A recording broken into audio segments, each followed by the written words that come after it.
colleagues. We'll now begin with the daily routine, and just before we get into our first agenda item, I'm advised that we'll be doing a moment of silence for a couple of notable Nova Scotians that have recently passed.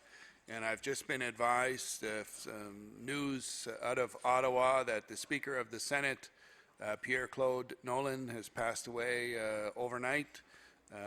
So we will observe a moment of silence for the Senate Speaker Nolan during the appropriate time a little later in the proceedings. So having said that, we'll move on to our first agenda item, which is presenting and reading of petitions.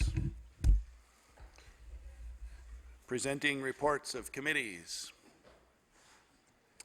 Tabling reports, regulations, and other papers. Statements by ministers. Government notices of motion. The Honourable Premier.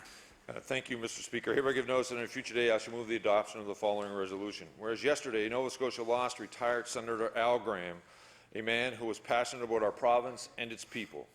Whereas Al served in many capacities in which he worked to strengthen our region and our nation, including as part of Canada's Senate and in Prime Minister Jean Chrétien's cabinet, President of the Liberal Party of Nova Scotia and the Liberal Party of Canada. And whereas his respect for those he represented and his dedication to public service has inspired many, including the path of his own children and their commitment to bettering our province and our country. Therefore, be it resolved that all members of the House of Assembly, recognizing the lasting impact Al Graham had on Nova Scotia, and extend our deepest condolences to his family and friends. Mr. Speaker, I will ask for a moment of silence when you seem appropriate.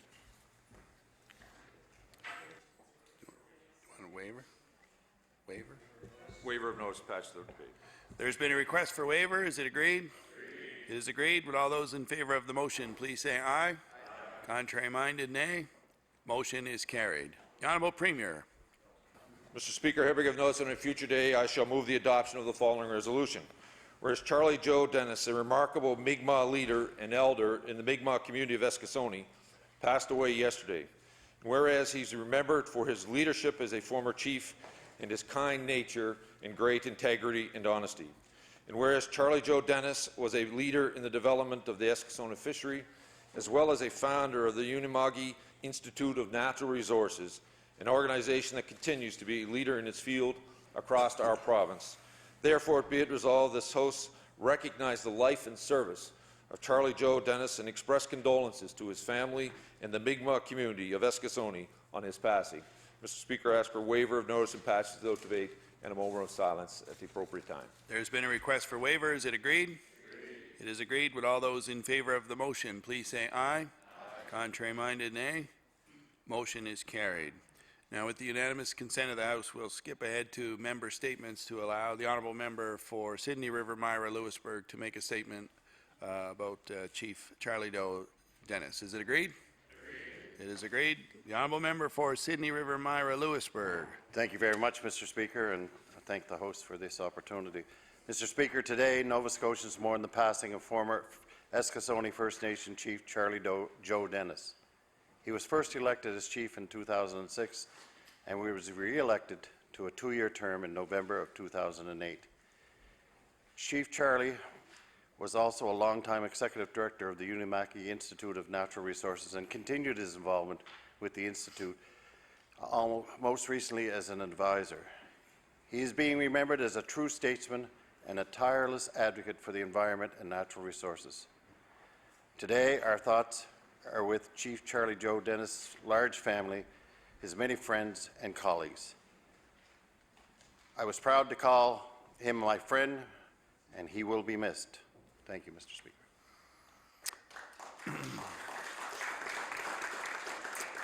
I'd ask all members to rise as we observe a moment of silence in memory of Chief Charlie Joe Dennis, Senator Al Graham, and Senate Speaker Pierre-Claude Nolan.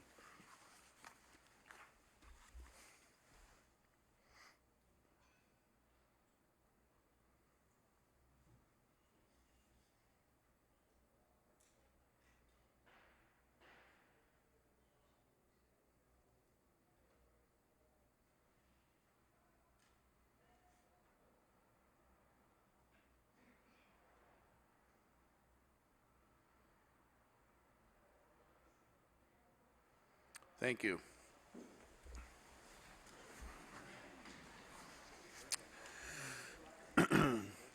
With the unanimous consent of the House, we'll now revert back to introduction of bills. Is it agreed? It is agreed. Introduction of bills. The Honourable Minister of Education. Thank you, Mr. Speaker. I beg leave to introduce a bill entitled An Act to Amend Chapter 1 of the Acts of 1995-96, the Education Act.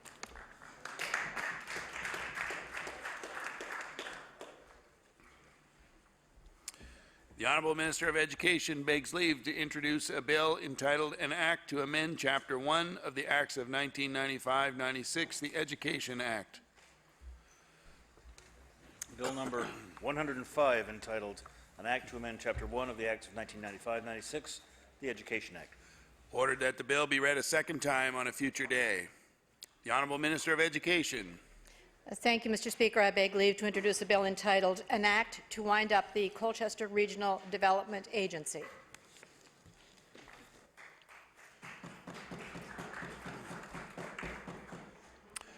The Honourable Minister of Education begs leave to introduce a bill entitled An Act to Wind Up the Colchester Regional Development Agency.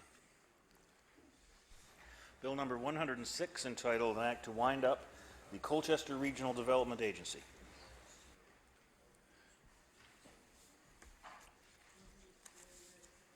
Ordered that the bill be read a second time on a future day.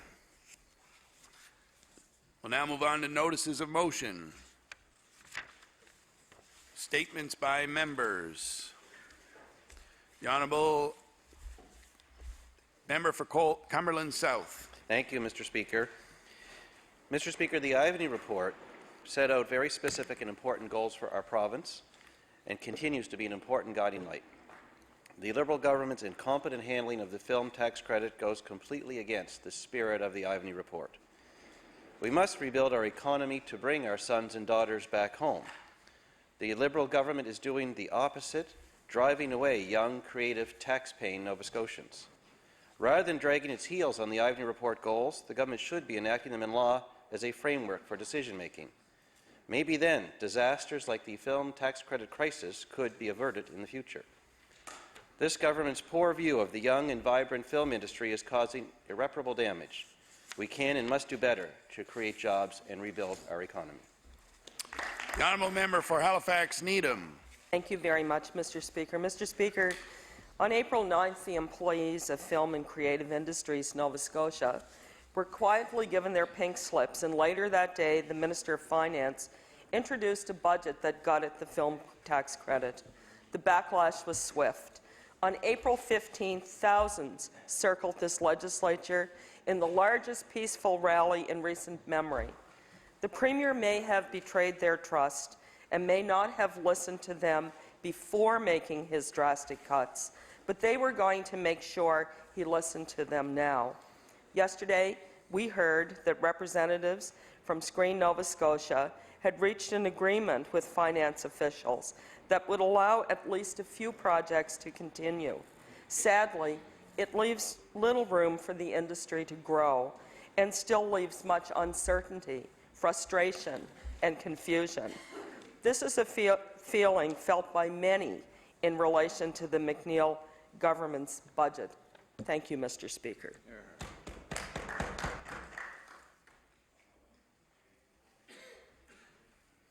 Honourable Member for Northside Westmount. Thank you, Mr. Speaker.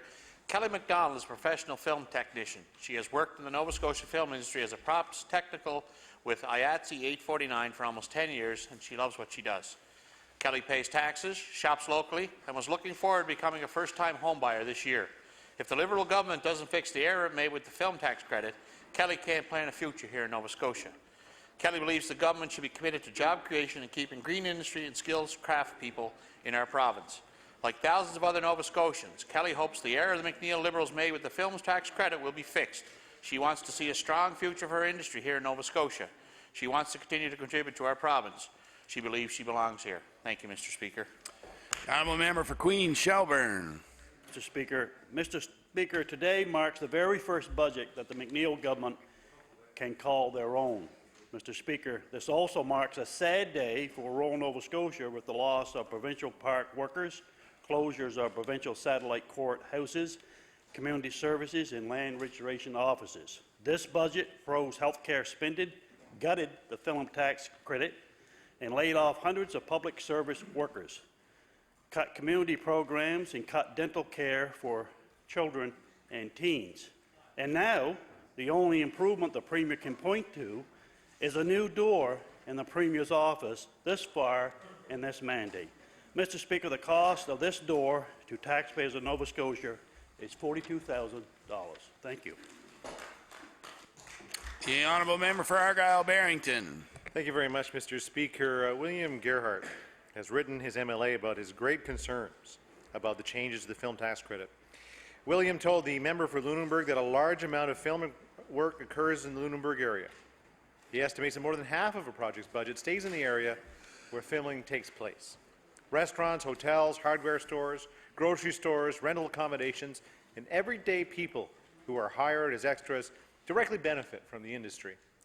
William thinks the tax credit is a very small price to pay for what rural communities like this get in return. Without the tax credit, William feels that the alternative is the loss of an industry that plays a large but often unnoticed role in our area.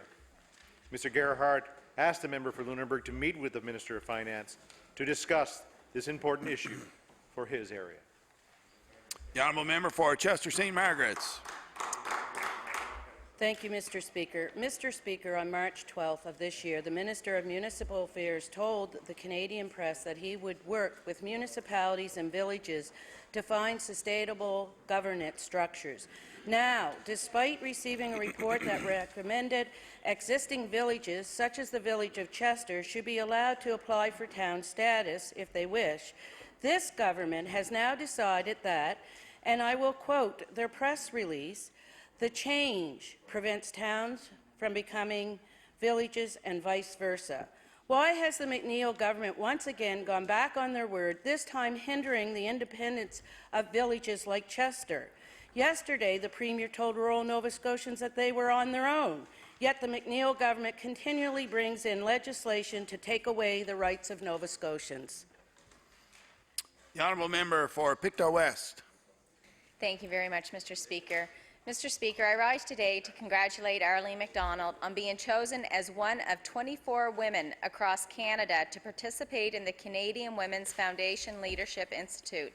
Mrs. MacDonald is the Executive Director of the Pictou County Women's Resource and Sexual Assault Centre in New Glasgow. The program is an intense one-year program that focuses on personal leadership skills, organizational development to strengthen and lead effective organizations, community development, and policy advocacy skills to create or contribute to social change. The program, a 3-year pilot project developed in 2012, is a partnership between the Canadian Women's Foundation and the Coady International Institute at St. Francis Xavier University. Mr. Speaker, I'm honoured to wish Ms. MacDonald well as she begins her program.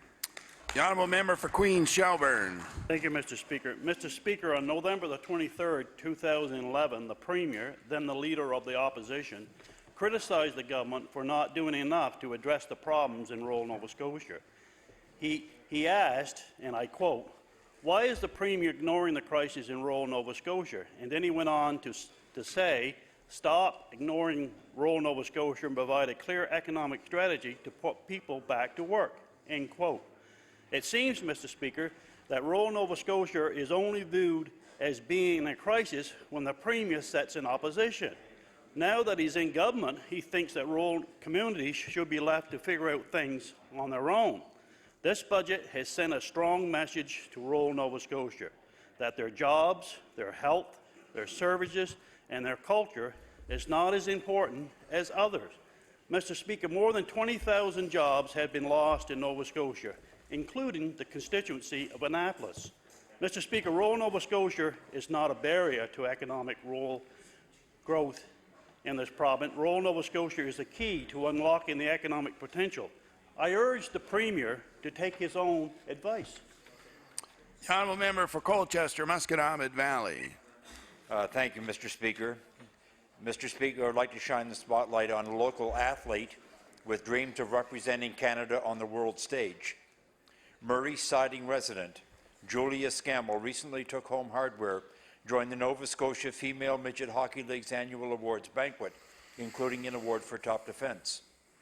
Julia represented Nova Scotia at the Canada Games this past March, and next month, Julia will be one step closer to realizing her dream as she heads to Hamilton, Ontario for Hockey Canada's Strength and Conditioning Camp for the national under-18 team. This camp is the first step in the selection process for the team to represent Canada for the Under-18 Women's World Championship in January 2016. I wish to congratulate Julia on her hard work and successes and wish her all the best at Hockey Canada's Strength and Conditioning Camp. Good luck. The honourable member for Sackville-Cobequid. Thank you, Mr. Speaker. This week, more than 300 surgeries have had to be cancelled at the province's only tertiary hospital due to problems with sterilization of surgical equipment. People have been waiting months for open-heart surgery, for hip and knee replacements, are now having their surgeries cancelled. And healthcare workers are now saying this will have a ripple effect throughout the healthcare system that will be felt for months, if not even longer, Mr. Speaker. With a freeze in this year's budget, it'll be very difficult for them to address this backlog. Why does the McNeil government not have a backup plan in place so this situation doesn't happen again? Thank you, Mr. Speaker. The honourable member for Kings North. Mr. Speaker, the Teacher Gallery, a not-for-profit organization which supports local artists and the Art Gallery of Nova Scotia, has relied heavily on business they get from the film industry.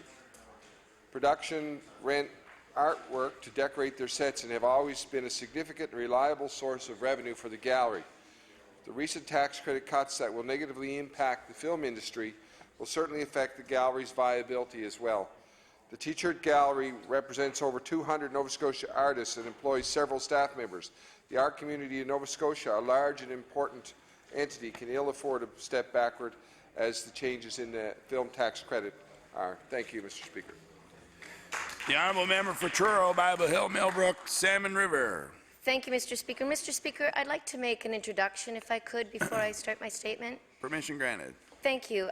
In the gallery today, in the East Gallery, we have many members from Screen Nova Scotia and from the film and creative industries. In particular, I would like to single out Mr. Gary Vermeer from IATSE, who's an old friend and an actor I used to work with many years ago, and I'd like to give them a warm welcome for being here in the House today. Thank you.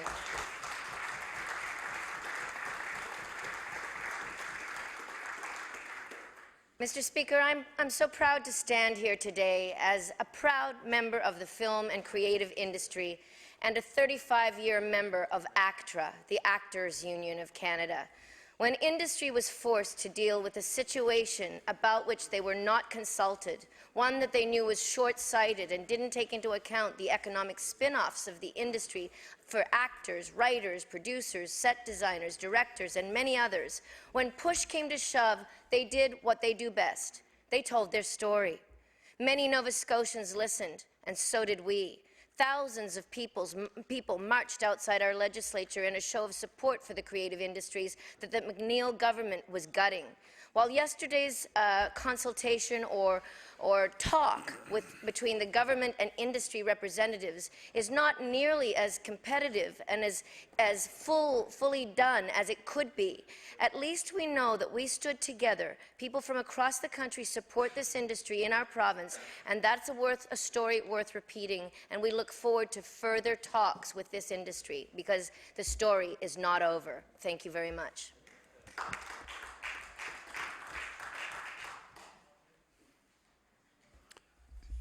The honourable member for Pictou East. Thank you, Mr. Speaker. Mr. Speaker, the film industry in Nova Scotia has been in turmoil for several weeks. And why? Because the Liberal government sees the sector as being a drain on the economy, measured not by wealth creation and employment, but by government expenditures.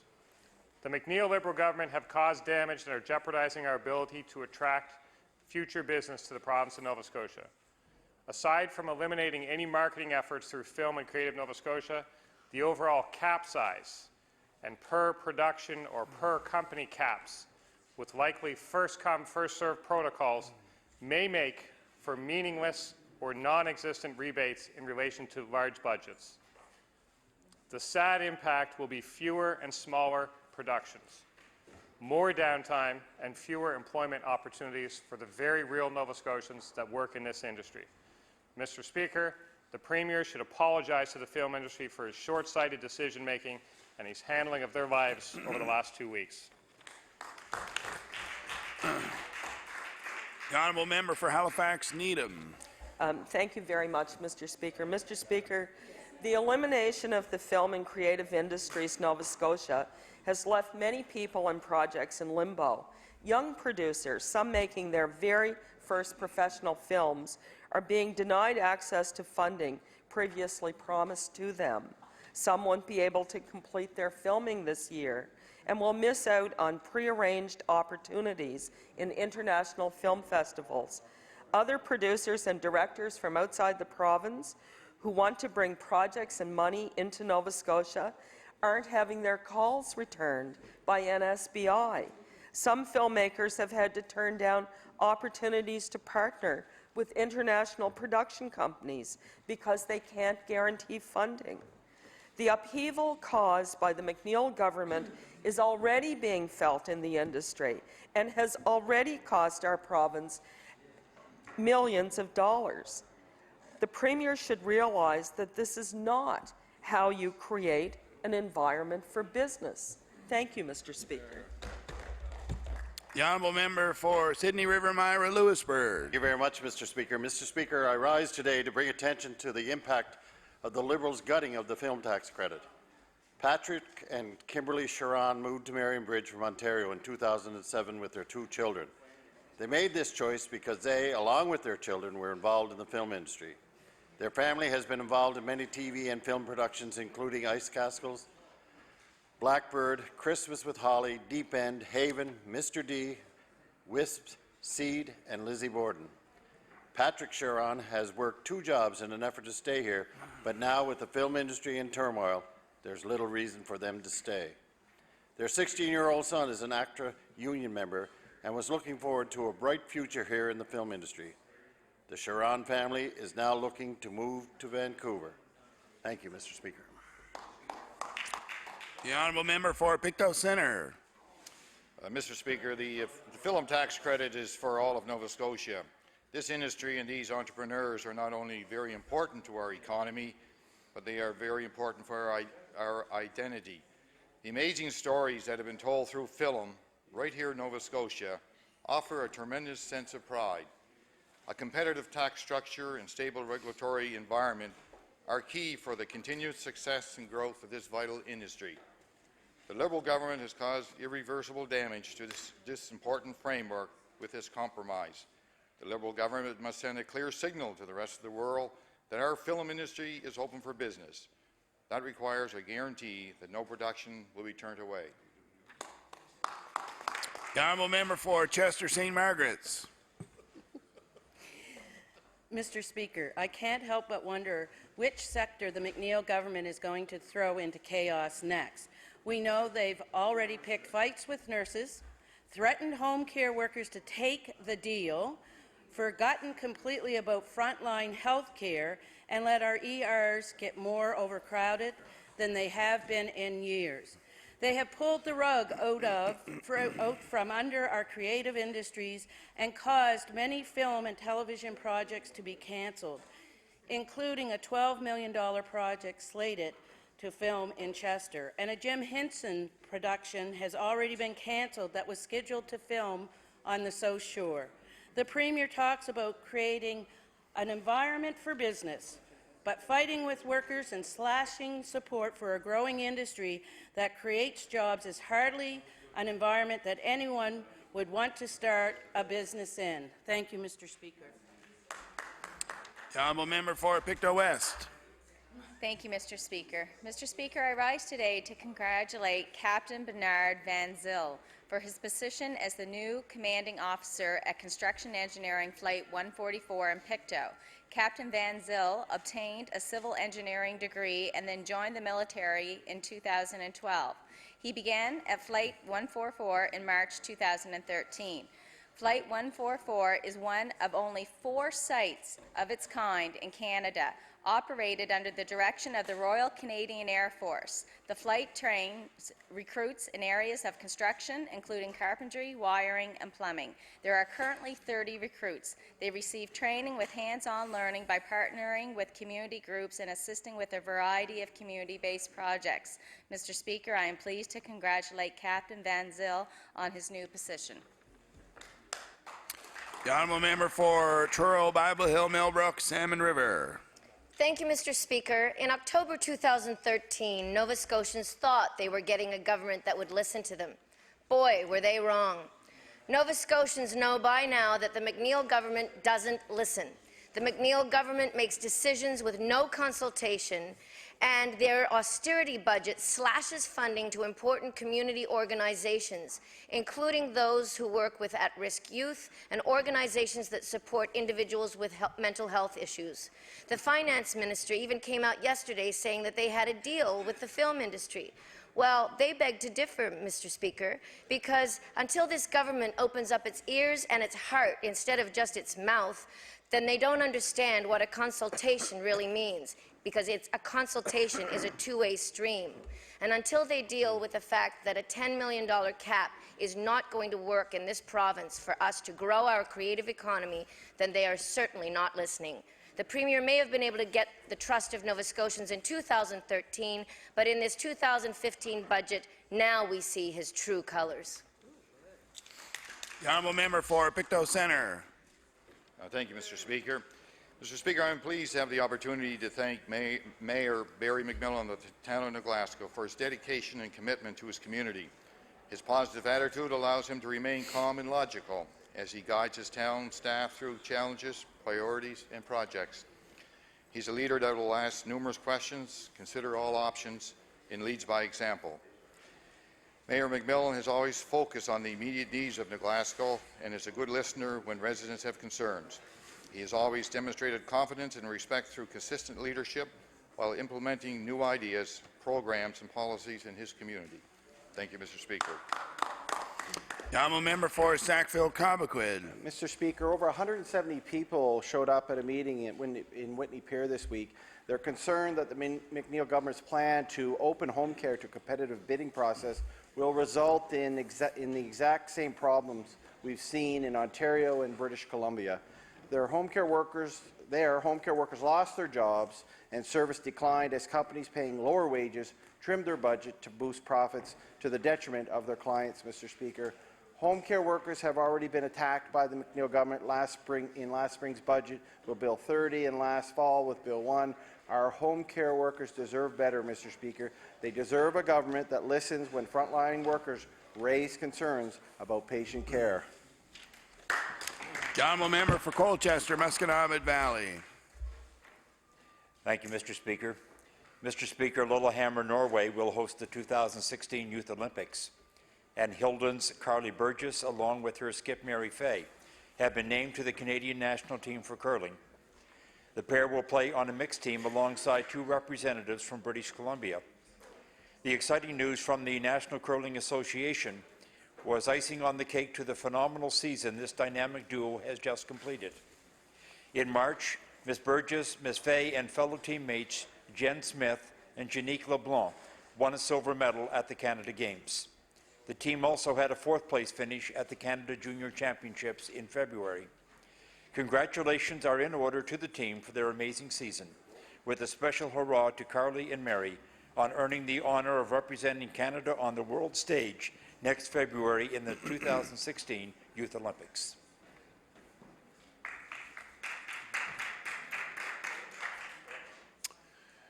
Barring no more member statements, the Honourable Government House Leader. Mr. Speaker, would you please call public bills for second reading? We'll now call public bills for second reading. Speaker, would you please call Bill number 97, the Quality Improvement Information Protection Act? We'll now call Bill number 97, the Quality Improvement Information Protection Act. The Honourable Minister of Health and Wellness. Thank you, Mr. Speaker. And I now move second reading of the Quality Improvement Information Protection Act. Mr. Speaker, I'm pleased to rise to my place and speak on the Quality Improvement Information Protection Act. The bill, if passed, will expand existing legal protections afforded to patient safety and quality review information to the Department of Health and Wellness. Currently, health professionals and health authorities involved in patient safety quality reviews are safeguarded from litigation and public scrutiny. The same is true for information collected through these investigations. These legal protections are meant to support the safety culture and encourage a positive reporting environment. This safe reporting environment is encouraged across Canada and by other countries around the world. It is a cornerstone of building a healthcare system that puts the safety of patients first. Mr. Speaker, the Department of Health and Wellness is implementing a provincial patient safety incident reporting system. This will enable a more modern and strategic approach to system-wide provincial evaluation, planning, and ultimately an overall improvement to patient quality.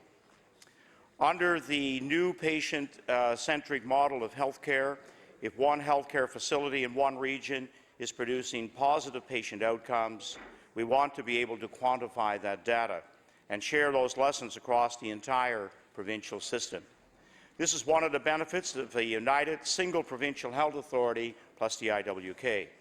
Mr. Speaker, there is a current challenge in creating a single provincial patient safety incident reporting system that allows for access and data trending.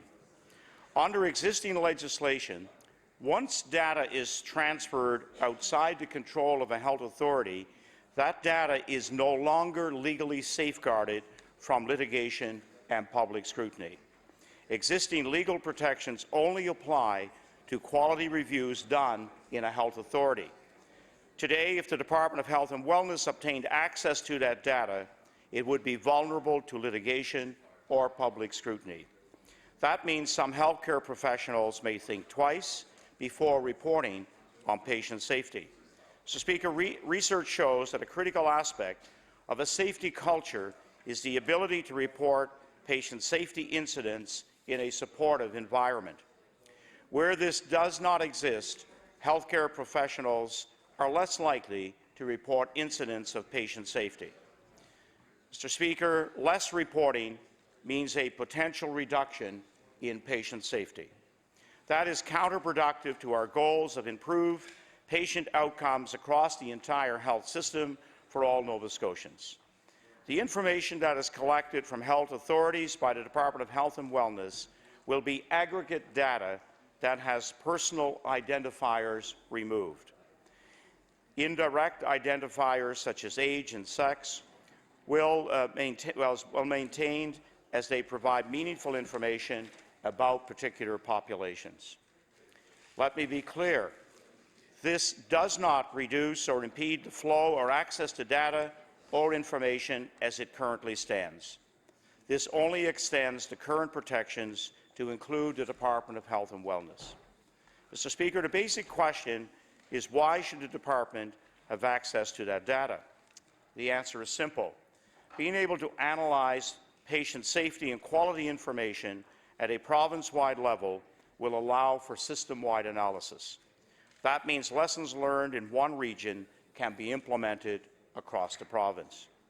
If one hospital is doing something that is producing positive health outcomes, then we want to quantify it and ensure every patient can benefit from it. Mr. Speaker, the Quality Improvement Information Protection Act is the key to unlocking meaningful provincial data analysis that will help achieve positive results for all Nova Scotians. With that, Mr. Speaker, thank you, and I look forward to the members opposite and their comments. The Honourable House Leader for the Official Opposition. Before I get going, I just have a point of order.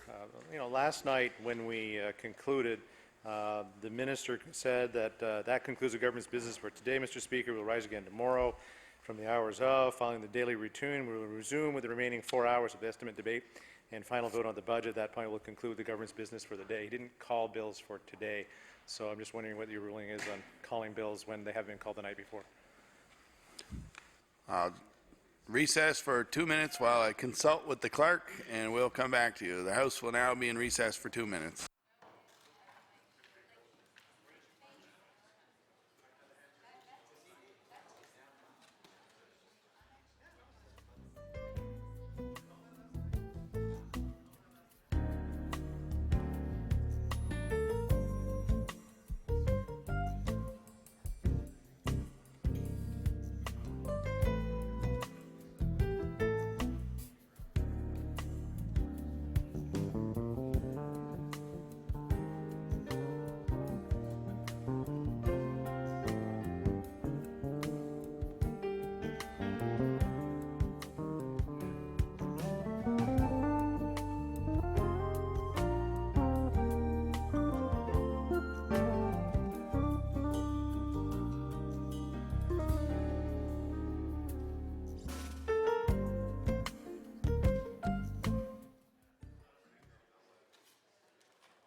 After consulting with the clerk on precedent, it appears that it is, although it is normal practice for the House Leader, government House Leader, to advise all parties of the government's business for the following day, it is not required, and the bills do appear on the order paper for second reading, and therefore we are able to move ahead with that business. The Honourable House Leader for the official opposition. Well, thank you for that, Mr. Speaker. So, Bill 97. Good try.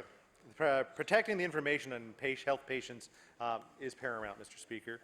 As this province moves towards electronic health records, we need to be mindful how personal information is protected. Anytime personal information or personal health information is considered in legislation, people are nervous.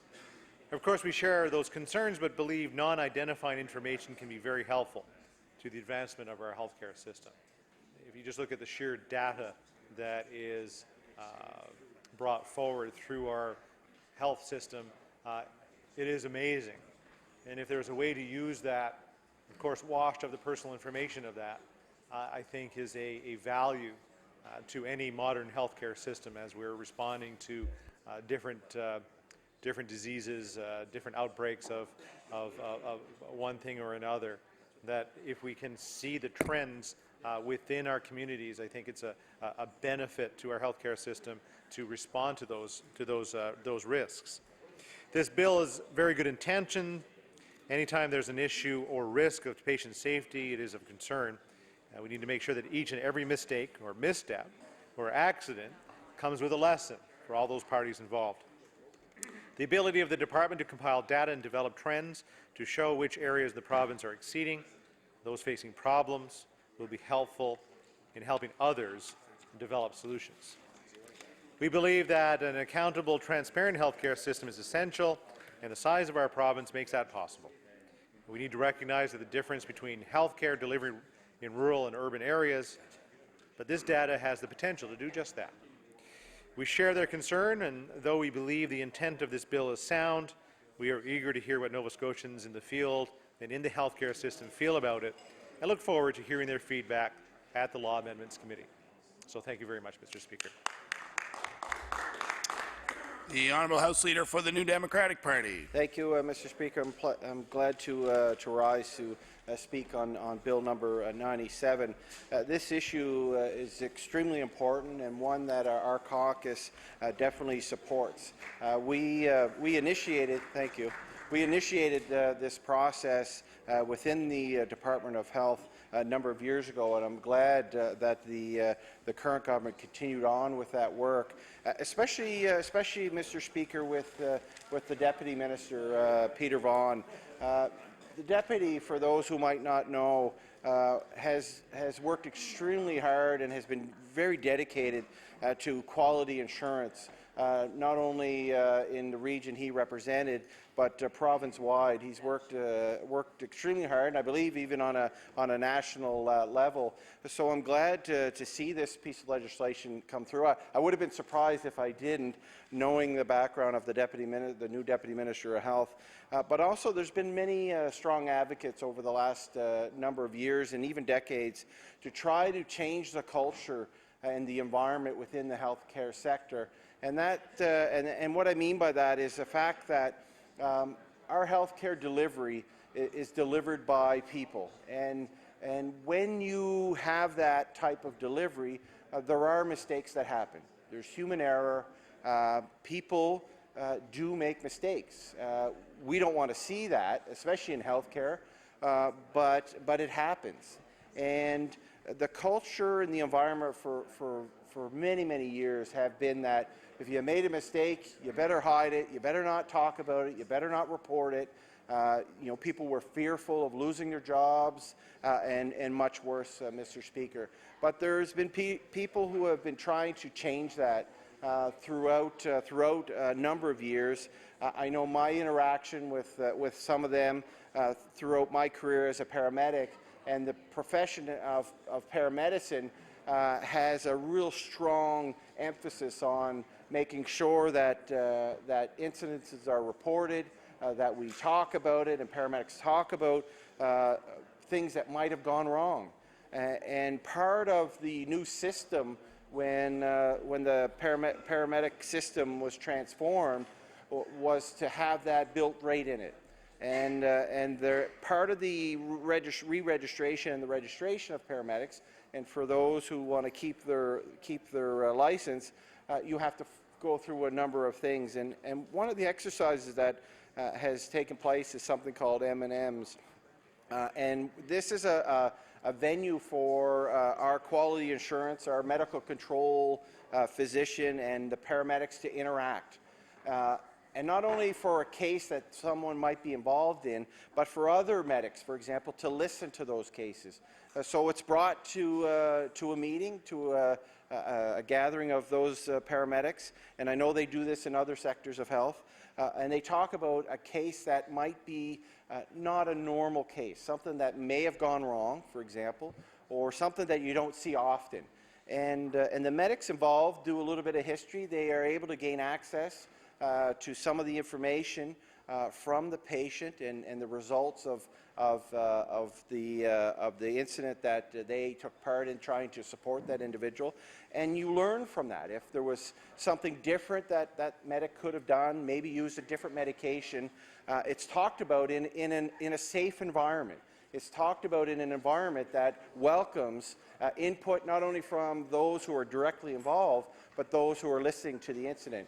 And I have to say it was very beneficial as a medic, Mr. Speaker, to have the opportunity to hear these cases, because often you do know that if there's a strange call that night, that word gets around, and it's a great opportunity for yourself to know that, okay, if I'm ever faced with that in the future, this is the protocol that I should follow. This is the things I have to look out for as a paramedic. And I know Dr. Crossgary, who has been working in that field also. I know with Dr. Peter Vaughan for many, many years.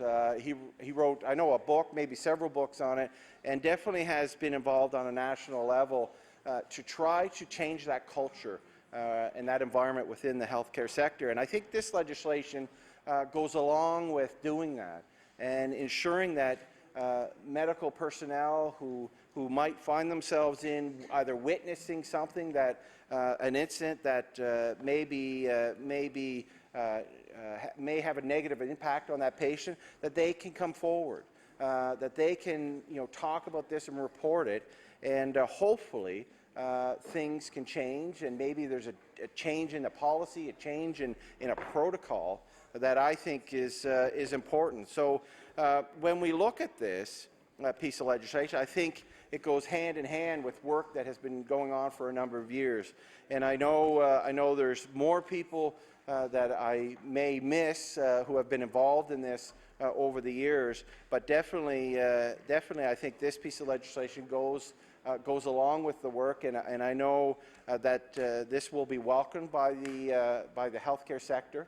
I think anything you do to try to improve quality care for the patients, for the healthcare delivery or the healthcare provider themselves is extremely important. So we do support this bill, and I look forward to it moving through the process. And I look forward to, I think, a healthcare system that will be better and stronger and safer for not only the healthcare providers, but more importantly, Mr. Speaker, the patients that receive services within the healthcare sector here in Nova Scotia. So thank you, Mr. Speaker. The honourable member for Pictou East. Thank you, Mr. Speaker. It's a pleasure to rise this morning and speak to Bill 97. As the province moves towards electronic health records, we need to be very mindful of how personal information is protected. And I have the great privilege to sit on be a member of the Public Accounts Committee of this House. And I know over the last few sessions we've had guests join us at Public Accounts and talking about the very issue of protecting people's personal information when it's in electronic format. And we've had a well-discussed breach or possible breach or weakness, whatever terminology you want to use. We've had a situation with different databases that the province maintains, and if the member wants to refer to it as a weakness, I'll take that, because anytime you have a weakness around a system that contains personal information about Nova Scotians, I'm concerned. And maybe some people want to slough that off and say, well, that's just a weakness and we don't know if it was exploited or not. Not good enough for me, Mr. Speaker. If you have a database that is containing very personal information about Nova Scotians, you darn well better protect it. And if you're alerted to a weakness, you better fix it. So as we talk about electronic health records in this province, we need to be very mindful of that. This week at Public Accounts, the next week coming up, we're going to hear from the Auditor General about some weaknesses that were identified in the system that school kids use to log in. I believe it's Power School or In School or one of these in-school systems. Thank you to the member for Inverness. And the Auditor General did a review of the in-school system and found significant weaknesses in there where ill-intentioned people could hack into it. There's a weakness in the system, Mr. Speaker. And when we see a pattern of weaknesses in government systems, we just need to learn from them. And that's what my colleague from Argyle Barrington was talking about, learning as we go. Well, when you're going to create a system to maintain the electronic health records of Nova Scotians, I hope you do a lot of that learning before you go and not as you go. These are the types of things that we need to fix out, so need to think about and make sure we've addressed before we get there. So as I get into a more further discussion of this bill, Order, I'll just please. leave that with the... Time allotted for government business at the moment has expired. We'll now move on. We'll resume with the honourable member for Pictou East when government business resumes. We'll now move on to oral questions put by members to ministers. The honourable leader of the official opposition. Thank you, Mr. Speaker. My question is to the Premier. Yesterday, the government announced a new Alberta-style production grant for the film industry. Mr. Speaker, unfortunately, it seems to have created more confusion than actually have helped, largely around the issue of whether the fund set at $10 million will be capped or not. So I'd like to ask the Premier to take this opportunity and clear up the confusion. Is the $10 million production grant fund capped or not? The Honourable Premier. I want to thank the honourable member for the question. I want to thank Screen Nova Scotia, Mr. Speaker, and all those who have been working diligently over the last, really since the budget was introduced, to work with government to find a solution that works forward. We said all along, Mr. Speaker, we had a budgeted amount in this fund of $10 million. So we've committed that to the industry. They have looked at creative ways for us to be able to ensure that, Mr. Speaker, not only can they build an industry in this province, but that the breadth of the opportunity would spread beyond just labour. There's all kinds of other opportunities that can be put towards that cap. We're staying within that envelope that we have, Mr. Speaker. But like any fund, as we go forward, we're going to continue to engage the industry, work with the industry. And if we see a need, Mr. Speaker, we'll be more than happy to work with the industry as we go forward. The honourable leader of the official opposition.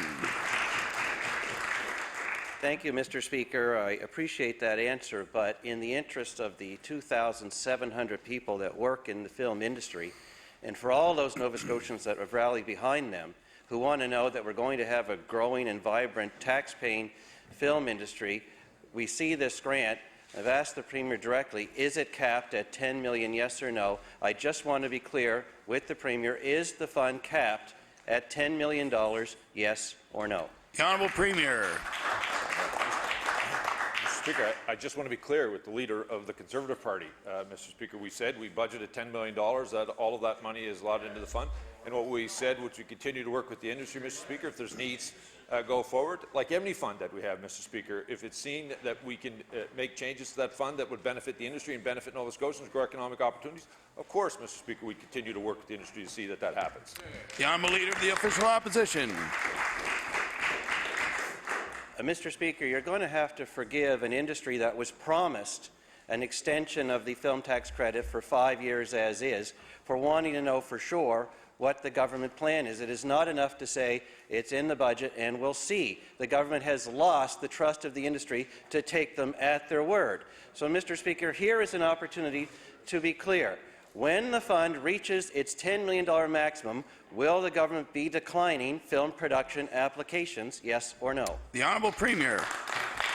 Mr. Speaker, I want to thank the honourable member and again remind him that it was Screen Nova Scotia that was sitting down and the industry sitting down with members of government, Mr. Speaker, to find a common ground, a way to go forward to ensure that we broaden the opportunities in terms of spreading out, Mr. Speaker, that the fund and the credit that would go towards not only labour in this province but production cost, Mr. Speaker, any aspect that would be dedicated from the province of Nova Scotia, that's a good thing, Mr. Speaker.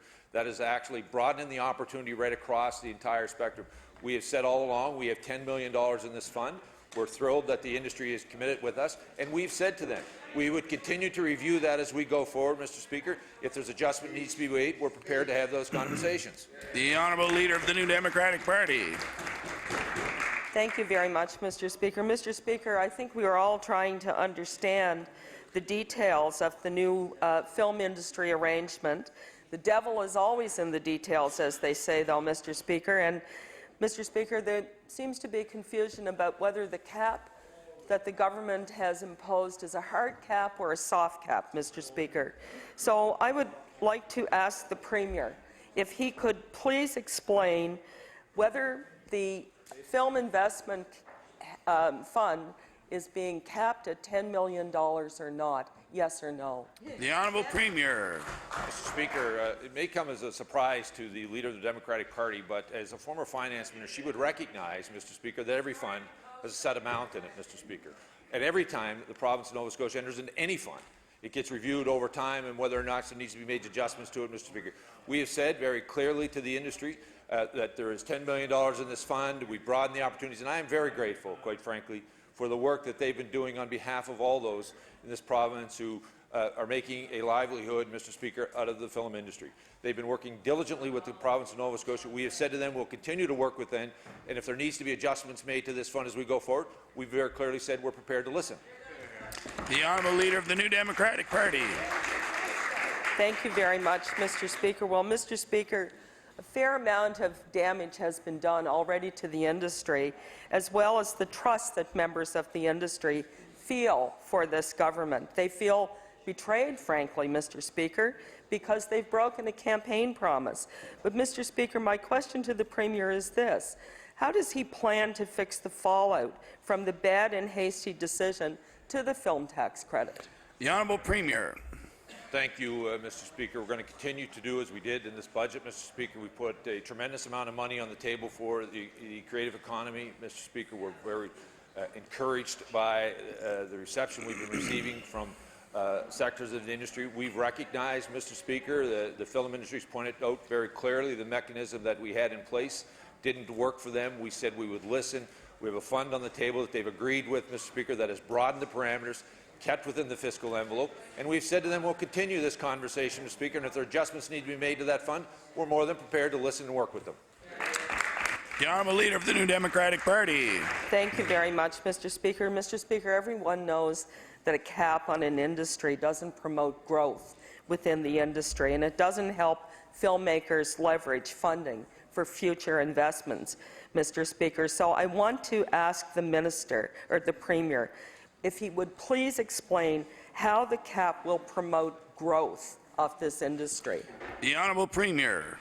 Mr. Speaker, the only member in this House talking about a cap is the Leader of the Democratic Party. I very clearly said we budgeted $10 million that was in this budget. We have it on the fund. And I said, and we have said, we'd continue to work with industry. If that fund needs to be adjusted, we're more than prepared. Mr. Speaker, it is no different than any other fund that the government of Nova Scotia has. We continue to look at it, continue to say, how do we make it better for those that are accessing that fund? Mr. Speaker, we're very encouraged by the way that the film industry has cooperated and worked with this government, Mr. Speaker. And I'm very pleased, Mr. Speaker, that Nova Scotians are listening to them and not the rhetoric coming across from the other side of this floor. The Honourable Leader of the Official Opposition.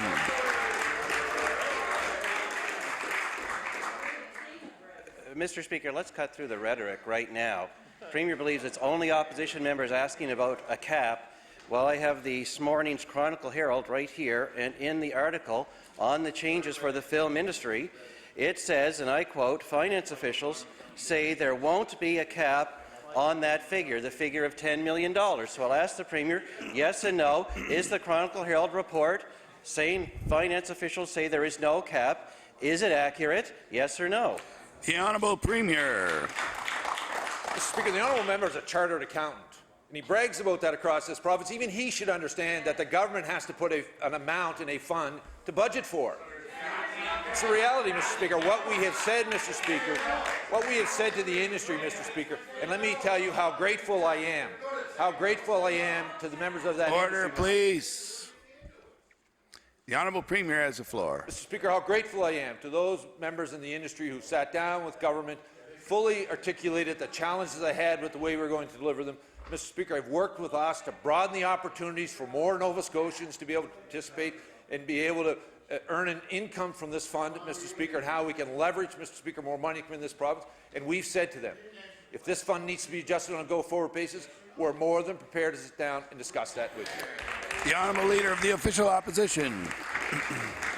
Mr. Speaker, the $10 million number in the budget is either real or not. It either is meaningful or not. It's either a limit or it isn't. It doesn't take an accountant or a doctor or a teacher or any other person to know that we got to know. Mr. Speaker, the industry itself says that it's vital. Order, please. The Honourable Leader of the Official Opposition has the floor. Speaker, the industry itself, and I will continue to quote from today's Halifax Herald, it's vital to know because the industry will quickly use the $10 million. So is this just a number in a budget or is it a cap? The Honourable Premier. Mr. Speaker, I want to say how grateful I am for the work that's been done over the last number of weeks, Mr. Speaker, with the cooperation of those in the industry. They've understood the reality that government has. We've understood their reality. We work together to find common ground, Mr. Speaker. We work together to put together a fund that will keep this industry here in the province. We've made a commitment to them that we continue those dialogue, Mr. Speaker, and if any adjustments need to be made on any aspect of that fund, we're prepared to sit down and discuss that with the industry. The Honourable Leader of the New Democratic Party. Mr. Speaker, you have to shake your head, really, you know. Mr. Speaker, we're just trying to find out if this $10 million fund is real or not real. We have a budget in front of us here today that we're going to be asked to vote on shortly, Mr. Speaker, and we're trying to understand if the $10 million is an arrangement that the government has concocted for their budget and their own political objectives versus what's in the industry's interest and what's needed to grow and keep this industry vibrant in our province. So, Mr. Speaker, I want to ask the Premier, is the $10 million a made-up figure? Is it real or is it not? The Honourable Premier. Mr. Speaker, I want to thank the leader of the New Democratic Party, who was the mastermind behind the fictitious surplus that we took into the last election, Mr. Speaker. Mr. Speaker, the reality of it is, Mr. Speaker, we have financial challenges facing this province. We have said to the industry, Mr. Speaker, we have a fund that is $10 million. We've broadened the opportunity to spread it out across communities. Mr. Speaker, we're very encouraged by that. The continuing dialogue going on, and we have said to the industry, Mr. Speaker, if that fund needs to be adjusted as we go forward, we're prepared to sit down and listen and work with them to ensure that that happens.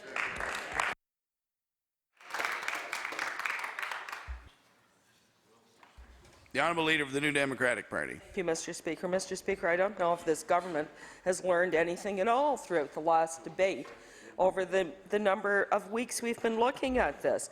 Mr. Speaker, the banking industry, particularly RBC, is one of the largest financial contributors to the film and television projects that come into our province.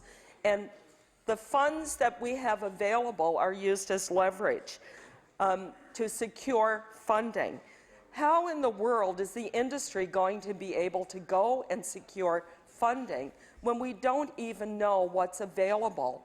We can't get answers from the Premier whether or not there is a cap on this $10 million fund or not. The Honourable Premier. Mr. Speaker, I want to thank the honourable member for the question. Again, I want to tell her, Mr. Speaker, that the production taking place in this province would apply to the fund. Mr. Speaker, they would be given approval based on the amount, on a broader set of criteria than just labour, Mr. Speaker, from post-production, from aspects that happen, from catering services, from any aspect associated that's purchased, product that's purchased, and services that are purchased here in Nova Scotia. That's a good thing, Mr. Speaker. Very encouraged by the support the industry has. They would take that sheet to the bank and finance, as they have in every other case, Mr. Speaker. What we have said, Mr. Speaker, with the industry, we will continue to work with them to look at this fund, Mr. Speaker, and if there needs to be adjustments made in the future, we're prepared to make those adjustments. But we have budgeted for a $10 million fund in the industry. The Honourable Leader of the Official Opposition. Thank you, Mr. Speaker. You know, Mr. Speaker, if you just listen to what the Premier is saying, he's basically saying we have this made-up number of $10 million and just trust us. If we get to the maximum, we might or we might not change it. Well, Mr. Speaker, the trust of the film industry in this government is long gone. That's why they need to know what is the plan. But instead, the Premier refuses to answer a simple question, Mr. Speaker, so I'll ask him this. How can he expect the film industry to trust him now about whether there's a cap on this fund or not, when he won't even answer that simple a question? The Honourable Premier. Mr. Speaker, again, I want to tell all members of this industry, Mr. Speaker, how grateful we are for the work they've been doing and working on behalf of the population. We have continued to work with them. We've put together a fund, Mr. Speaker. We've put together a fund, Mr. Speaker, that will continue to allow and broaden a set of criteria that would broaden the opportunities in communities across this province, allow the productions, Mr. Speaker, to use a greater criteria of costs that they could actually apply against this fund, to take to the bank, Mr. Speaker, to use to leverage funding. What we have said as we go forward, if the fund needs to be adjusted, we're more than prepared to sit down and discuss it, Mr. Speaker, like we do with every aspect of delivering services to the people of this province. The Honourable Leader of the Official Opposition. Well, Mr. Speaker, apparently now we can't rely on any number in the budget because it's all fluid and it's all up for grabs and it's all under review all the time. Well, that's not the point of a budget, Mr. Speaker. The point of a budget is to tell the industry what's going to happen to their funding, Mr. Speaker, under this new Alberta-style grant that the Premier has designed. So, Mr. Speaker, we all thank the industry for what they do, but show them some respect and just tell them, is it capped or not? The Honourable Premier. Mr. Speaker, I don't know, setting aside $10 million for an industry, Mr. Speaker, I don't know what the Leader of the Conservative Party suggests that would be.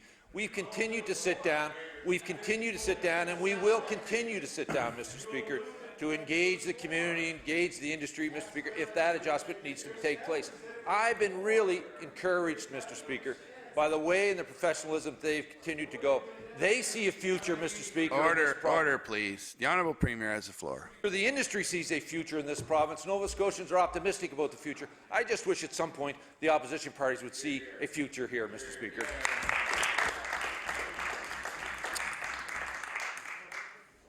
The Honourable Member for Hants West. Thank you, Mr. Speaker. My question through you is to the Minister of Community Services. The Minister would know that for a number of years now, and I don't recall the last time that there was a threshold figure that was changed for housing grants. We have a number of those in my constituency, and I'm sure all members do in this House, that deal with housing grants, and I'm wondering if there's any change in the near future with regards to the income level and threshold number figure. The Honourable Minister of Community Services. Thank you, and I thank the honourable member for his question.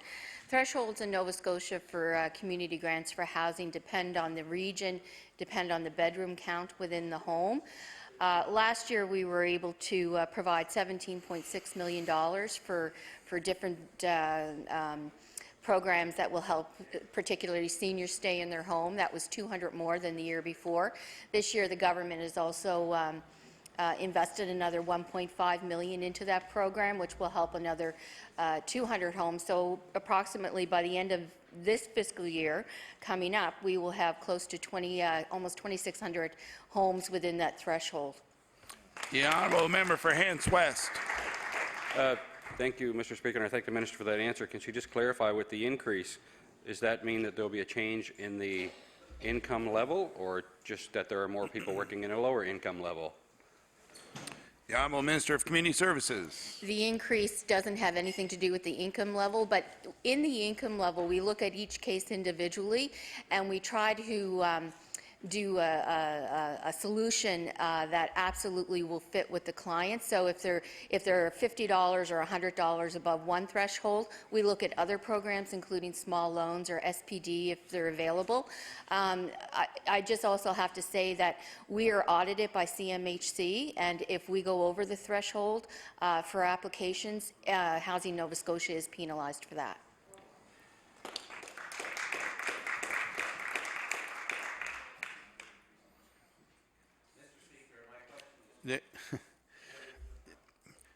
If we're going to flip-flop orders of questions, it'd be nice to know with the Speaker. So for my books, you've missed, but we'll go back. So the Honourable Leader of the Official Opposition.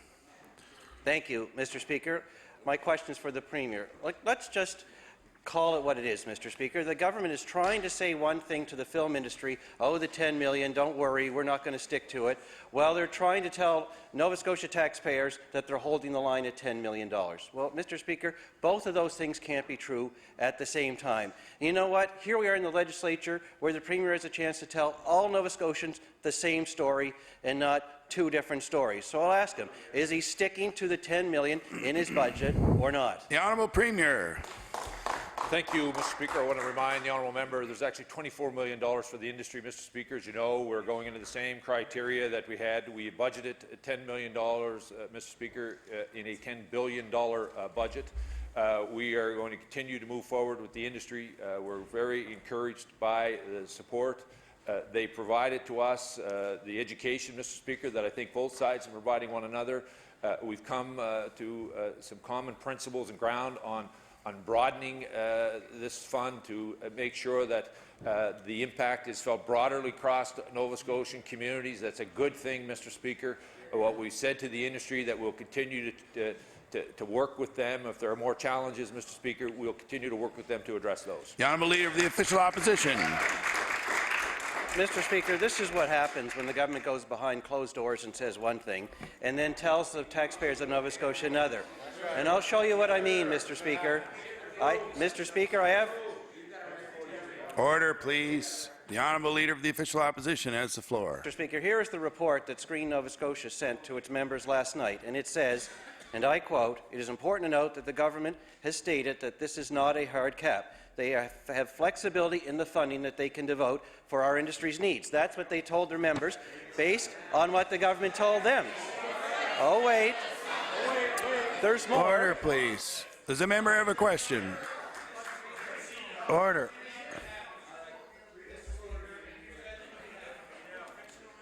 The Honourable Leader of the Official Opposition with his final question. Mr. Speaker, here is the press release the government put out to all Nova Scotians that says the proposed arrangement stays within the fiscal plan.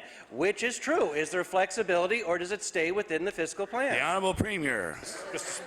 Mr. Speaker, I want to thank Screen Nova Scotia, Mr. Speaker, for the work that they've been doing, Mr. Speaker. Mr. Speaker, I believe, Mr. Speaker, this is a win-win, Mr. Speaker, and they have done a tremendous job, and we're going to continue to work with them to ensure that members of this industry see a future in this province, Mr. Speaker. And we have very clearly said, Mr. Speaker, that if the fund needs to be adjusted, we're prepared to sit down and listen to ways we can move forward. The Honourable Leader of the New Democratic Party.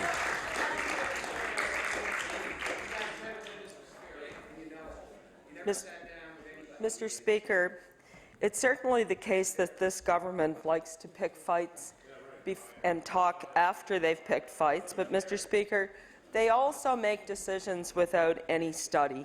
Mr. Speaker, I think that what's really required is that this government embarks on a good socioeconomic impact assessment of this industry in our province as we move forward. Mr. Speaker, better late than never.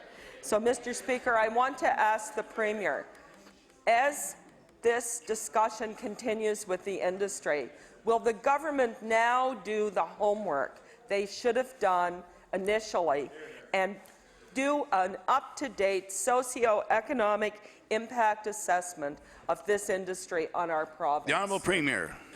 Mr. Speaker, I want to thank, again, I want to thank the honourable member for the question. Yesterday, Mr. Speaker, when we came to an agreement in a fund, Mr. Speaker, that allows the industry to continue to prosper in this province, it broadens the opportunity for the production to be able to associate more costs that are incurred during the production, more Nova Scotia costs that are incurred during that production to be applied against this opportunity, Mr. Speaker. That broadens the win for communities that the production has taken place in. It broadens the opportunity for more Nova Scotians to be part of this industry, Mr. Speaker. It allows labour costs to be associated. It allows, Mr. Speaker, for the Nova Scotia content of these productions to be fully recognized. That's a very positive thing. It broadens the economic opportunity across communities, and we're very grateful. The fact that Screen Nova Scotia and the industry wants to continue to sit down and move forward. The Honourable Leader of the New Democratic Party. Thank you very much, Mr. Speaker. Mr. Speaker, without question, one of the other serious harms that this government's decision has had with respect to this industry is the way that the capacity inside government to work with the industry has been eroded, eliminated, Mr. Speaker. So I want to ask the Premier if he will commit to rebuilding the capacity inside government so that this important industry does not suffer further harm. Mr. The Honourable Speaker. Premier. Mr. Speaker, I'm very proud of the men and women who work inside government for the people of this province. Speaker, they do a tremendous job day in and day out, and Mr. Speaker, I want to recognize them.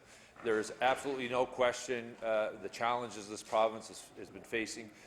There had to be adjustments on how we deliver services to the people of this province, Mr. Speaker. There's no great joy in having to provide layoffs, people who've worked on behalf of the citizens of this province, Mr. Speaker, but we are limited in what we can do in terms of how much we spend on wages, Mr. Speaker, how much we spend on delivering a particular service. I'm grateful in this case that Screen Nova Scotia sat down on behalf of the industry to help us build a fund with some criteria that broadens the benefit across the province, and we've continued to notify to them that we're prepared to work with them. The Honourable Leader of the Official Opposition. Well, Mr. Speaker, I'm going to try this again. We're not getting a straight answer on whether this $10 million is capped or not, but let's actually look at it from the point of view of the industry as they bring projects forward. Mr. Speaker, I'll ask the Premier the question in a way that's important for the industry and for the people that work in it. When the $10 million is gone, will the Premier be turning down film projects or not? The Honourable Premier. Mr. Speaker, I want to thank again the honourable member for the question and to tell him, as we have said to the industry, the new fund has a broader criteria that will allow the benefit to be spread across many aspects of the Nova Scotia economy. We're very encouraged by that. We've also told the industry, Mr. Speaker, that we continue to work with them and monitor this fund. If their adjustments are required, we're prepared to sit down and have them. But I do want to remind all members of this House, Mr. Speaker, that in the current budget, there's $24 million set aside to allow the industry to continue to move as they were before. The Honourable Leader of the Official Opposition. Well, Mr. Speaker, we keep hoping for a yes or no answer. You know, Mr. Speaker, in New Brunswick, once their fund is exhausted because it's capped, they actually turn away film production work and the jobs that go with it.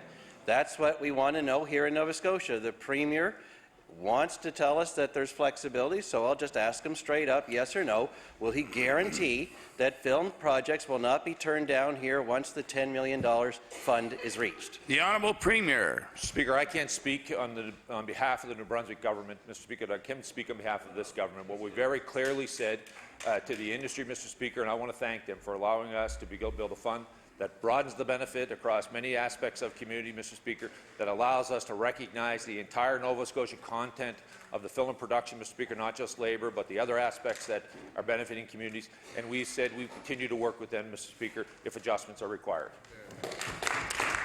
The Honourable Leader of the Official Opposition. Mr. Speaker, now we don't know which numbers in the budget are real and which ones are not. It's bad enough that the industry can't get a straight answer about whether they have to live within the $10 million, whether there's a hard cap, a soft cap, a baseball cap. I don't know. It seems like a simple question. Is it capped or not? We're not getting an answer. A simple question. How can the Premier tell the industry to just trust him when the $10 million is exhausted, when he can't answer such a simple question? The Honourable Premier. Speaker, I want to tell the honourable member and the industry, Mr. Speaker, this budget actually has $24 million in it, Mr. Speaker. What we're talking about, Mr. Speaker, is on a go-forward basis, Mr. Speaker. What the industry has sat down, began that conversation. We're grateful that we're transitioning from a tax credit to a fund, which broadens the benefit, Mr. Speaker, from communities across this province, and we recognize the entire Nova Scotia content that is part of the production, not just labour. That's a good thing, Mr. Speaker, for communities. And Mr. Speaker, what we have said to the industry is that we will continue to work with them, and if there are adjustments required on how this fund is delivered, we would be more than prepared to sit down and talk to them. The Honourable Leader of the Official Opposition. Mr. Speaker, the Premier just spent a year in this House telling us he doesn't believe in grants and that he thinks if there are grants, they should be tied to labour and nothing else. Now he's completely switched and he's designed an Alberta-style grant and he's actually untied it from labour.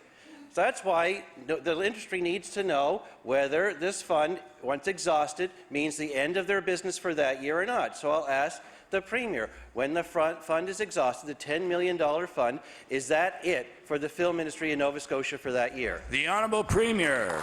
Mr. Speaker, I'm not sure what the Leader of the Conservative Party is looking for. We have very clearly said, Mr. Speaker, we have laid out a fund, Mr. Speaker. Order, please. The Honourable Premier has the floor. Thank you, Mr. Speaker. I want to, again, tell all members of this House, I'm very grateful for the work that's been done. We created a fund, Mr. Speaker, that will be there, which will broaden the opportunity for communities, Mr. Speaker. Why is the Leader of the Conservative Party against recognizing those members of our community who rent equipment to the film industry? Why is he against those people who would sell equipment to be used or costumes, Mr. Speaker? Why is he against people in this province to get a benefit from that? Why would he be opposed to broadening the opportunity to all those who work in the film industry, Mr. Speaker? And let me be clear again, Mr. Speaker, we will continue to work with the industry. If adjustments are required, we'll work with them to make it happen. The Honourable Leader of the Official Opposition. Mr. Speaker, I want to be clear. What I am against is a Premier that promises the film industry that he believes in them, he's going to extend their tax credit, and he's going to strengthen it before the election, and then guts it after the election. That's what I'm against. I'm also against a Premier. Mr. Speaker, I'm also against a Premier that won't answer a simple question, not for me, but for the 2,700 families that need to know whether they are capped next year or not. Mr. Speaker, out of respect for them, if not this House, out of respect for them, as they plan their work, as they hire their employees, as they go about making their production plans, are they done when the $10 million fund is used up, yes or no? The Honourable Premier. Mr. Speaker, again, I want to say to all members of this House how this fund broadens the opportunity across recognizing the entire Nova Scotian content of productions that take place in this province. We've continued with the dialogue, Mr. Speaker, with members of that industry. We have said to them very clearly if there's adjustments need to be made in this fund, we're prepared to sit down and work with them to ensure that happens. But this is a good news story, Mr. Speaker, for a broader sector of Nova Scotians who will be able to work in the industry. We recognize all Nova Scotians who've been working on productions, not just the labour component, Mr. Speaker. This is a good news story, and we'll continue to work with the industry to ensure, Mr. Speaker, that we continue to build on the good news. The Honourable Leader of the Official Opposition. Mr. Speaker, we've been willing to admit all along that the government just made a big mistake with the way they've handled the film industry.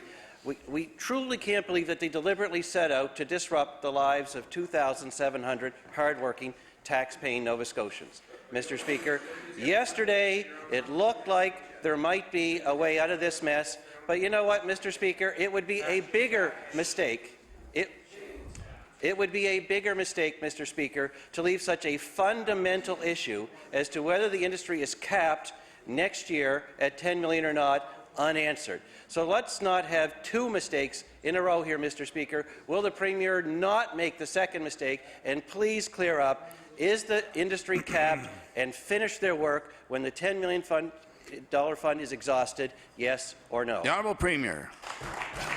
Speaker, I again want to thank the honourable member for the question. Again, I want to tell him that there's a $10 million fund that's broadening the opportunity for all Nova Scotians, Mr. Speaker, who participate in the production of a production in this province, not just the labour side.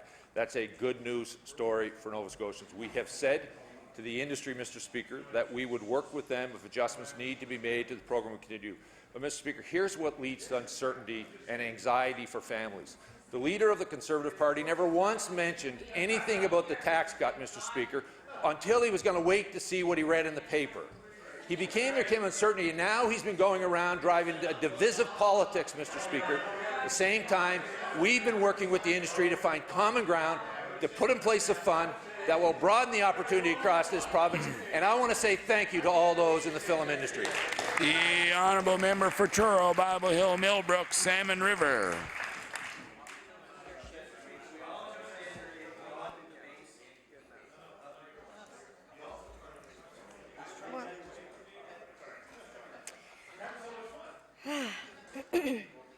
Hello, and thank you, Mr. Speaker.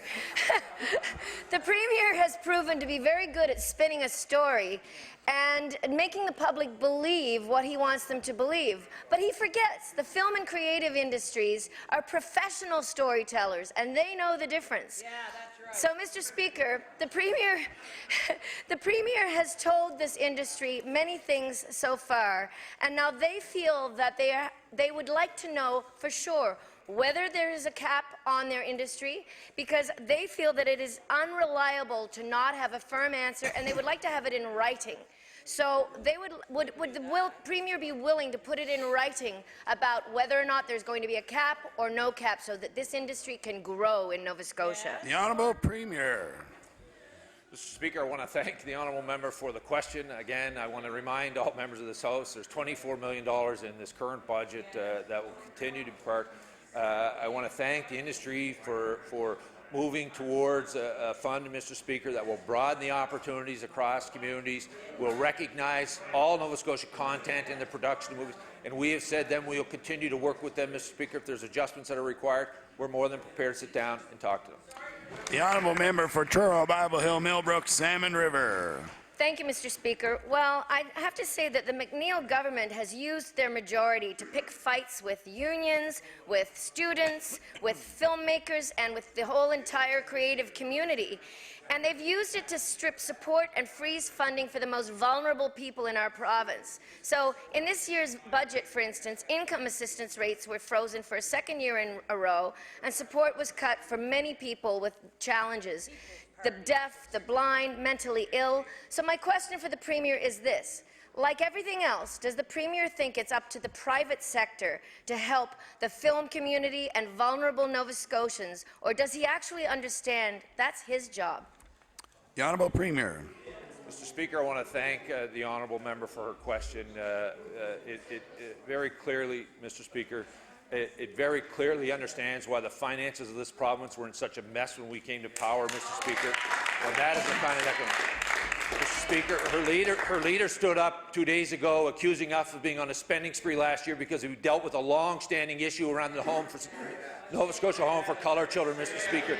That is absolutely offensive to suggest that anyone in this House would be asking the vulnerable and poor in this province to do. The reality of it is, Mr. Speaker, we have a fiscal challenge.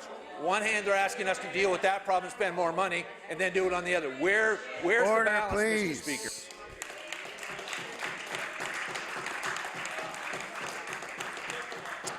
The honourable member for Inverness. Mr. Speaker, my question is for the Minister of Finance. In a briefing yesterday, a government official said that revisiting the film tax credit decision has now meant the government has a better understanding of what tax credits and incentives are offered by other jurisdictions. Mr. Speaker, this reminds us of how the Minister of Justice did not know what the rules were in other provinces in this country when it came to historical victims of sexual assault and abuse. Knowing what happens in other jurisdictions is critical to understanding what is needed to attract film business here. Does the minister truly believe she has the confidence of people in the Nova Scotia film business? The Honourable Minister of Finance. Thank you very much, Mr. Speaker, and I appreciate the question from the member opposite. I think the important thing for all of us to know and for the people of Nova Scotia to know is that we've had a meeting of minds, we've found common ground, we've worked together in what has been a highly charged and difficult time, and that there has been goodwill on both parts, on the executive from Screen Nova Scotia, who have had a very difficult role to play, and on our officials in government as well. And I think that it would behoove everybody today to look at the fact that we have found common ground with the Alberta model, that is a model that works successfully in Alberta. It has been agreed to on both parties that has good merit and can be used here in Nova Scotia. The Honourable Member for Inverness. Well, Mr. Speaker, I think the important thing to take from this is that the minister made decisions about people's livelihoods and she didn't understand the ramifications. Will the minister table case studies of examples showing finances for what would happen under the old tax credit and what will happen under her new plan, so that everyone can clearly see the difference? The Honourable Minister of Finance. Thank you very much, Mr. Speaker, and again, I thank the member for the question. I think the important thing, again, to realize is that work is underway, has continued. We've found common ground. A lot of work has been done. The new system will be more transparent. It's going to be fair to the industry. It's going to be fair to Nova Scotian taxpayers. We all know the examples across the country. Alberta is looked at as a best practice, and it's been accepted with the industry. Thank you. The Honourable Member for Pictou East. Thank you, Mr. Speaker. My question is also for the Minister of Finance. Well, here we are, folks, 39 minutes later. We're still trying to find out if the fund is capped or not. So I understand that the government has $24 million for this year, $10 million for next year. Simple question for the Minister of Finance: is the $10 million capped or not? The Honourable Minister of Finance.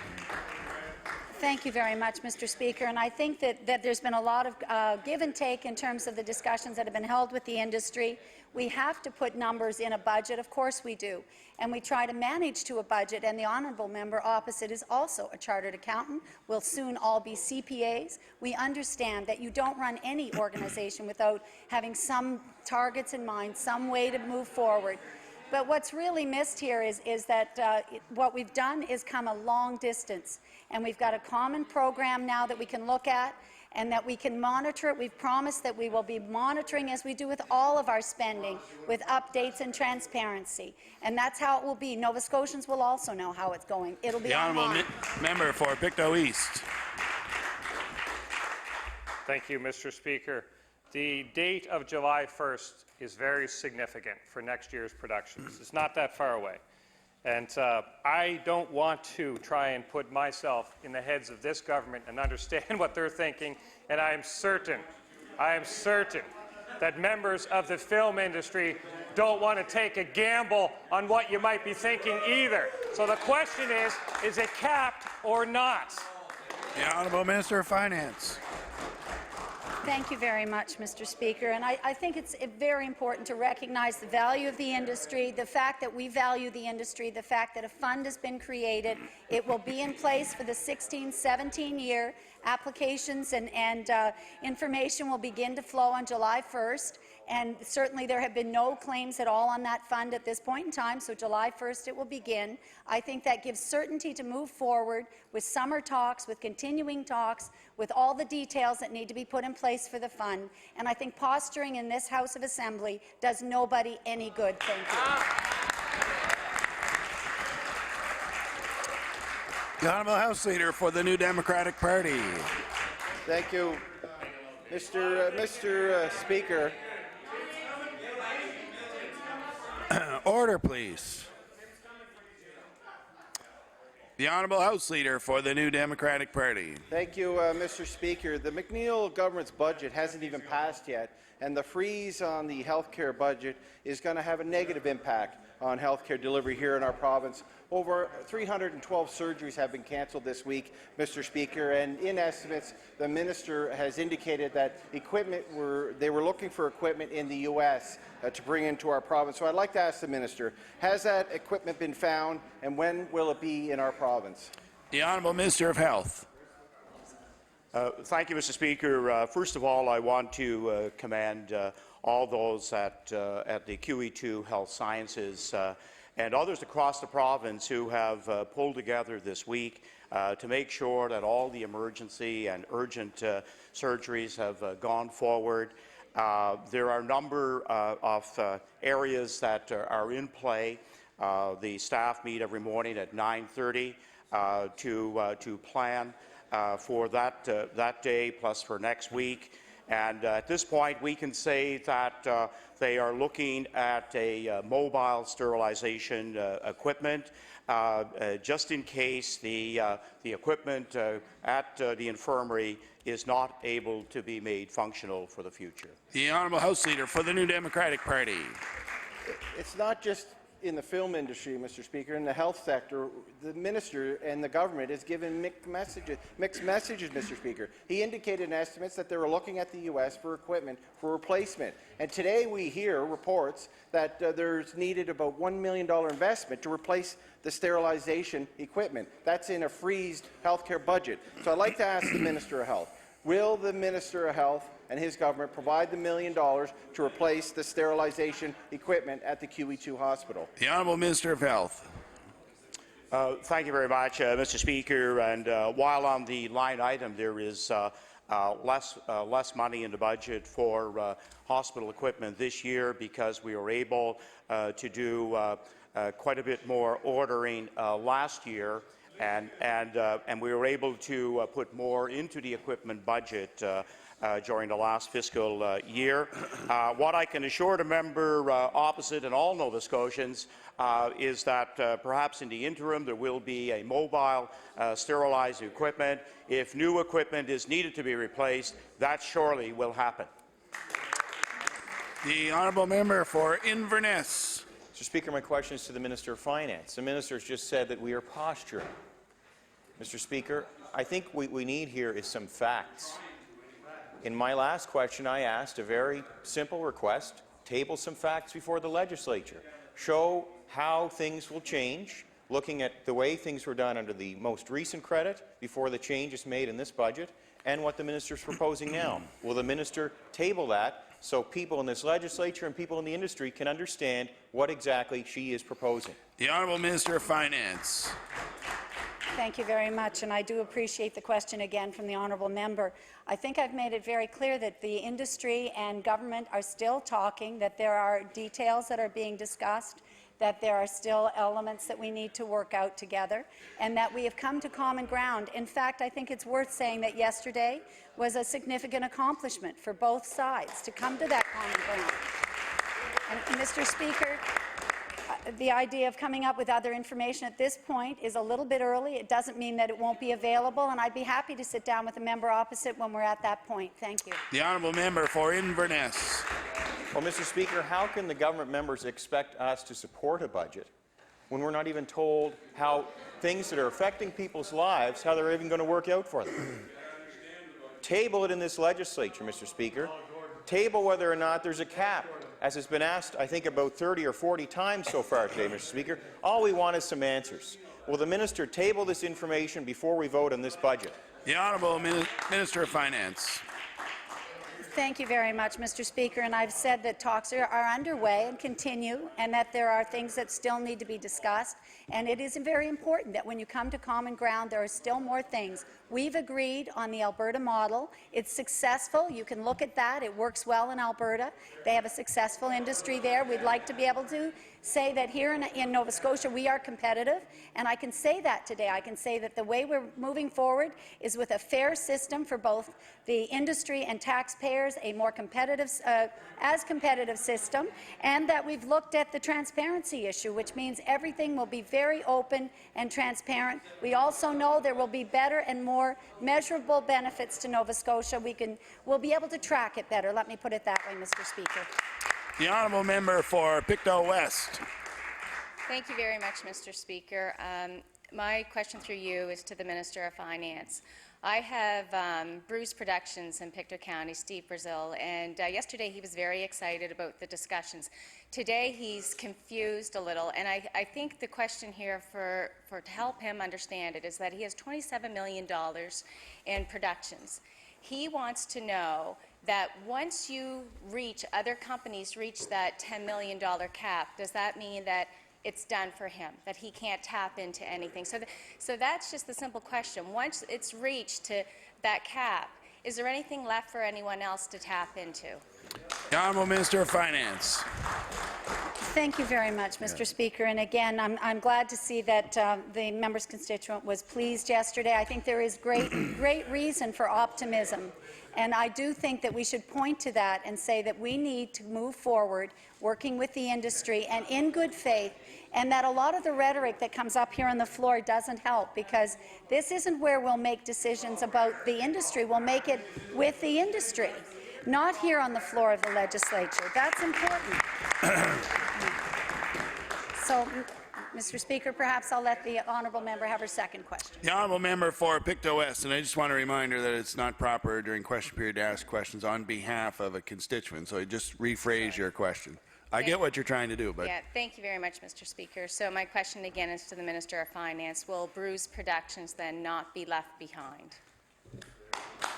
The Honourable Minister of Finance. Thank you very much, Mr. Speaker. And again, yesterday was a very significant accomplishment. In fact, the industry said so as well in their message to their members. But they also said there's more work to be done. And we agree with them. There is more work to be done. We'll be working with them. But they understand that what we're putting in the budget and what we're discussing is for another full year away. It appears in our budget in the fiscal plan, which is a 4-year outlook. So it's one of the many, many, many factors of items that we list. I can't think of the countless items that go into a budget that are there for the following year, for 16-17. And so we will be continuing our discussions. I would suggest that people in the industry should take heart from the goodwill and from the common ground that's been found in the fact that there will be a program in place on July 1st. The honourable member for Pictou East. Thank you, Mr. Speaker. The Alberta model existed a few weeks ago. Why create the term? Why not look at these things before you come in with these plans? Why not do jurisdictional screens and see what's happening in the world before you make these decisions that turn people's lives upside down? Order, please. Time allotted for oral questions by members to ministers has expired. The Honourable Government. The Honourable Government House Leader.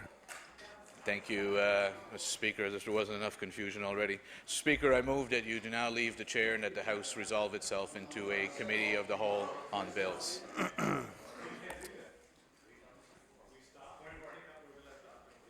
The Honourable Member for Pictou East on a point of order. Thank you, Mr. Speaker. I do rise on a point of order.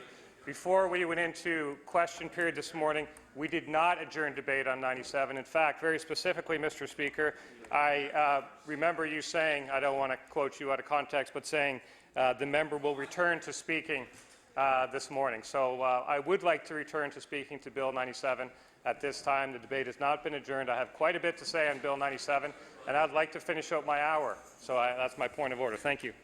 I'll just consult with the clerk for 1 minute and we'll come back. The House will now recess for 1 minute while I consult with the clerk.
order, please.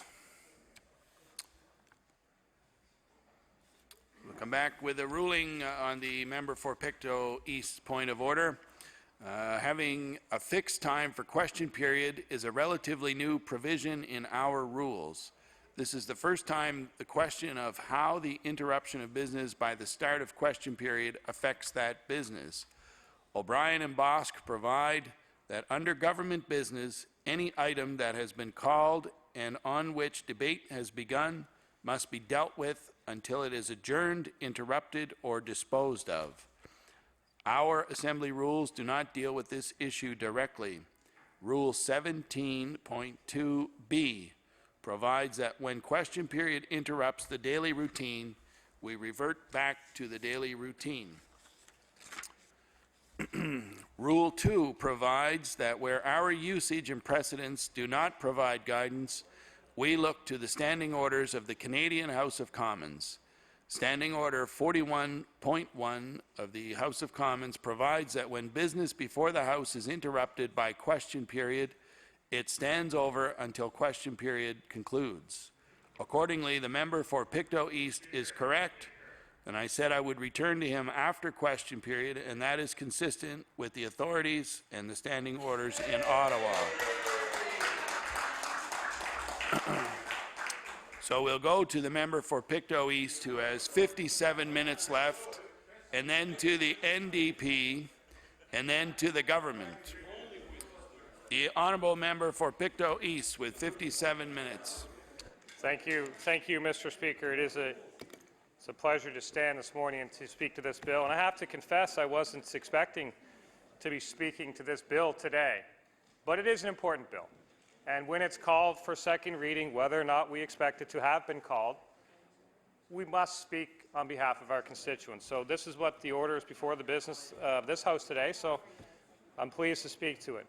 Assuring Nova Scotians receive quality health care is incredibly important. Every member in this House understands how important it is that we ensure that Nova Scotians receive quality health care. And when an incident or misstep occurs or a unique case presents itself at a health care centre, it is important that the steps and the lessons learned are communicated across the system. We have to learn from our mistakes. And that's true in many things in life, Mr. Speaker, but it's absolutely true in healthcare. So we think it's important that we have information available about quality improvement and patient safety from across the province. It's important that we aggregate that information, because it's only through having that information available that we can create a clear picture of the strengths and weaknesses of certain regions and make them known and help create a level playing field for the quality of the services that people receive. This is very important. And as I think about this, Mr. Speaker, I'm thinking specifically about Lyme disease. Lyme disease is a situation that's of great concern to me. It's also a situation where there is some inconsistency, not just across the regions of Nova Scotia, but across Canada, in how people that present, that may have symptoms of Lyme disease, are treated. So when we talk about getting a clear picture of the strengths and weaknesses across certain regions, that's what I'm thinking about, Mr. Speaker, because if you present yourself to an emergency room in Shelburne or Lunenburg, or you present yourself to an emergency room at the Aberdeen or Sydney, you should have the benefit. You should have the benefit of having learned from other situations in other jurisdictions. It's very important to me, Mr. Speaker, because when I hear about somebody presenting in an emergency room and maybe a physician is saying, well, that particular disease doesn't really exist, maybe you have this or that, and then somebody else presents at another room, and a doctor takes an immediate course of action, maybe prescribes 21 days or 30 days of antibiotics. Well, those two people, regardless of where they live, deserve to have the same standard of care. So we need to learn lessons, and we need to share information across the system. And that's a good thing. Now, how do we do that? Over the years, other jurisdictions have tried measures to get a clear view of what is and what isn't working in the system. It's been tried before. We should be trying it as well, and that's a good thing. Reminded Mr. Speaker of the situation that we're seeing now, that's unfolding before our eyes in this House. We saw it with the statute of limitations, where we talked about what's happening in other jurisdictions, tried to make the government look at that, maybe weren't interested, maybe didn't understand, but eventually came back and said, you know what, member from Inverness, you're right. We could look at other jurisdictions here and we can make this better. And they did. And now today, in real time, Mr. Speaker, in real time before our eyes, the government has decided, in the face of turmoil, that, hey, there's a system in Alberta that might work here. Let's try that. So we need to, it's always important to learn from other jurisdictions. And healthcare is no different, Mr. Speaker. What's learned in one jurisdiction doesn't need to be relearned in another jurisdiction in the face of chaos. You can look at these things methodically, and you can see what's out there, and you can move forward with them. You can adapt them, you can change them, but you can use them as your base. And evidently, that is what's happening to some extent with the film tax credit. There's been a revelation on the government side that in Alberta they do a certain thing, and now we're going to try it here, Mr. Speaker. And that's my wish for healthcare. That's my wish for healthcare, minus the chaos, minus the crises. We'll do it methodically. We have a chance here with this bill to look at what's happening in other jurisdictions and learn from them. Now, one interesting and very simple measure that I've heard of in other jurisdictions is a simple survey that patients would fill out when they leave a doctor's appointment. They could fill out a survey. And this survey would ask a very straightforward and simple question. Straightforward and simple. Not often words used to describe the processes of government, but in this case, there could be. There's no reason why when you leave a doctor's appointment, you couldn't answer a survey question that said, did your doctor explain the medication they prescribed? That would be a straightforward question you could ask, and that would provide information back into the system that we could learn from. This happens in other jurisdictions. We could learn from that. We want to improve the quality of the system. And there's examples out there, and I would certainly advocate for learning from those examples. What about when you leave a doctor's appointment, if a patient was asked a simple example, simple question, did the physician remind you about your annual exam? We can slowly and methodically, Mr. Speaker, start to gain knowledge about how the system is functioning in the eyes of the people who use it. And once we have that information, we can improve the quality of the system across the board. Because we could find that in one jurisdiction, maybe doctors, on balance, aren't describing what they prescribe. But in another area, they are. We could learn from that. We could learn from that, and we could go to the areas that are maybe a little weaker and improve them. And I think that's what's happening with the film tax credit as we speak, Mr. Speaker. Maybe that's what's happening with that. Maybe they're learning from another jurisdiction. maybe a little bit late, but it's never really too late to admit you're wrong and to fix what's broken. So we can do that in healthcare as well. And I hope, that's my hope, that we do that. The honourable member for Dartmouth East. Thank you, Mr. Speaker. On a point of order, previous rulings from your chair, in fact, and numerous sessions of the legislature have indicated that the members must stay on the bill. When speaking of it, the honourable member has strayed off into other areas a number of times lately in this, and so I would ask you to be mindful of that. In fact, Mr. Speaker, I would remind you that not only have you ruled on that, but your predecessor ruled on it many times when we were in opposition.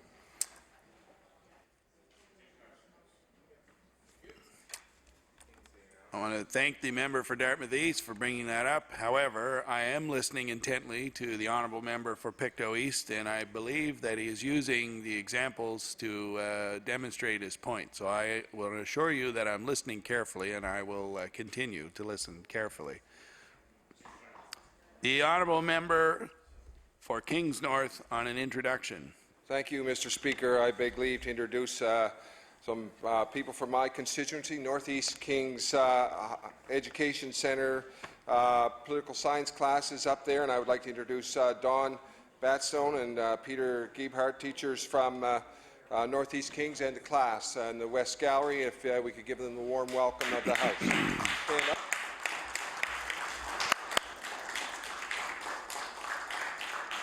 The honourable member for Pictou East. Thank you, Mr. Speaker. And I was glad that in this House we recognize we can learn from other jurisdictions, and we have many examples of that. And as I try to stress upon the government of how important it is to learn from the lessons of yesterday, I think there's no more poignant way to make those points than to talk about where things have gone wrong. We don't want things to go wrong. We want things to go right. So we should always be learning. And as a patient is leaving a doctor's office, simple survey would get some quality information. Imagine if you had a follow-up survey to a patient after they left the office. Did your physician take your blood pressure? That's a simple question. It would provide information into the system, information that could be used to develop what's happening in other areas of the province, and that's a good thing. That's a good thing when you can learn from these things. So if we are sincere about improving the quality of the system, and I know the minister is certainly sincere about improving the quality of the system. It's healthcare is a $4 billion spend for us. It's close to 40% of our budget, and we always ask questions in this House about how can that $4 billion be made to go further. That's the objective of people in this House. We know the situation, the financial situation of the province. The Premier has referred to the province being broke. The Minister of Business referred to the province being broke. And you know, in that context, we should be doing what we can to make things better, especially where it's particularly cost-effective. And simple surveys to gain information about how people feel, about the quality of the service they're receiving, can help make the system better, and it can certainly be done in a very cost-effective way. And we can even drill down through the Department of Health, could be looking down to see whether maybe certain doctors might need a bit more direction. If certain patients aren't feeling like they're being followed through with simple primary care necessities and directives, then if we have quality information, then we can use quality information to improve the system. And quality information can be obtained in simple ways. And that may lead to simple solutions. And that's all we're talking about here, Mr. Speaker. That's all we're talking about. I just want to urge the government to consider ways to collect quality information. And you get that direct from patients. You get that from doing a bit of analysis on what's happening in other jurisdictions, whether that be another part of the province. And maybe some of that will come, maybe some of that will fall out naturally with the amalgamation to one health board. I'm sure there's things that were done in the various other district health authorities, and there'll be some best practices. And maybe we might get some of those simple, cost-effective things that make the system operate better. And that's all we're talking about, Mr. Speaker. So there are ways we can improve health outcomes. We can improve the health outcomes of individuals by zeroing in on small pieces of information. Because small pieces of information might show you where the gaps are. And there are many simple ways we can do that. And if we do it properly, if we think it out and have a plan, then we can make significant improvements and we can better the health and wellness of Nova Scotians. And that's where I want to focus, Mr. Speaker, is making sure that this bill betters the health and wellness of Nova Scotians. So when we look at this legislation, we're always a little bit wary of legislation that deals with personal information, and particularly personal information about people's health history. We've got to be pretty wary about that because it's an important initiative, but this is one that has to be done right. We have to get this one right. The health information of Nova Scotians and having access to that will enable health professionals to make better decisions. If you have no information, you can make poor decisions. Information, good decisions. No information, poor decisions. Well, where have we seen that before, Mr. Speaker? Where have we seen where people make decisions based on little or poor information? If you make decisions in healthcare on little or poor information, people don't get the care they need. People get hurt, people get sick, people don't get better. So I'm an advocate of more and better information. And when you're speaking of people's health, cures and health improvements and the road to recovery for what ails you, it lies on competent decision making with good and secure information. I don't want to go through the numerous examples that are well aware to this House of what happens when you make decisions with poor or no information, or when you believe you're prepared to put an exclamation point on something and say, well, that's done, we solved that, just by saying that you're going to, without a plan. We know those examples exist in this House, and we don't need to go through those examples today. But I do see value in transitioning health records to an electronic format. If you do that properly, that's a good thing.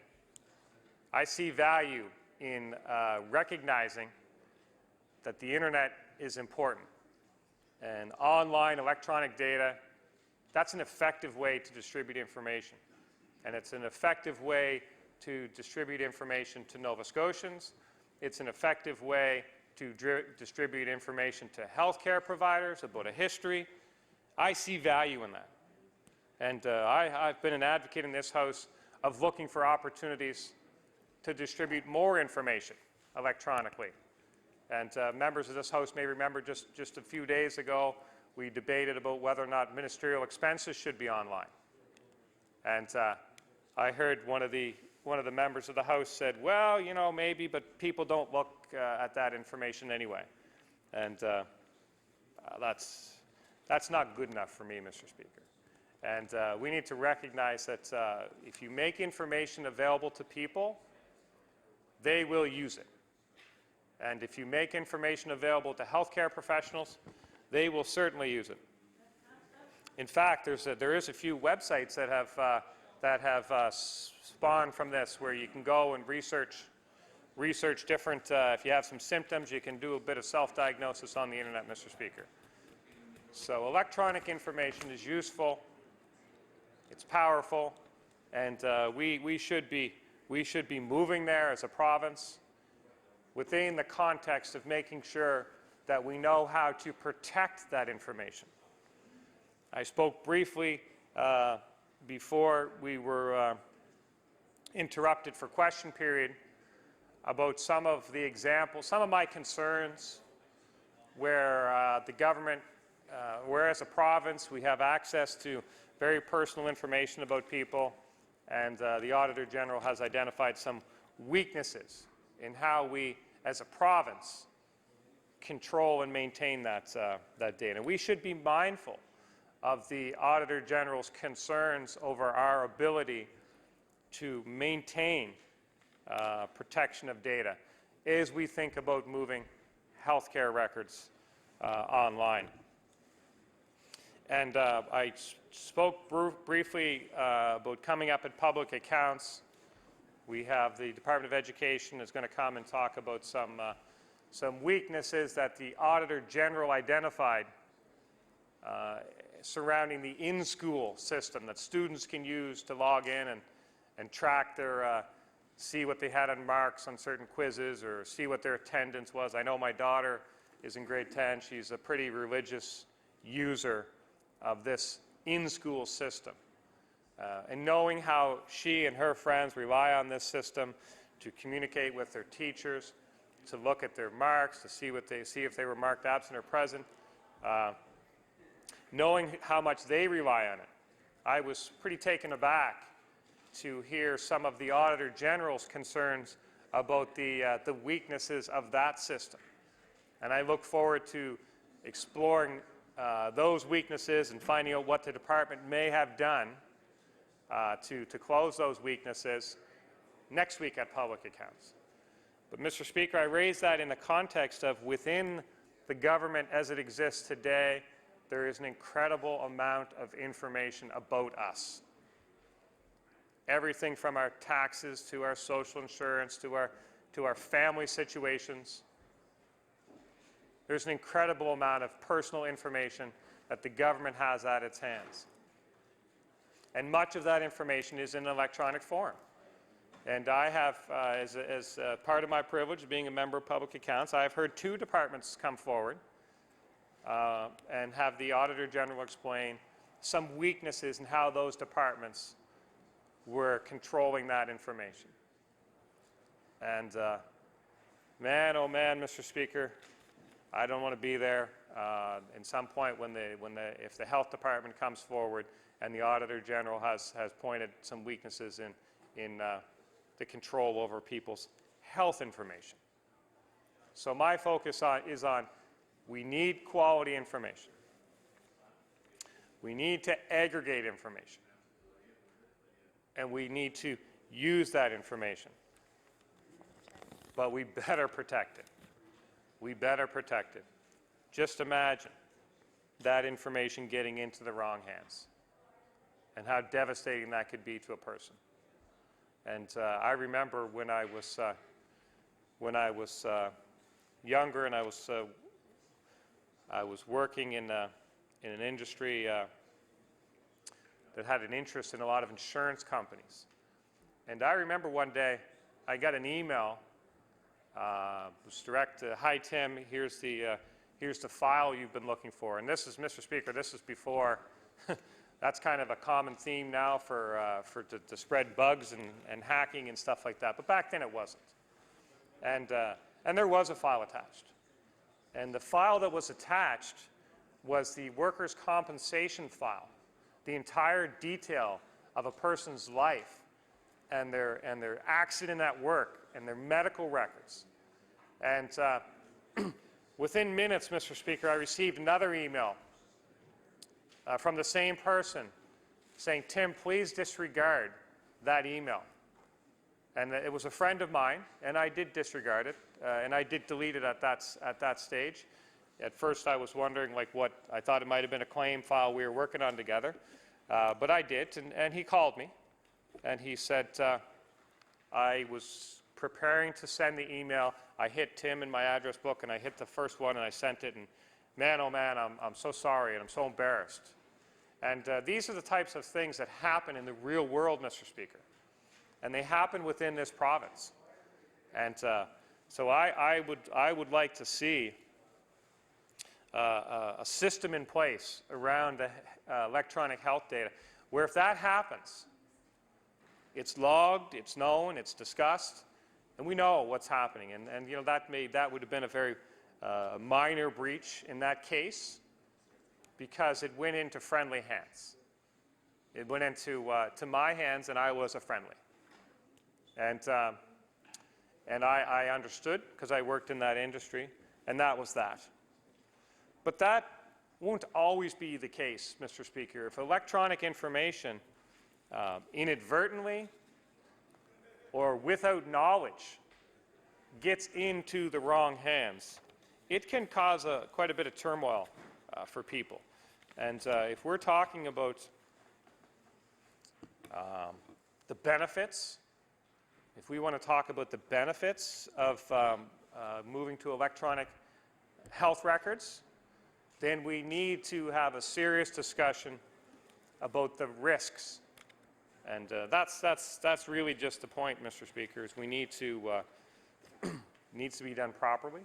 I think it's a good idea. It needs to be done properly. And we need to have a frank discussion, because if we get a good idea and we charge down the road and we try and implement that without consideration of other viewpoints or consideration of concerns, then we have a risk. And we've seen that risk. We've seen things that happen. We've seen things that happen and decisions that are made and then have to be pulled back and say, well, wait a sec. We didn't properly understand the consequences of that action. So, can you get that? I can't see. Leo's got a message. But I don't want that to happen here. So, I applaud the initiative. I raised some concerns of what can happen when decisions are made without proper information, without understanding. Can you grab that note that Leo has? Yeah. So, and I remember, Mr. Speaker, I was thinking of this story the other day in the context of another bill I was considering, and it has to do with the need for quality information in making decisions. And I raise it when thinking about the need for our healthcare professionals to have quality information. And I'm going to tell a quick little story here about a situation that doesn't involve this House. But it shows how when you make decisions with poor information, things can backfire. So it involves a House, but not this House. And it has to do with the need for quality information. And I'm telling it in the context of advocating for systems that allow physicians to have quality information. When we were newly married, Mr. Speaker, we were living in Bermuda, and well, it was probably about 18 years ago, because I'm approaching 20 years of marriage this summer. So we'd been in Bermuda, and we were living in an apartment, and we'd been there for 2 years. And lo and behold, Mr. Speaker, a new building manager came along.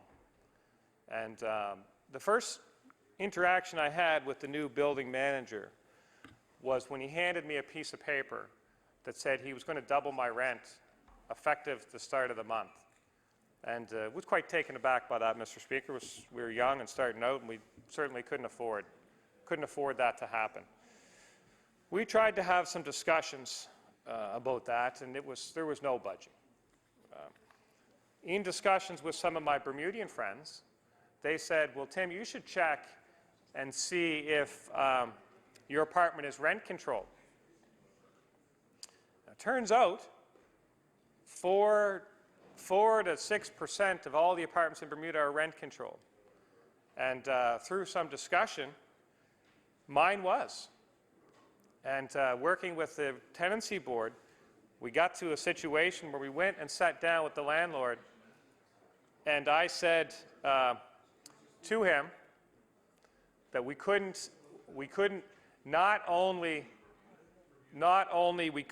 couldn't double my rent, but I asked him to leave it the same, and he said, no, I'm doubling it. And I said, well, sir, I have some information for you that might be relevant to your decision-making process.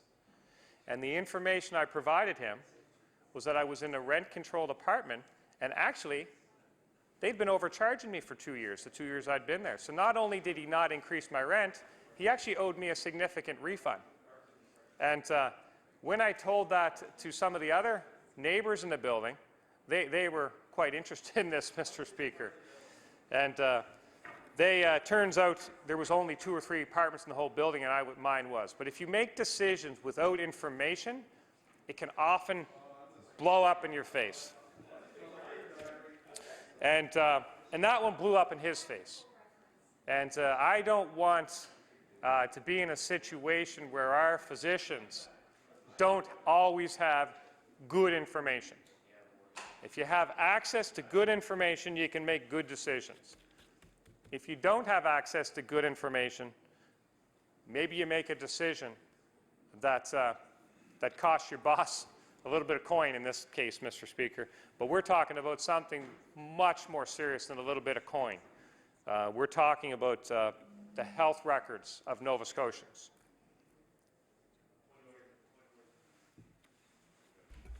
The Honourable Minister of Health.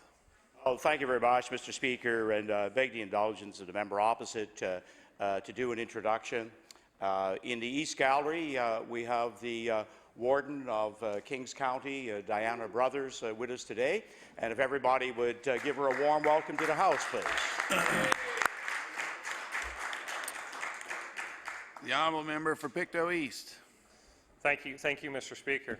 And before I move into getting into the specifics of health records and some of the things I'm thinking about around health records, I do want to finish that story because I think the members of the House may find it interesting that the decision that was made around the rents and was made with very poor information. I'd just like to tell the members of this House, because I do think that they might find it interesting, that I remained in that apartment for quite some time after that, but the landlord was gone in very short order. And when you make bad decisions with bad information, there is often repercussions. And that's a story about a house. It's a story about a different house. But I certainly see how there's lessons to be learned by members of this House about making decisions and making sure that you have good information. If you use the data available to you properly, and you collect data through efficient systems, and you make that available to the healthcare providers, then those in charge of healthcare delivery will have some very useful tools at their hands for better care for patients.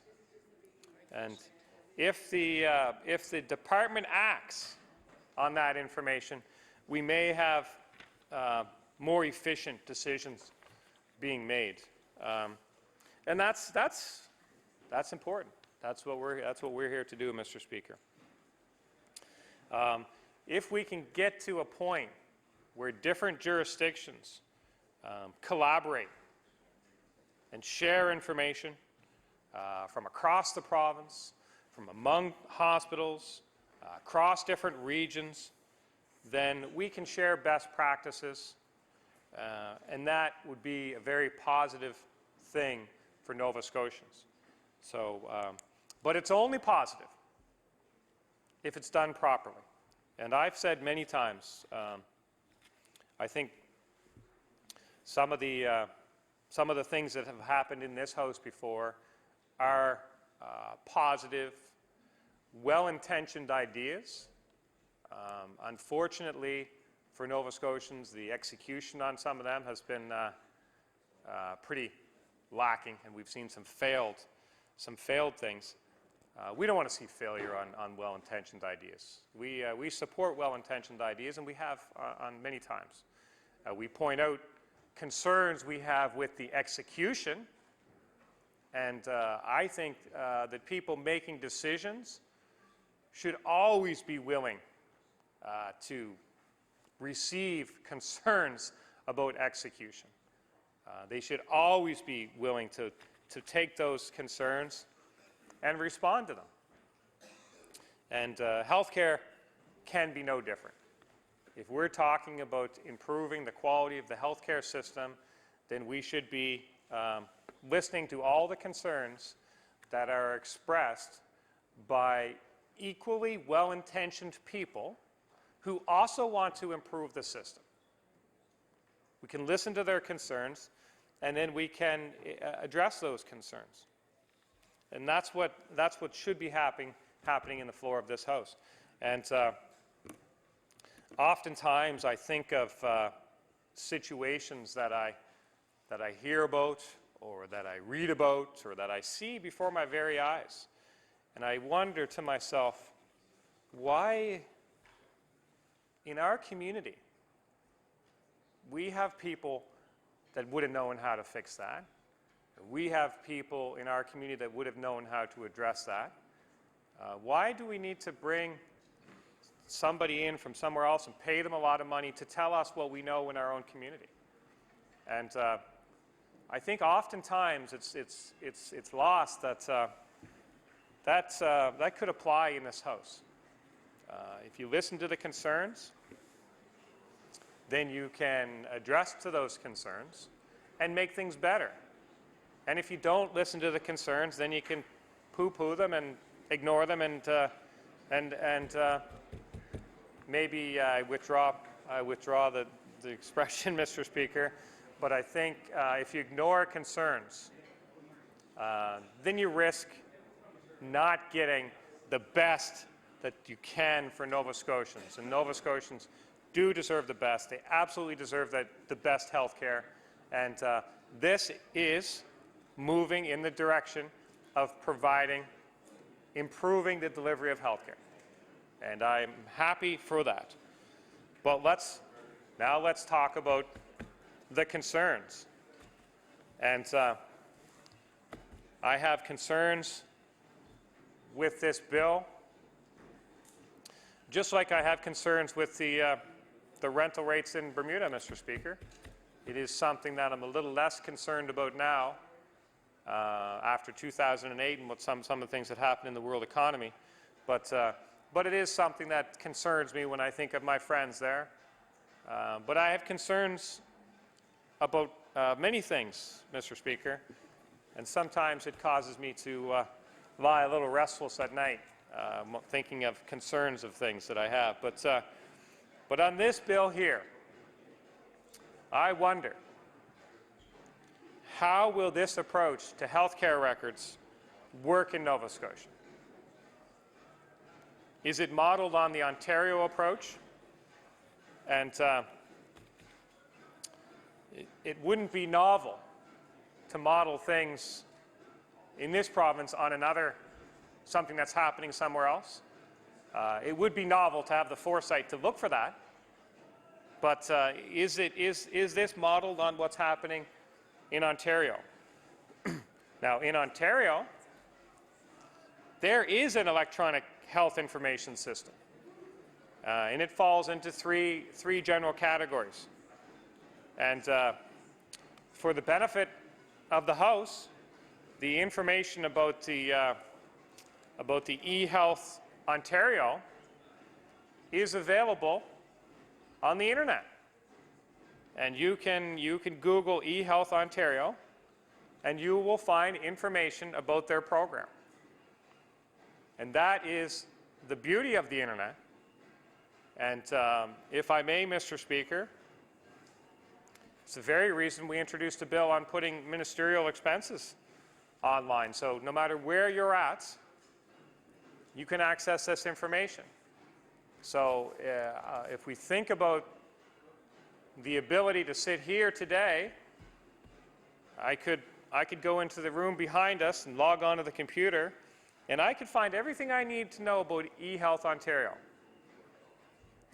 And that's a good thing, because imagine, Mr. Speaker, if you were a physician in some area of Nova Scotia, a patient presented, maybe not ordinarily resident in the area, and with a health history, and you could just go on a computer and you could pull up that person's file and give them the treatment that they deserve and give them the treatment that they need. And that would be a big step forward for this province. And I hope we see that day, and I hope we see the day where that happens in the context of a safe, secure information delivery system. Because electronic health records, they'll bring together everything about your individual information. It's all registered with the healthcare providers, and it's available to your family doctor, to specialists, to a doctor that you may see that you don't ordinarily see, but as part of your healthcare team. It would have everything about your provincial healthcare plan, and you know, this is the way of the future. So eventually, electronic health records will include all the data from the hospital information systems and community care clinics and other providers as well. So it's a good thing, Mr. Speaker. But how are we going to do that? How does that happen? And you're going to need an electronic medical record system. You're going to need some software. So what software system are we going to use? How are we going to aggregate and distribute these systems? That's very important, Mr. Speaker. So, you know, these are the types of concerns I have. And I think it's a good thing. I think it's a well-intentioned thing. I think when we think about it in the context of some of the well-intentioned things that have not happened for whatever reason, I don't want to use the word failed, but have just not happened.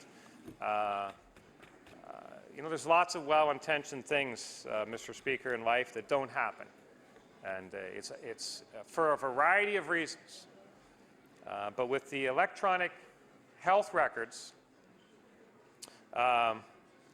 it's a well-intentioned thing. But I have many concerns about how we're going to deliver that. It'll be personal health care records, everything about your history. And let's think about the flip side about that. Let's think about the power of physicians to have more information about specific cases. And I can tell you, Mr. Speaker, in my family, there is a medical condition, a hereditary medical condition that is very rare. And every time we have a new doctor, it's a big learning experience for that new doctor to understand the condition and understand the possible ramifications and to consider the treatment. So for me, you know, it would be very helpful to have a little, you know, maybe when you even move across countries, you can have your own information on a flash disk and you can say, here you go, here, doctor, here's everything about me. And that may help him. It may help him with the treatment. It may help him with the treatment plan. And it may help doctors coordinate and share data. These are good things, Mr. Speaker. So when we think about the possible bad things that can happen in the health system from poor information or lack of information, some pretty dire consequences. Pretty dire consequences there. So let's make sure we have good information. Let's make sure doctors can focus on patient care. And let's think about the positives that can happen. So at the moment, patients who want access to their records in the past have had to pay a lot of information to pull into their records. And the question is, will that happen in Nova Scotia? That's the question in my mind. In 2013, there was quite a kerfuffle when a woman from Thunder Bay attempted to access her paper records. Now this lady was pretty shocked to find out that it would cost her $617 to access her records. Imagine the shock, Mr. Speaker, to try and find out that you want to access your own records, and you got to pay $617 for our own records. Could that happen here, Mr. Speaker? And what would happen? What would happen under the new electronic system? We don't want that to happen, and you know, I think that's. I don't think that's something that can happen. So let's figure out. Let's get a good system. Now the law is pretty clear on that point about accessing your own records, but you know, the records, you should be able to access your own records. The information belongs to the patient. The information about the patient belongs to the patient. But in some cases, in some jurisdictions, the physical record belongs to the person or organization responsible for its creation. Now just imagine that, Mr. Speaker. It's your own health record. It's information about you. And that's your life, but the fact that somebody wrote it down and stored it in a file and created that file about it means that it belongs to that other person. And the Supreme Court ruled on this issue back in 1992, and it was the landmark case of McInerney versus McDonald. And Mr. Speaker, you remember that. You may remember that case. The case dealing with personal information and who owns personal information. It was a significant issue at the time, Mr. Speaker. Somehow didn't make it onto my own radar screen back in 1992, but I think maybe the Speaker might have been paying close attention to that one. In 2013, this issue came up again. And according to a 2013 Globe and Mail article, this is according to the Globe and Mail, a patient has the right to see the content of their record for almost any reason. The only exception is if revealing the information will cause substantial harm to the patient or others. Now that doesn't mean you can traipse into your doctor's office and demand your file at any time, but you can make an appointment to do so, and you can ask for copies, and the physician or the hospital can in turn charge a legitimate fee for providing the documents. Now, that was quite shocking to the lady in Thunder Bay who wanted to get her files. And it's quite surprising to me, Mr. Speaker, even thinking about this today. So with control over a person's personal health information comes great responsibility. So what is the plan for controlling the information that's going to be collected here? What is the plan for then subsequently distributing that information?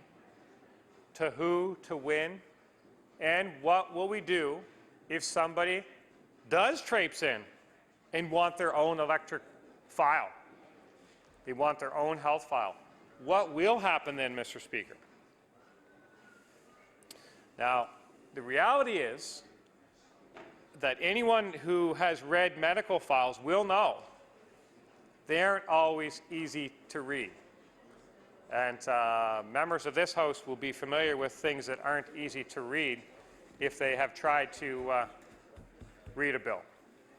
You know, legal bills are very hard to understand if you're not well versed, if you're not a lawyer. And the reality is that the medical files will be hard to read too. And let's think about what might be in those files. Those files may also contain mistakes. You could have mistakes in the medical files. And they could be substantive or they could be de minimis. But there could be mistakes in those files that could then turn around and affect your insurance coverage. It could affect your treatment. So if we have these files electronically, maybe we want to think about, as part of the goal of improving the quality care, of offering it to Nova Scotians to review their files. Maybe identify mistakes. So it's important, Mr. Speaker, that we know what we're going to do with these things, with these files. You did? Okay. So we should know how we're going to handle the information. So in time, I'm sure we'll hear from the minister as this plan develops. If there's going to be costs, are we going to go down the same road as Ontario? What are we going to do with the information in these files? How can people access it? How can they get changes? How can we improve the system by distributing information? And I want to use my last 5 minutes, I believe, Mr. Speaker, to go back to where we started on the need for privacy and the need to protect electronic records. And this is a key issue for me in this case, particularly because the bill before this House changes existing legislation. This bill changes the FOIPOP legislation, and it changes indemnification around disclosure of information.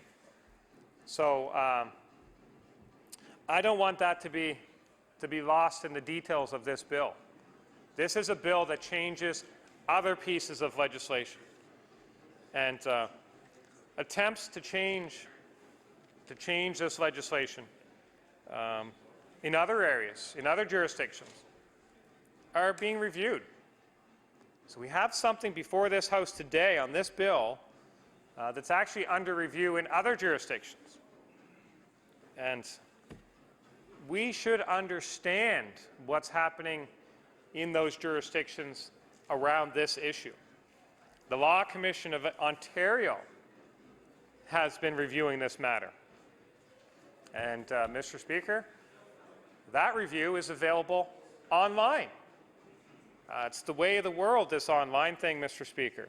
And if the members of this House are interested, they could go online and they could look at the Law Commission of Ontario's review of the matter of a piece of legislation like this, changing other pieces of legislation, changing the FOIPOP legislation, changing indemnification around disclosure of information. If we're going to change that, we should understand what's happening in those reviews. A person's personal health information is the most private form of information that you can hold about somebody. It's extremely, highly sensitive in nature. And the circumstances of vulnerability and trust under which it must be controlled and collected and distributed, it doesn't get any more important. It doesn't get any more important than that, Mr. Speaker. And I hope that the members of the House see the importance of this bill and that we can have some further discussion about this bill this morning, because it is important. If we're talking about the collection of people's personal information, this is something that we need to think long and hard about. We also need to think long and hard about changes to the FOIPOP Act. And I certainly see the need in this case, but it's got to be done right. The Freedom of Information and Protection of Privacy statutes in most provinces do protect personal health information in the custody of the government and public bodies. And public bodies encompassed by such legislation include hospitals, includes regional health authorities, includes other health agencies. In addition to this, the federally regulated public sector has privacy legislation in place to cover both personal information and personal health information that's in the custody and control of the federal government.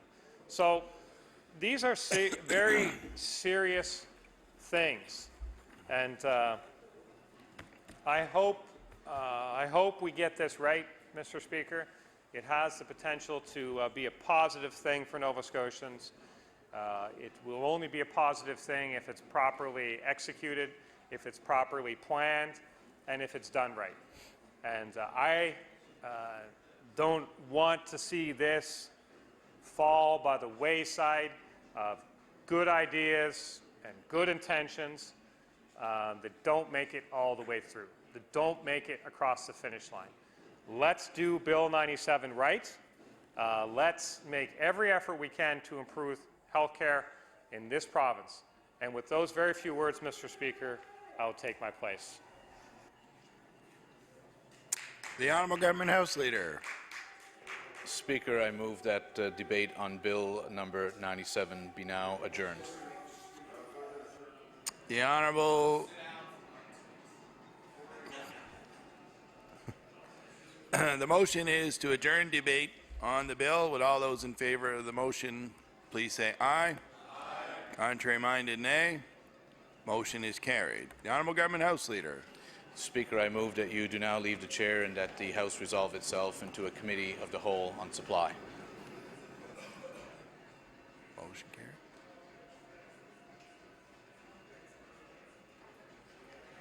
Motion carried.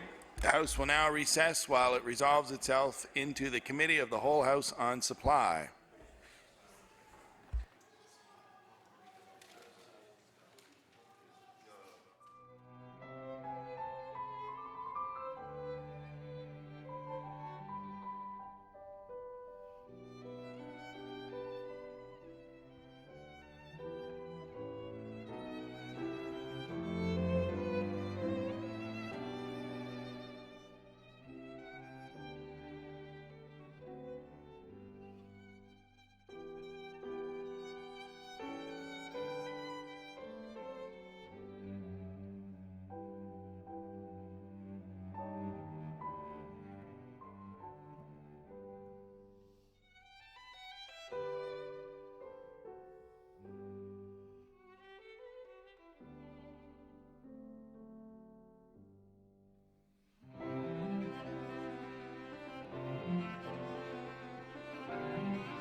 The Committee of the Whole House on Supply will come to order. I recognize the Honourable Government House Leader. Thank you, Madam Chair. Madam Chair, would you please continue with the estimates for Department of Health with resolutions E11 and E36. Estimates for the Department of Health. We'll start with the NDP caucus. With 48 minutes remaining in their time, recognize the Honourable Member for Chester St. Margaret's. Thank you, Madam Chair, and good afternoon to the Minister and his staff. I'm going to initially focus on some things in my constituency that the Minister is familiar with. And the first one is Shoreham Village Senior Citizens Complex. Now, Shoreham Village Senior Citizens Complex, to explain, it is set up as we have a nursing home and we also have apartments, and some of those apartments are subsidized through the Department of Community Services. With regards to Shoreham Village, very quickly after it was built a number of years ago, there was not enough space in Shoreham Village. And rooms were designed for one person to live in, and they're very small rooms. And very quickly, the capacity was filled, and they were required to put 2 people per room. So you can imagine that you know, after years of living in your own home and having the space in your own home as a senior, that what's available to you in the community, and there's not very many senior citizens homes, that's the only one in the Chester area. The issue is that you're going into a home that a room should have been for one person. So there's a great lack of privacy for those who live there. There's been many issues over the years. I will say that the staff are incredible at Shoreham Village. I know many of the staff that work there and how dedicated they are to their jobs. There's a lot of pressure, as we know, because of our aging society and the number of seniors. The case load is very heavy because where we're living longer, the care level has tripled in terms of what we expected the nurses to carry a number of years ago, and that's moving along very quickly. And then the whole issue about dementia and Alzheimer's. They do have an Alzheimer wing there, but there's been a lot of problems over the year. They've had mold issues in the facility that they've had to renovate. They've had water issues, running out of water. There's a very long list. So Shoreham Village was one of the complexes in the long-term care facilities that was identified by the NDP government that needed a rebuild. And it's seriously, I cannot stress enough, Minister, the seriousness of a rebuild for that complex. I know that you have many struggles with the health budget. However, before the election and during the election, not only the Liberal candidate, but the Liberal Party itself came out very loud and publicly in my community to say that they would commit to any of the capital projects that were going to be done by the NDP. It was very, very loud and clear. Also, the staff at Shoreham Village and the nurses were told that. The community were told that. And so there's been a great expectation that there will be a rebuild. And my understanding that that is now off the table. I asked the minister about it last year in estimates. Didn't get a clear answer. It was one of those that we're working on it and going towards that direction. And I would like to have an absolute, like in QP today, a yes or no. I believe it's a no, unfortunately. And my concern and family members' concerns and those living there is the conditions of the home. I know that the administration, the CEO works very hard within the facility and what she has to work with. I know the staff does that also, but it does, and their board of directors, but it doesn't take away from the fact that we are allowing our seniors to live in a facility that could at times be even deemed unsafe because of the amount of mold. We don't know what's between other walls there. People living in small little rooms, when they, where is their independence? There is a long list of issues with respect to Shoreham Village. And people are coming to me, Mr. Minister, to ask what is going on, because a promise was made. Even there was a circulation of a paper by your candidate in that area saying that we were committing. The date was the same date, 2016. We're now in 2015. If that rebuild was going to take place, there would be consultation with the community, with the family members, with the residents there, to decide whether or not the particular location where the home is now would be suitable. Would the rebuild take place in another location? And not just renovations, but in some areas that it would be total rebuild. And what I'm trying to express to you, Mr. Minister, is the human element of, I can tell you right now that I would not want to live my seniors' years in a complex that doesn't allow me to have independence because of the small size, a complex that desperately needs to be rebuilt because of the water issues, the mold issues.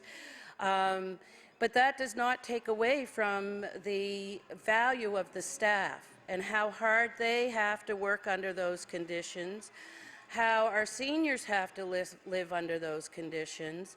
And it's extremely disappointing that a party could tell people right to their face, yes, we are going to do this. Now, I know what will happen. I will be told that the government did not believe or understand the conditions of the province when they came in. And I'll say two things about that, Mr. Minister. One, we do know that the deficit was basically created by your own government by not paying off the pension plan. And by paying it off, I mean in a year rather than over the 12 years that we were going to amateurize that. That's fact. We know that. And the problem being is we faced many issues such as you did when you come into government, was that the past governments neglected to look at the fact and calculate the numbers that our public service were growing older and that people would be retiring, many more would be retiring around the same time. So there was not enough into that pension plan to cover those retirements. And so it was identified as a $600 million gap, and we made the decision, the same as anybody who purchases a house, to amateurize that over 12 years so we would be able to make sure that we could invest into rebuilding homes for our seniors, and that we could also be able to increase income assistance for the most vulnerable people in our society, that we could keep the film and television industry going, that creates an investment of 396%. So it is about priorities. And I believe very strongly that our priorities came with the people and that our decisions were made based on the people. And so the decision of paying that off over a 12-year period was a decision to ensure that there was still food on the table, the same as anyone amortizes a mortgage. You may have all the money to pay out your mortgage, but once you do it, you won't have enough money to bring up your children or put food on the table. So you have to make those decisions. They're not easy decisions. It's nice if you have the money to pay it off all at once, but when you do not, you make common sense decision. And that common sense decision comes down to people and their lives. And this is what is not happening at Shoreham Village. We have seniors and staff working, seniors living under tough conditions, and we have staff working under very tough conditions. And what makes it worse is that there was a public promise to rebuild Shoreham Village. Very public promise. And I know that sometimes it's difficult to keep those promises, but if you can't keep them, then it shouldn't have been made to those poor seniors and their families. So I would like to ask the minister if he can tell me a couple things. It's going to be a couple-part question. Number one, is Shoreham going to be rebuilt under the time frame that was committed by you and the members of your party during the election? Number two, there's been great issues at Shoreham with respect to a mortgage that was taken out over a 50-year period and the apartments are not receiving any dollars for maintenance, which comes from community services. And there's been a fight back and forth between community services and health in terms of the dollars into the apartment. And what I have been told by the board many times over is that health and the Department of Community Services need to get together with a meeting with the both boards, the apartment board and the senior citizen board and the CEO. This is a meeting they've been trying to organize for well over a year and a half. So I'm asking the minister to give direction to his staff that that meeting take place, which would include, if he would like to be there himself, but also myself, because it's been a year and a half and it's not going anywhere. And what's happening is the apartment complex is becoming a slum apartment for our seniors. And I can take the minister there and show exactly what the conditions of the apartments are. So those are my two starting questions. Is Shoreham going to be rebuilt as promised? If it is, can I be provided with the exact dates of when the process will start and be finished? And would the minister also confirm to me that his department will organize a meeting before the end of summer with the Department of Health and the Department of Community Services staff, both boards, and myself? Thank you, Madam Chair. The Honourable Minister of Health and Wellness. Thank you very much, Madam Chair, and I thank the honourable member for that question and raising a very, very important issue when it comes to replacement of nursing homes. We have, of course, a very, very strong evaluation, very, very strong assessment of the conditions of all nursing homes in the province. There are some that are definitely in that top 10 that we need to get at. And as the member opposite knows, we have made no announcements, and we have some that are needing replacement, as we know in a number of members' ridings on both sides of the House. It's an issue that I can assure the member I do not put weight on it in terms of political references, perhaps that the minister has raised here. I see it as a seniors' need issue. those that are already in a nursing home, those that will come to Shoreham or any of our facilities across the province. My first commitment after going to a number of nursing homes, and I added a number additionally this winter when I made a shortened version, but over a 3-month period, I went across the province to deal with seniors' issues. And when we talk about seniors in our province, there are a number of issues, but there are a way more, I guess I would say, powerful and positive stories about how seniors are living in our province, both in terms of nursing homes, those that spend time in hospital, those that are, of course, and the vast majority of Nova Scotians who live in their homes in their elder years. And we all know that's where the vast majority of our seniors want to remain.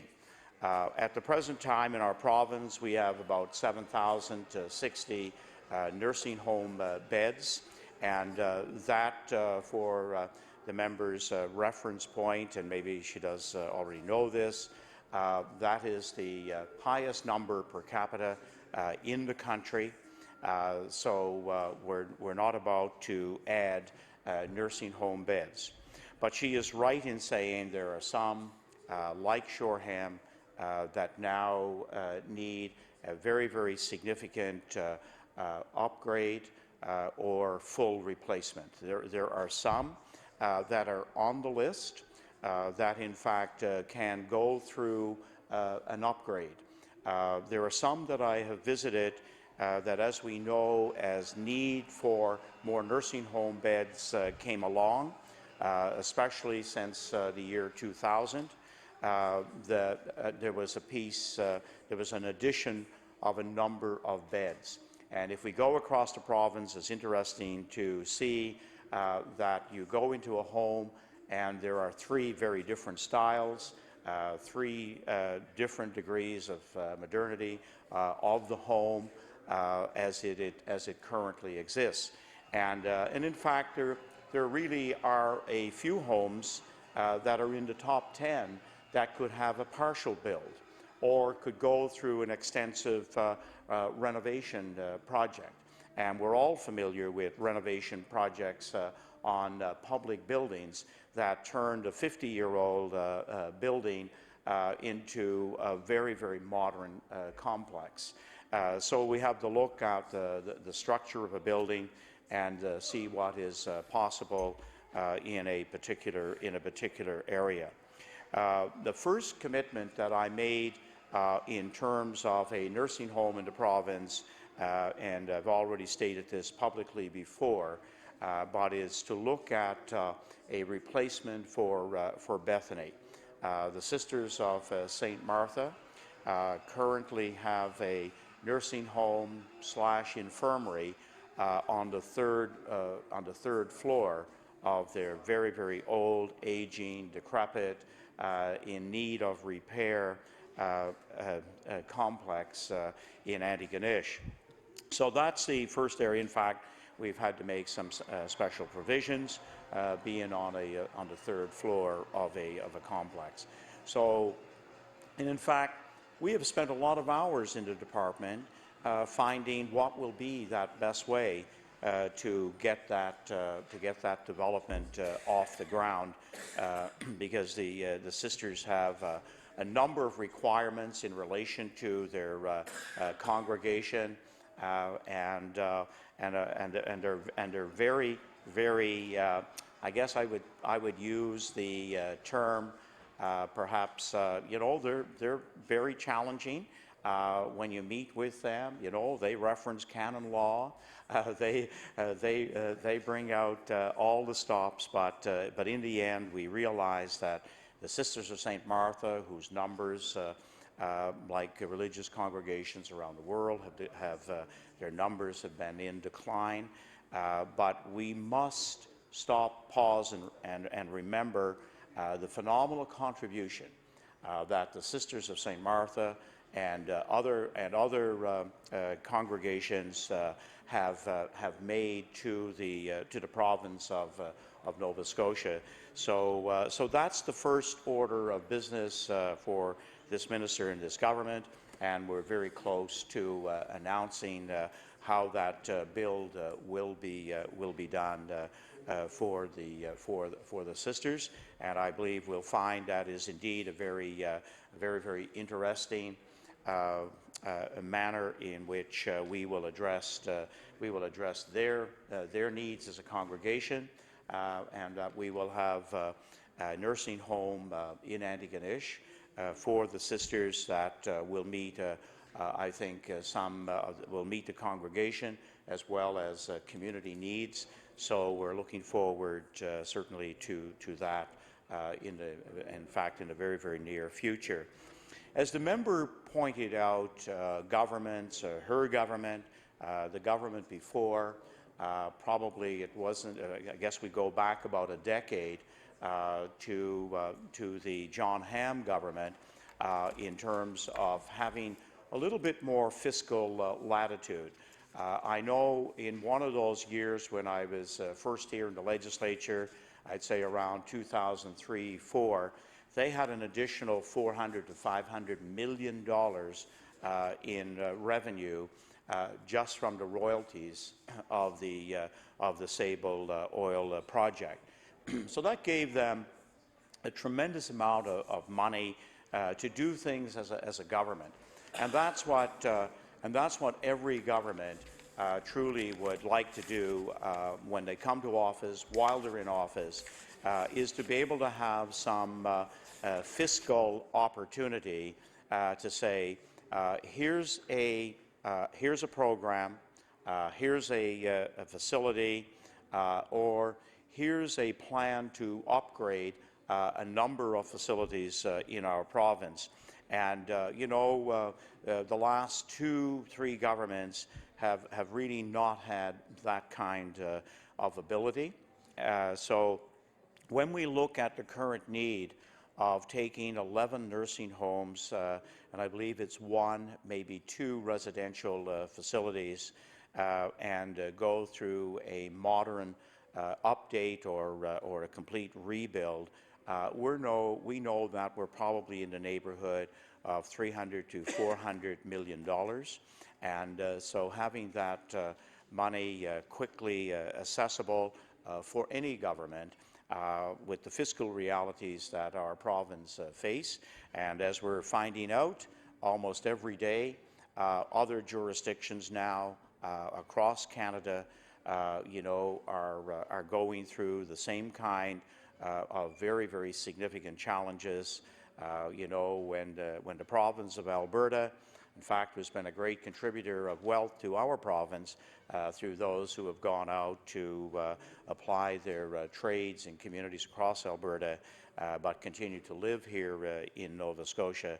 When they're looking at taking $6 to $7 billion from their budget, we already know that it'll be hospitals, it'll be health services, it'll be education, and probably community services, the 3 big areas that all governments have to respond to in as full a manner as possible. So we have put together a plan to look at how we can have those capital dollars for rebuilds that have been currently identified.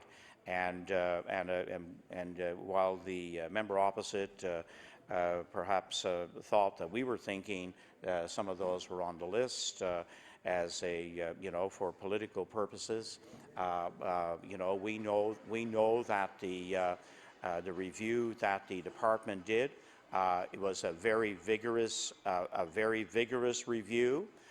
It was a very sound review. And in fact, there's a scoring process when a team will go into a nursing home to take a look at what is the current state and status of that home. And without question, when Shoreham went through the rigorous process by the department to take a look at the needs there, it certainly scored very high in terms of the need for replacement. I've been down to Shoreham since becoming minister, and have had the opportunity to look at the complex there. And one does not have to be a building inspector, part of a construction company, to realize that that facility, like a number of others across the province, have deficiencies. And as the member pointed out, when we take a look at what our seniors should have, and a goal, I know, and it'll take successive governments to reach the final goal of having a private room for each of our citizens that spend the last years of their life in a nursing home. It truly does become their room. I have visited a number of Nova Scotians who now call that room their home, and they have truly made it very homey as well. And I wish I had more time in my role and in my job, because it does open up the door to go and sit with a senior in their room and to hear from them firsthand as to what they experience each and every day. The other part about having that individual room is very, very much one of the big areas that nursing homes often face, and that is infection control. And I've been in a number of nursing homes where infection control has been an issue and continues to be an issue. And it's only because, again, as the member opposite said, we have staff that are committed, that are conscientious in making sure that the environment, no matter how old the home is, that in fact it is in very, very fine, as fine a condition as they can make it, to give those who are in our nursing homes the greatest care, the greatest dignity possible. When I met with the board, and I'll have to confer for a moment with the Deputy Minister, because he was with me on that tour, and were members of both boards present that day, or was it just the nursing home board? Yeah. So I met with the nursing home board, and it was an opportunity to hear from them firsthand. A number have been on the board for some time, and they are certainly strong advocates of the need for replacing Shoreham. So we have a scheduled, and as the member pointed out, it also wasn't a, nothing real quick was going to happen there, and if the last government were involved and started a process for replacement, they soon realized that, yes, around the mortgage and some other elements, there were challenges to be able to overcome as a first step. So in May, there will be a meeting of DCS, the Department of Health and Wellness, as well as Nova Scotia Housing. There are some issues that need to be cleared up before the rebuild will get underway for Shoreham. And I think the member is keenly aware of some of those issues. So that's going to address what I see as one of those blockers that has been around for a while there, and the board certainly spoke to those issues. So in wrapping up, some general comments around nursing homes, that I would say that Shoreham remains in that in the top 11 priority group, and as the member is aware, or perhaps aware, the last bill that we did in the province, the last major bill, about 11 homes were announced all at one time. We will not be picking off one at a time to build. We're working on a financial plan that will allow for those that are most in need of a renovation or total replacement to go out and to be addressed at one time. So that has taken a while. As I said earlier, having the kind of fiscal capacity for the province to take it on is certainly a very, very significant challenge for us. But we feel we're very, very close to the plan. It's been worked on now for a while. We've overcome the logistics of a number of the homes that are on the list, and so that's where I will leave my comments for now in relation to Shoreham. The honourable member for Chester St. Margaret's. Thank you very much. I want to point out that the mortgage issue with Shoreham has nothing to do with the rebuild. So I want that to be on the record. The issue is the mortgage issue is holding up any funding to the apartments that are in horrible shape. And I would also like to be invited to that meeting. I actually used to sit on the board of directors for Shoreham Village. And so I want to be a part of that meeting because I have been supporting both the Senior Citizens Board and the Apartment Board, and they're at loggerheads, and there needs to be a restorative, collaborative approach. And as former Minister of Community Services, we had signed off approximately $350,000 to go to the apartments to help out with maintenance and repair at the apartments, which look like slum apartments presently. And that money was not accepted because of the issues and trying to get the departments together, and there has been correspondence from the Minister of Community Services in terms of those dollars. We don't want to lose that $350,000 that was signed off by myself, and that would be an awful shame. And I know, Minister, that you mentioned about the political reference, and I can't help but do that because the sincerity from your party to seniors. I have been brought up to have a great deal of respect for our seniors and what they do, and I would never make them think that they were going to get a new home if I didn't know that I could provide a new home to them. And within that period of time that the commitment was made, and it was very public and it was very clear. It was written down on paper, so it wasn't even a verbal commitment that somebody could say that they misinterpreted or the communications was misunderstood. And the people in my constituency know that, and the people know that the seniors there are living under those conditions. And I would challenge yourself or anyone in your department to pack up a little suitcase and go there and try to live in those very small rooms that are almost like closets for a couple months and see how you fare, and give it a try. Because that's what our seniors are doing, and I'm standing here to fight for those seniors and their rights, because they have worked so hard to make the province that we have today.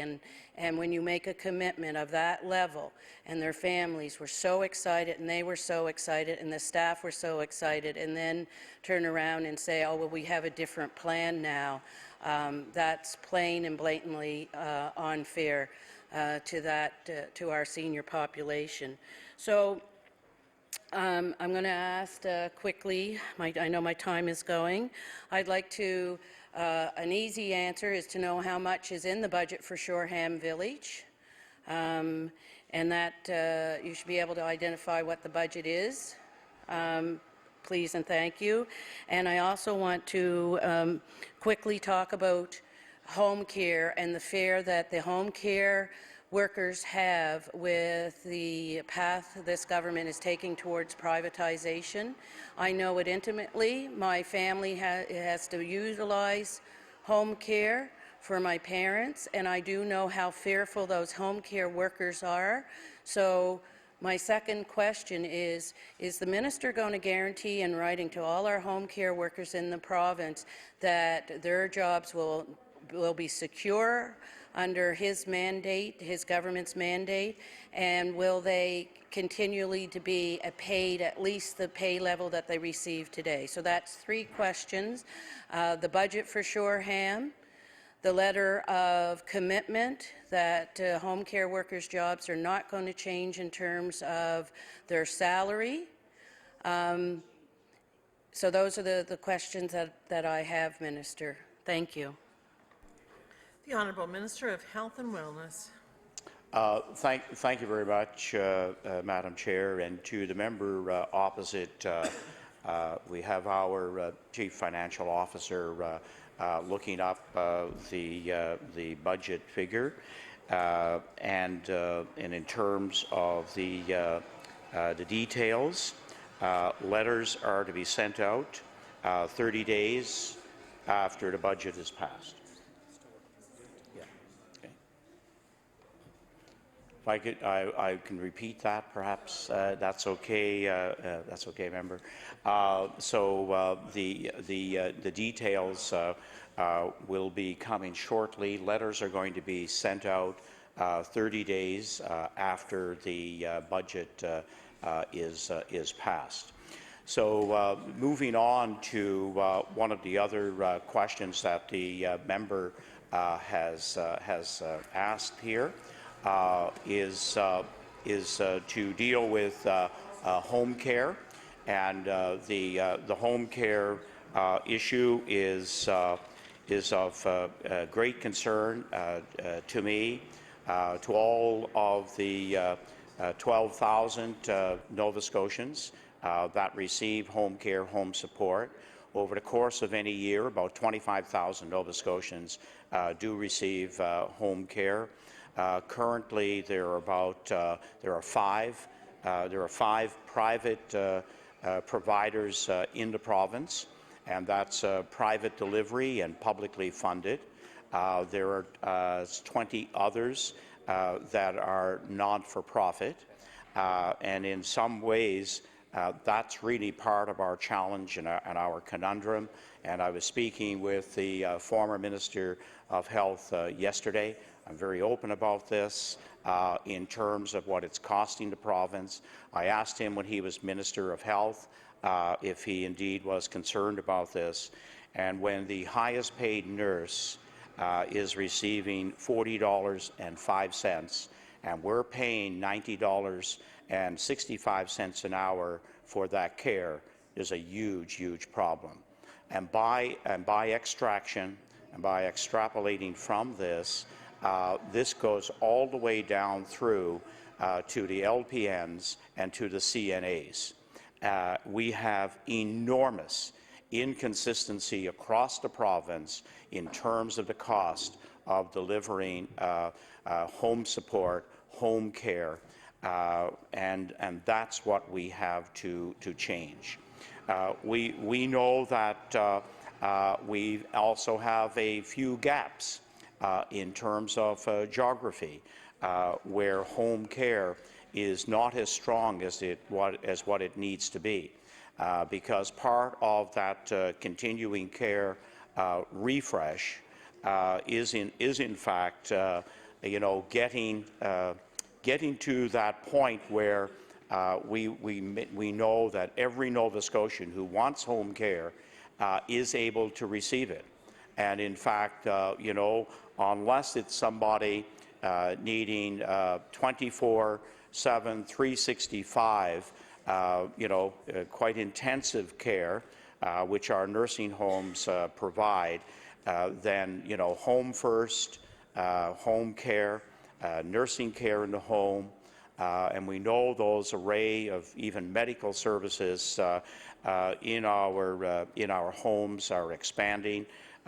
It is indeed the home that we will look at first and foremost. So therefore, the care providers in the home are an absolutely integral part of making sure that we have an extremely strong service, because we know the demands that are there now, and we actually have wait lists in some of our areas. There's some of the, because working through the old districts into compiling data into the management zone, which we're now starting to do, we actually have some of the old districts who have no wait list at all.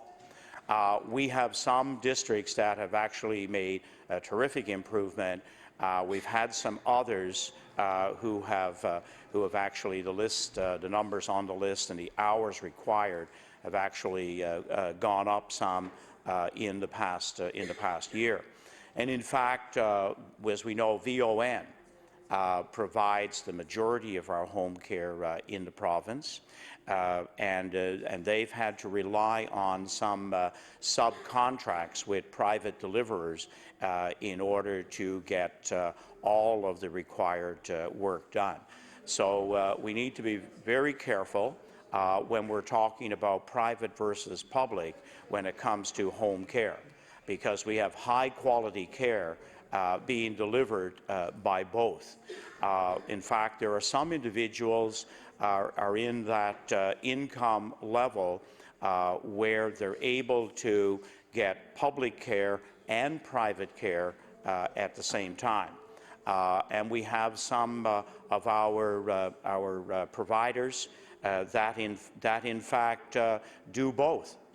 They do both public pay for home care and also private to the same person, and sometimes again those can be at different rates as some of us know or have experienced. What I can tell the member opposite is that those who are providing home care in our province will be providing home care a year from now, 2 years from now, and into the future as long as they wish to have service. What I can state categorically is that like our restructuring of health care, we are using Nova Scotians to design the system. We did not bring in any consultants when it went to the restructuring. We will not do that as well for home care in terms of setting the system up. We know that we have workers here currently, and I know that I'm sure my area is no different in other parts of the province where we have a number of the community colleges. We also have places like People Works who put out a class each and every year of CCAs who do a great deal of the home support. So as far as consulting and setting it up, we have the abilities in our province, and we will not be bringing in workers from other provinces. There's absolutely no need. We have workers here in the province who will continue to be part of delivering home care, nursing home care. Also, those who will come out of classes this year will get their first employment in our province, and again, they're the ones. In fact, it's very interesting over the last 12 months as we've started to talk about this area. I've had those emails. I've had those CCAs, LPNs come to my office and outline where they see improvements that can be made. A number of MLAs, in fact, have held community meetings. And at those meetings, when asked, why are you rearranging home care? And on one occasion, I know very well, the MLA turned to the home care providers in front of him and said, you can give me that answer, and you can also give me the solution. And so many went on to describe some of the inefficiencies that I've talked about here in the House, both in question period and in estimates. And I know the demand that's coming. You don't have to be visionary. You just have to look at demographics. And demographics are driving many things in our province, and especially around health care. And demographic is going to push us to the limit in terms of home care. Many will be able to pay for it privately because they have made provision through their planning, through their retirement planning, through insurance programs. But many Nova Scotians will rely upon government. And I'm pleased to say that in the last fiscal year, $197 million went to home care, home support, actually, in our province. And we put $30 million in last year, 3 more this year. Now we need to look at the accountability of those dollars, but I think also the accountability around whether it's scheduling, the number of providers that will go into a home. If there is one thing that I have heard over and over again is minister or as my MLA they would say, is there any way you can have less providers coming in to look after my mother? She has to keep retraining and giving the little outline of how I like to have my care done each and every morning, or if it's the tuck-in, whatever it is. When by the time you're 80 or 90, or we have some in that who are centenarians who are receiving home care, I think established patterns and ways of doing things are very, very much entrenched, and they like to have that consistent care each and every day. So in many ways, I'm talking about the quality of care and also the cost of care, because they are really part, as my Deputy Minister reminds me, they're part of the same coin, the same issue, and we will address both in our plan for home care.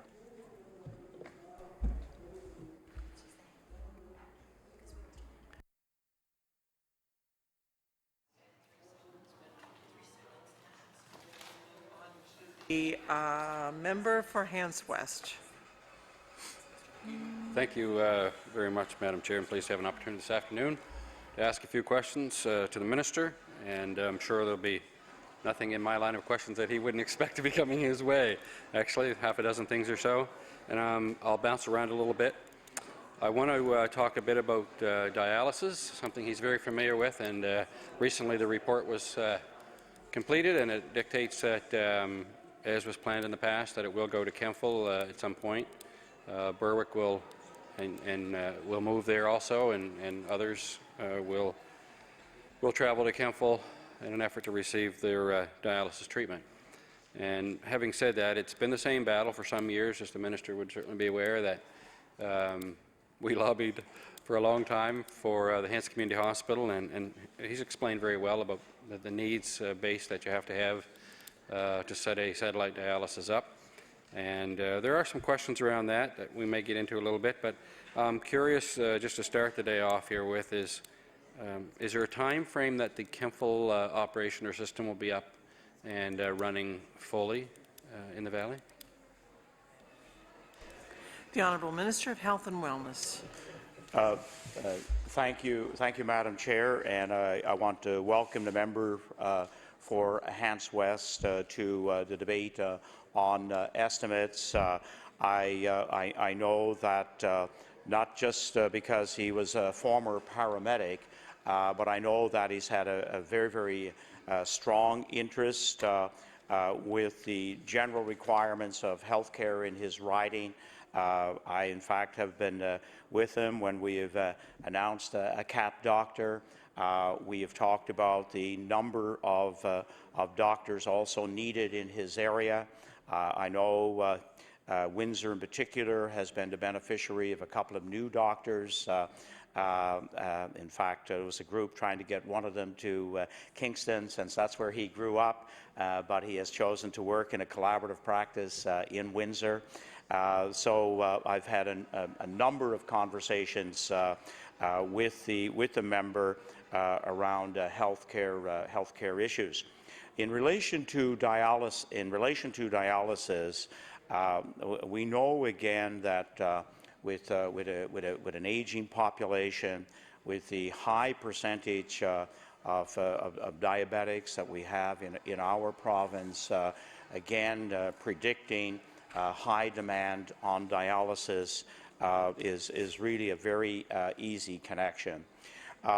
Just this week, I had the opportunity to meet with our staff at Health and Wellness, who gave me an overview of the provincial renal program for the province, and it's always insightful to hear them speak.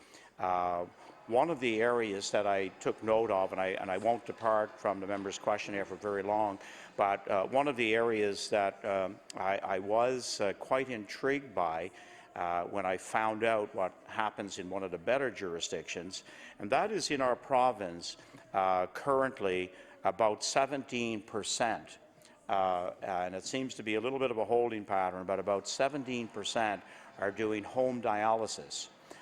We look at the province of British Columbia, who've made a really strong effort around home dialysis, putting in place all of the education, all of the safety measures that need to be part of that home delivery system, and they're at a rate almost twice ours. So we have a gap there in my view, because I believe the more work we can do in the home in terms of a whole array of health services, I believe it again is a better day for the patient. It takes some pressures off our healthcare system, and I believe those two working in parallel give us the opportunity for real strong outcomes, both in terms of patient satisfaction and also in terms of the cost delivery. And here we're talking about a life-sustaining health service, and one we need to do and do well. As part of the renal program, the major emphasis has been in making sure that regional hospitals, and our regional hospitals are very well positioned geographically. It's the one area when I take a look at a map of the province and see the location of our regional hospitals, you know, they in fact are in our good range size communities that can look after an immediate significant number of people, as well as embrace the geographic area around them. So the rolling out of a full renal program to get it in our regional hospitals has taken some time, obviously. And so the next site is Kentville, and a big part of that build, based on the figure in the budget, and I think we have that available here, but there's a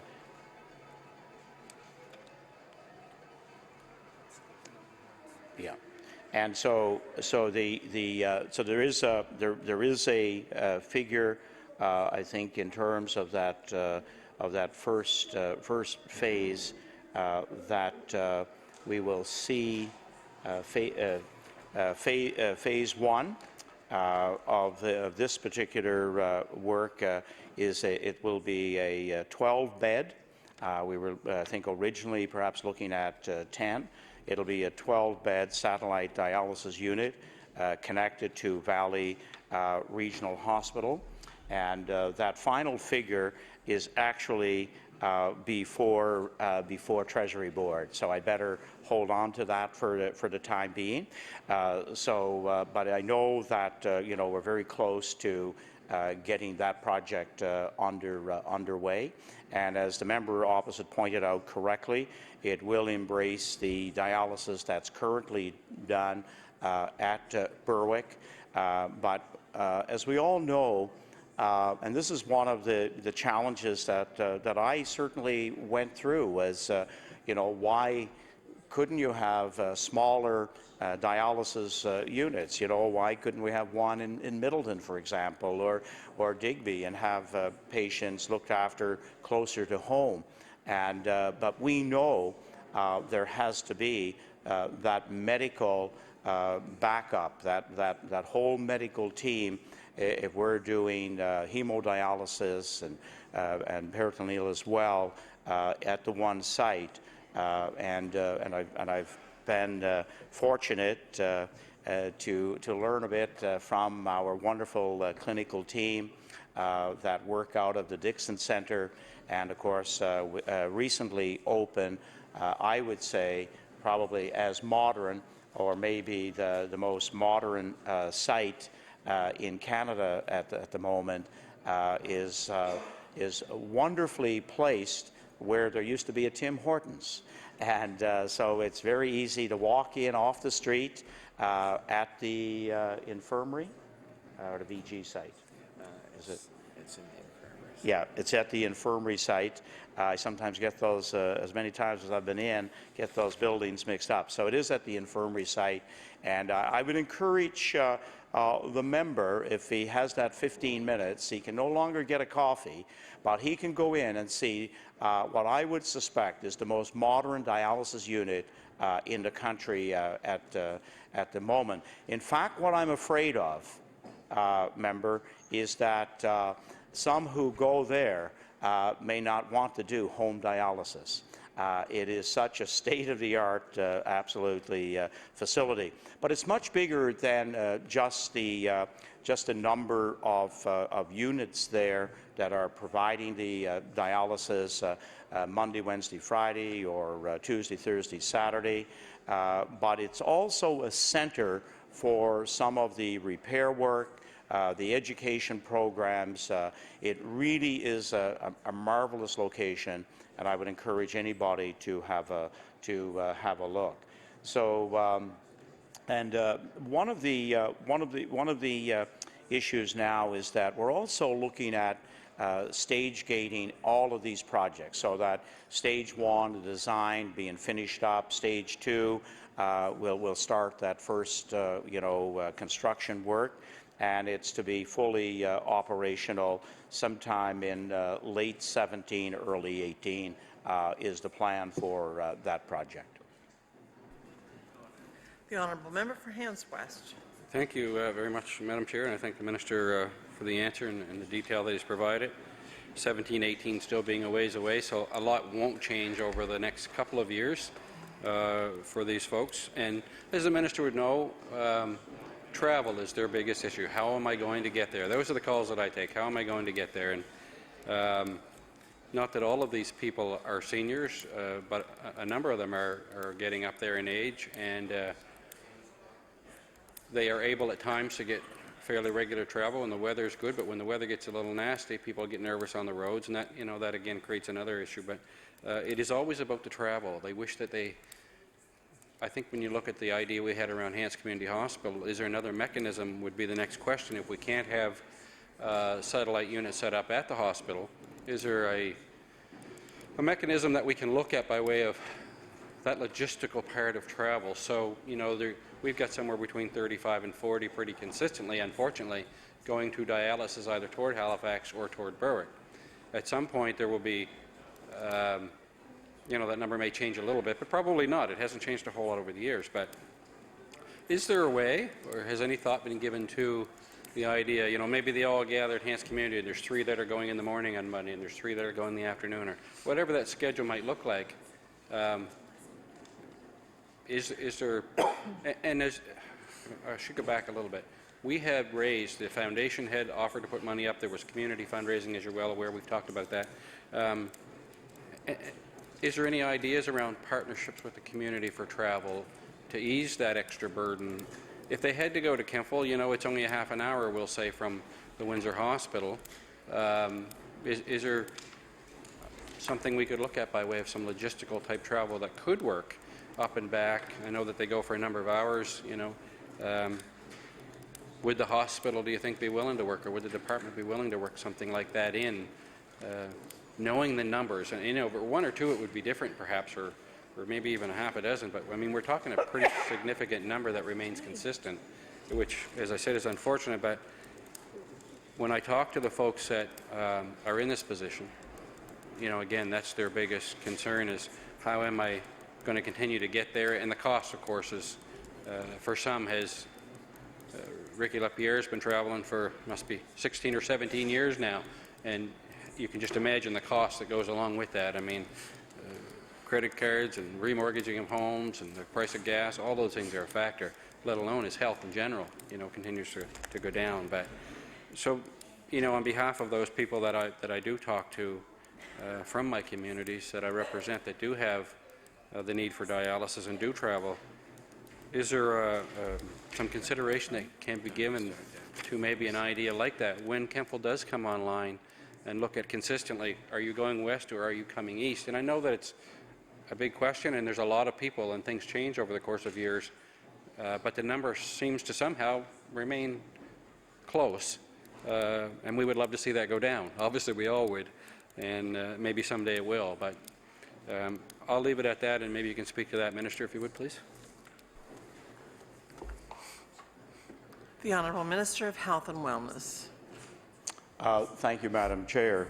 And to the member for Hants West, I know this is an issue that he has put some thought into and consideration about. Is there, in fact, a way of addressing it so that we could have some kind of consistent support? And again, there's always different levels of income of these people. Some can handle it fine without any problems. For others, it is indeed a tremendous burden.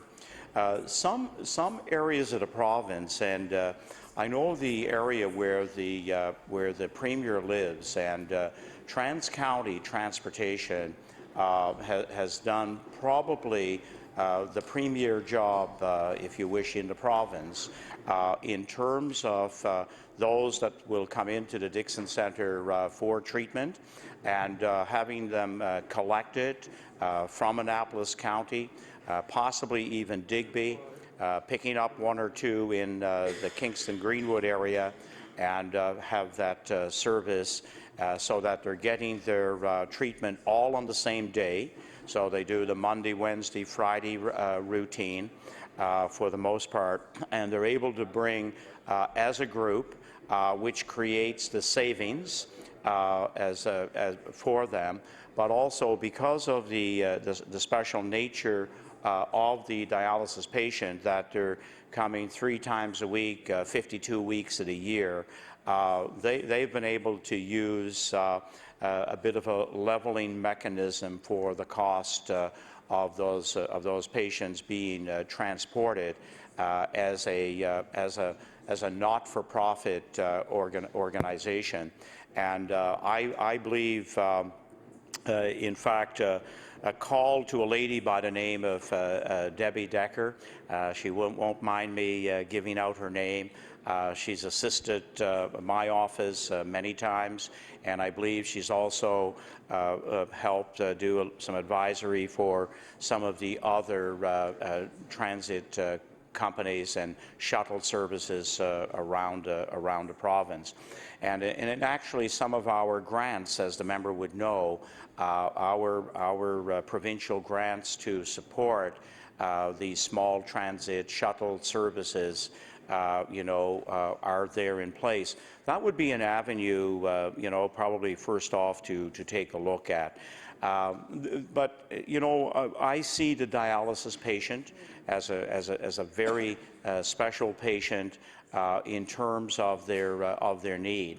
And like the member opposite, I've been in that very challenging situation of having a couple of constituents who speak about the travel, and not always the cost, but how the travel takes its toll on them when they're leaving the valley at 6 in the morning. They're coming for 4 to 5 hours of dialysis and a trip back home, and this is 3 days a week. And I'll tell you, I get a little shivery and spiny when I speak about it, because I've had a few people who perhaps gave up to a degree in keeping their health going because the travel after a number of years is so demanding.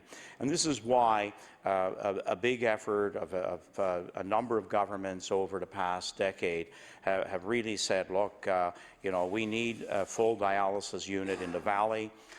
South Shore is now as well in the early stages of design. If we get our regional hospitals first equipped, and also we get a higher percentage into home dialysis, then I know it's sometime in the future, but is a smaller, satellite sites, are they the ones that would be next consideration? And it's the renal program that would make that kind of decision. The renal program is another example of a provincial program. And again, it needs to be delivered from Sydney to Yarmouth, Amherst to Bridgewater with the same high standards. And this is why, we can't necessarily put 2 chairs here, 3 chairs until we get the full dialysis units into our regional hospitals. But it's the question on transportation cost and whether or not something like the BTO program, and it's one that I'm prepared to look at its utilization. It goes for transportation and board for cancer patients. It hadn't been improved in about 14 years.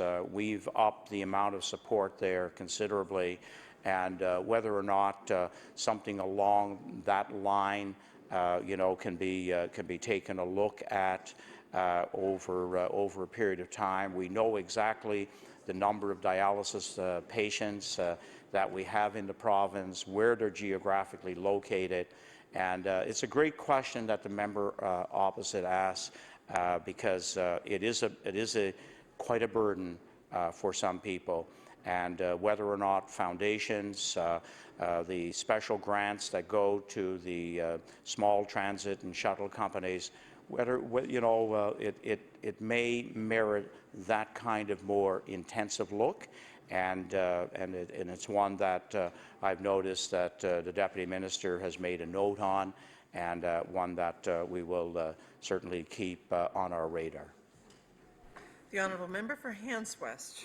Thank you, Madam Chair, and Minister, I thank you very much for that answer, and that's something we'll certainly look into, and maybe there's some work we can put into that with our volunteer board that we sort of have, and committee out home that's been raising money and would have liked to seen it there. It gives us something to think about and a little more detail to look into, and we'll move toward that. I've got a lot to cover, and an hour goes by pretty quick, so I'm going to try to get to a couple other things here. And just briefly, I want to talk about the physical plant. Earlier this week, and I've driven where our hospital is. You've been there. The emergency entrance, the roadway into that is it's incredible. It's probably like a lot of other roads. It's been a hard winter, lots of holes in it, so people are starting to call and say, who's responsible for this? Well, there is a clinic up back, as you know, and they are partly, but on the upper end.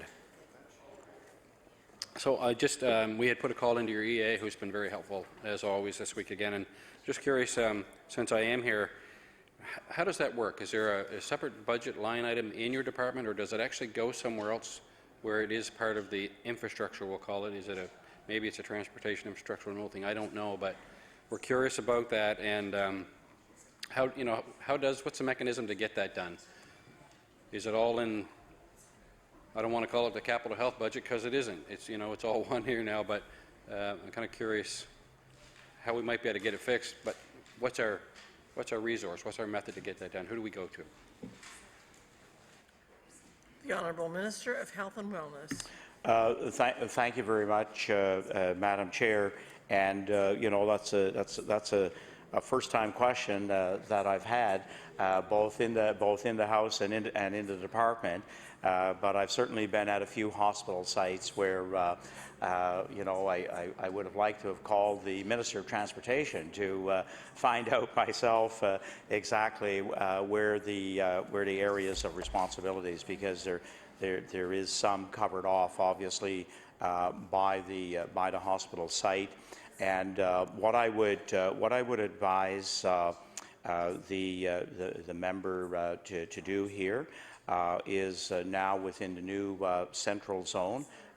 There is a VP of operations, and I would suggest to probably correspond and get it on the record that the Windsor Hospital does need at least some remediation, if not a full new project or anything, but rather there are some again safety concerns, and I would suggest that being done, and I'd be pleased to get a follow-up on how that was handled. The Honourable Member for Hants West. Thank you, Madam Chair, and thank you, Minister. I'll certainly do that, and hopefully we'll get some remediation done there, because that is really what it needs. But again, I want to talk about a few different things. I'm just going to bounce around a little bit. One of those I'll start with is the One District Health Authority. It would be no surprise to anyone that's been around this House for a while. I've been here 9 years, and one of the first things I did when I came into this place was begin lobbying for One District Health Authority. Having come from EHS, where there were 52 operators at the time, or different companies, having been part of bringing that down to one very efficient, internationally, as you know, recognized, very well run, in my opinion, as good as anyone else in the world, maybe better than a lot too. So there are a lot of benefits to that, and I am not afraid to stand here in my place and say, thank God that's done, because we needed to be there, and we've needed to be there for a long time. And I have questioned every minister, even in our own government, because I was in the government party when we came in, and there were a couple of different health ministers in those days and all the way up through. So I am pleased to see that, because I lived through that as a paramedic, going from one district to another district, where you would find even the simplest things that were so different that should never have been, by way of equipment and purchasing and all of those things. So it should be interesting to see how this all works out now that we've actually reached that point, and I can only hope that it has even a portion of the benefit that it has had in the EHS world and for the medics on the street, and it does make a huge difference. So I'm looking forward to see how that now plays out in the longer term, and I do hope that there's a huge benefit there. So on that, I've also talked a lot in this House and in my place about the single entry system when it comes to placing folks in long-term care, and I have called that a failure more than once in this House as well. We've had our challenges with that, and I think part of that again goes back to my experience working on the street and remembering a day when someone was in the hospital, perhaps, and I'll just use my own hospital on Unit 500, and they needed a long-term care facility. The doctor would just pick up the phone and say, we're sending Mr. So-and-so over to Dykeland Lodge or to the Elms or wherever. It was a pretty simple process, and it seemed to work quite well. And I'm sure there were people from other areas, probably not really delving into it, but and unknowingly, there were probably people that came from other areas that were in those homes too at that time. I don't know what the numbers would have been. I hate to say that families have gotten used to it, but I think they've gotten used to this 100-kilometer circle whereby families will end up. And they appreciate the fact, actually, in talking to a lot of them, that there is a place that their family member can go and be cared for, because that is first and foremost to them. And, it really comes back to the next question is, how do I get back home? what does that process look like? And I think, before sometimes we were dealing with different district health authorities. I see this challenge, I hope this challenge gets a little bit different as well and finds a way back. Now, I have heard you talk an awful lot in the past 18 months about changing the way that this whole thing operates right from the wait list and what truly is the wait list, what those numbers really are and what they're not, and those who are just waiting, who do feel at some point they will be ready. And I think that's a good assessment as well, because we really need to know what those numbers are. I've also spoken many times about we would call Capital District Health and we could never get an answer where Mr. or Mrs. So-and-so was on the list. There was a time we were able to do that, and it was helpful because the families, of course, took some comfort in that. Well, okay, there's 4 or 5 maybe on the list, or 10th. They knew they were somewhere. And we've been challenged to try to find them an answer, and it's pretty discouraging, actually, for those families because they don't know what's next. And, of course, when they're on places like Unit 500 where they're getting good care, but we all know the cost of being in hospital versus being in the long-term care facility. We know that there's a huge difference. And the folks want to be, once they've made that decision, they're happy to get to their destination of whether it be the Elms or Halliburton or where have you, after some of them have spent quite a bit of time there. Some have been there a real long time, and other times they've been there relatively short period of time, and there's obvious reasons why. We all know, unfortunately, how a bed becomes available in the long-term care facility. So a lot of that does depend on that. And of course, what is truly the wait number is important. So I'll start with maybe after some of that. Are you working actually on one list and categorizing people differently? What does that really look like in your mind as minister in the department? How will that change the focus of how folks are placed, or will it? The Honourable Minister of Health and Wellness. Thank you, Madam Chair, and the member for Hants West covered a lot of ground on that introduction to his question. In fact, I guess quite similar to how I handle my time on the floor in the House here from on occasion. But I first want to, yes, acknowledge that the member was unequivocal from day one here in the House that we could gain a number of advantages by going to a provincial health authority, and I know that his influence on his party, I think was very strong, very sound. Looking at the reducing down to 3 as he was looked at in the last few years. And for us, when we looked at EHS and some other provincial programs in existence run by the department, one of the hallmarks that really convinced us was to take a system like emergency care and have 52 providers. And I know from my own area that some of the drivers on those vehicles that left the funeral home, they were probably sound on first aid, and not a lot more than that. And I know the outcry that came about to change that model of emergency delivery is one that I certainly remember, and I wasn't following perhaps all of the detail around that particular issue as it was unfolding, but it was one that I was certainly familiar with in my community, and we know where we've arrived today. And what took place was really the cost of the service, the investment made, really became secondary in terms of how the quality blossomed, in that there had to be a standard of care because the standard of training had to be at a certain level, and as the member rightly says, You know, we don't need to take a back seat to anybody when it comes to the delivery of emergency care in our province. And I would venture to say that with a population of almost 1 million people, saving a life is a daily occurrence somewhere in the province due to the interventions of our highly qualified emergency service.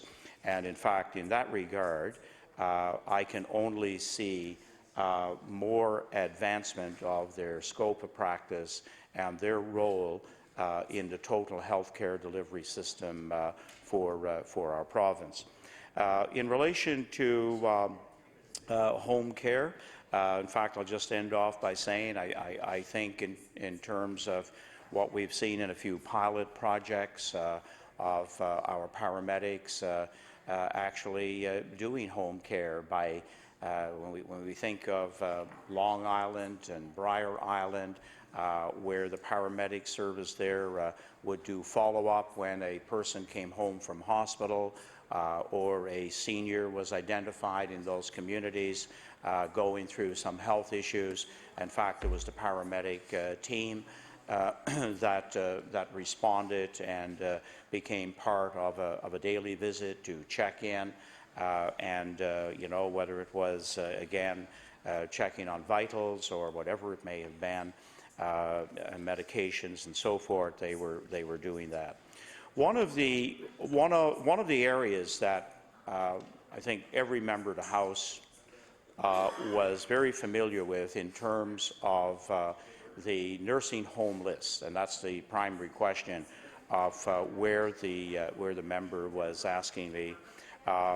One of the areas that you know I had a very strong personal interest when given the privilege of being the health minister here in the province, that I felt we could make some foundational and fundamental changes that would get us to a place where we may in fact be able to tell somebody where you are on the list. But we had such a long wait list that it was a pretty discouraging you know, report to a family, you know, yeah, your mother is now 63 on the list, and we know how lists can often move.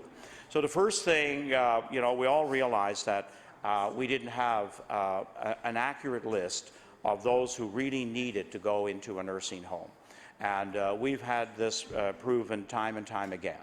So the first part of our change, which was implemented on March the 1st, was that when people were called to go in a home, that they would be removed from the list for a period of time and apply to get back on. And so since that has come into effect, we've actually had about 100 people who were called and said they weren't ready to come to the nursing home. The home care they were receiving, or part of the Home First program, was working very well for them. Or we've had a number of people, as we all know, who have now moved home from the West.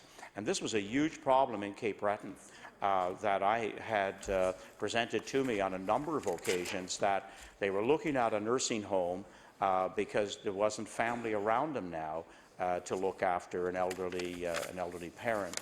And so for a number of reasons, about 100 people said they weren't ready to go into a home.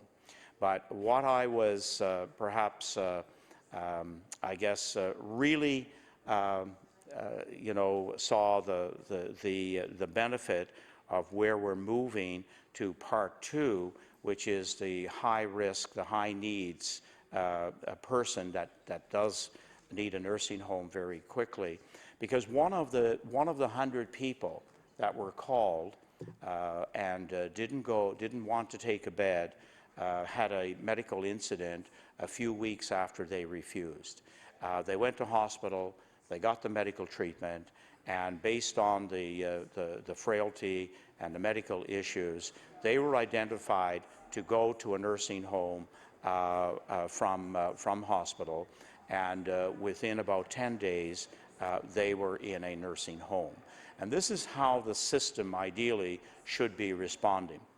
So in Part 2, which will go into effect in the fall, the assessment will have a very proven instrument or tool of measurement to help identify that level of need, the level of risk, and have patients prioritized.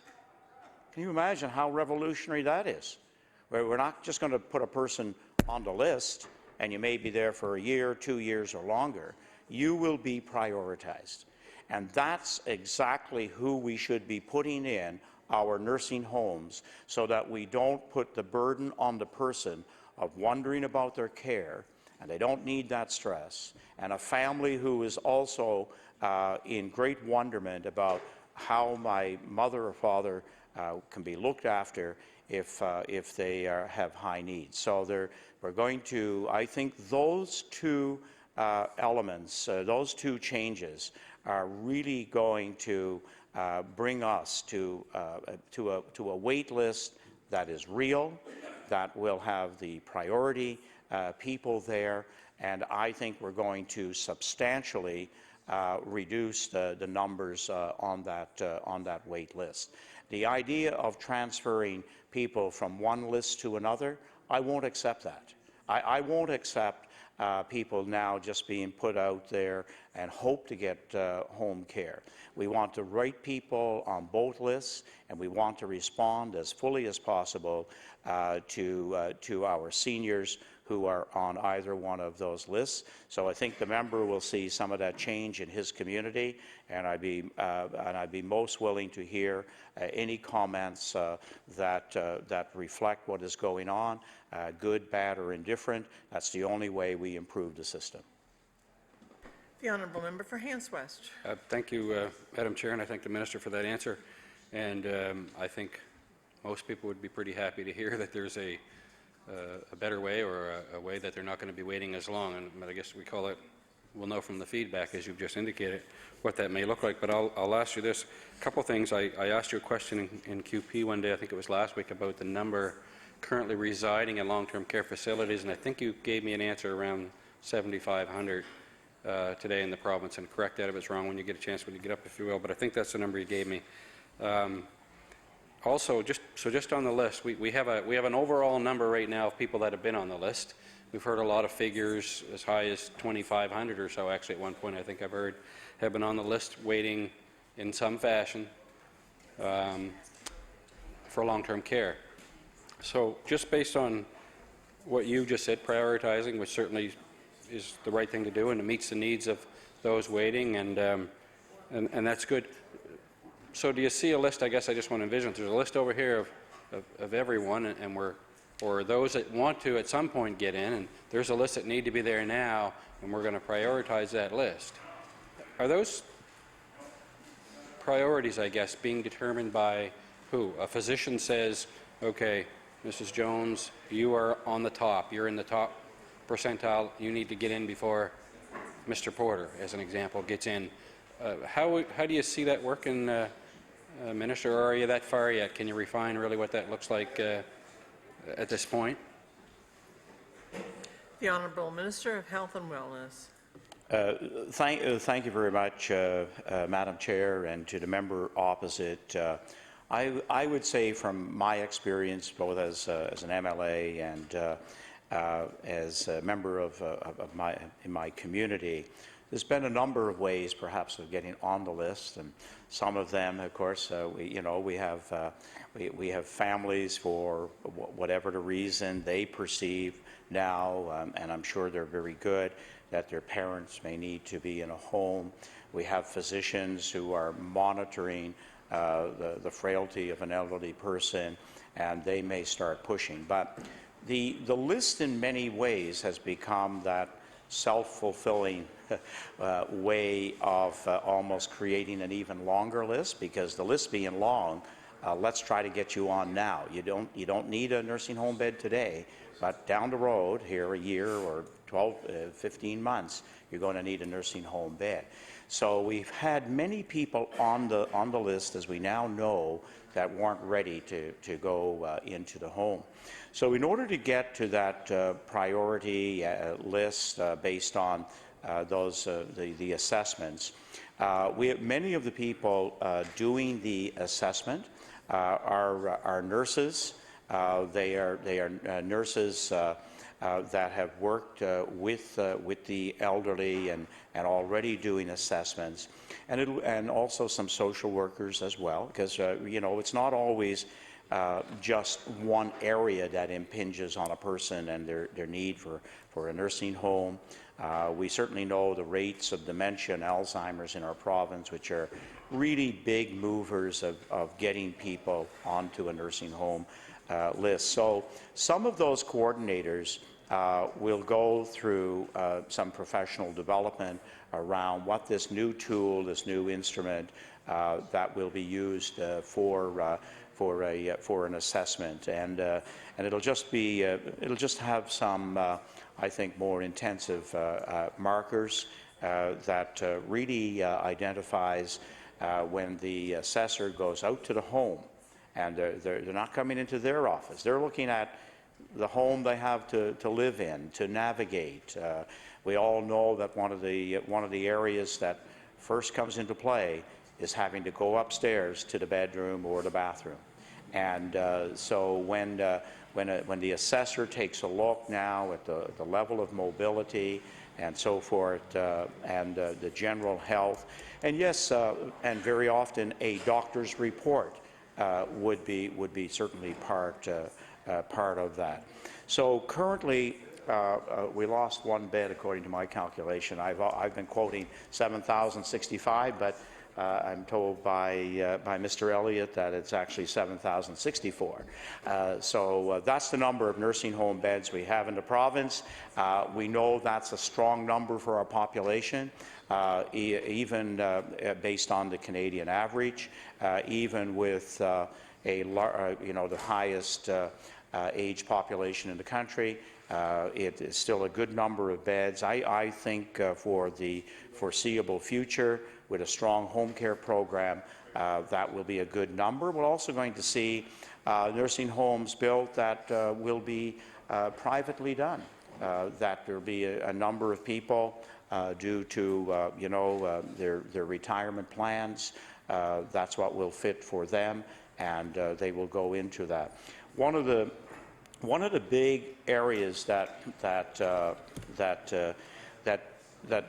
I've been very impressed by, and I've actually had some more detailed information come my way, but there are some complexes in the province now where you will have people who sell their home, or may have been in some other housing arrangement, and there's some active living complexes or homes. There's assisted living, and then a nursing home. We're getting into this campus concept. And one of the big areas that's really making a difference in the impact on our nursing homes, and I think it's the area that we absolutely have to move towards, and that is more assisted living complexes. And where you have assisted living in conjunction with a nursing home, and you bring care into the assisted living complex, people are staying in the assisted living, much like in their home, much longer, and going into a nursing home at a much later stage than what we generally have been doing here in the province. So I'm finding that I think it's going to be, again, another one of those paths forward, and I'm certainly, and it may become one of those areas where again, we may have to look at in terms of some kind of arrangement whereby we have our RNs or an LPN or somebody even assigned to a assisted living. That could become a model in the future. as well as those who now go out to homes. So I think we have a, I hope we're going to be creative and responsive to our seniors' needs as we go to a point in time where almost 1/3 of our population will be over 65 years of age. The honourable member for Hants West. Thank you, Madam Chair, and thank you, Minister.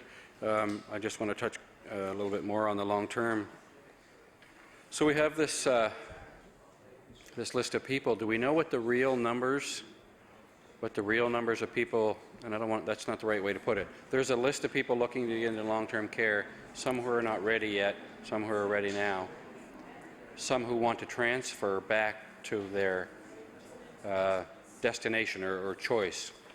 Do we know what that looks like? So you'd be looking at 3 different things here sort of in one, but can you speak to that for a bit, or maybe you don't know those numbers yet? I don't know for sure.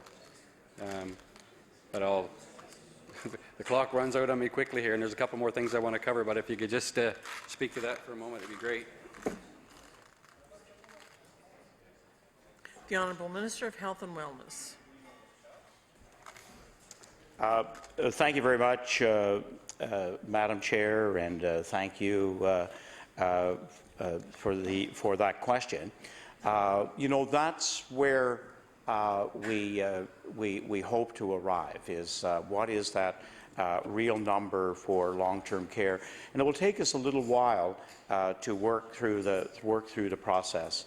If you remember back in the fall session, and I remember as we got into late November, early December, there was a fairly significant number on the long-term wait list, and again we know that fall is one of those times of the year when families are assessing, whether their loved one can remain in their home through the winter months, so that probably is one of those reasons we saw the numbers go up, or a lot just being assessed at one time. Because we generally have about 700 at different stages of assessment on the current numbers. But at that time in the fall, in fact, I fielded quite a number of questions in question period, and we were at about 2,560 was the number in the fall. Just since March and the changes over the winter, we're now down to a figure of 2,156.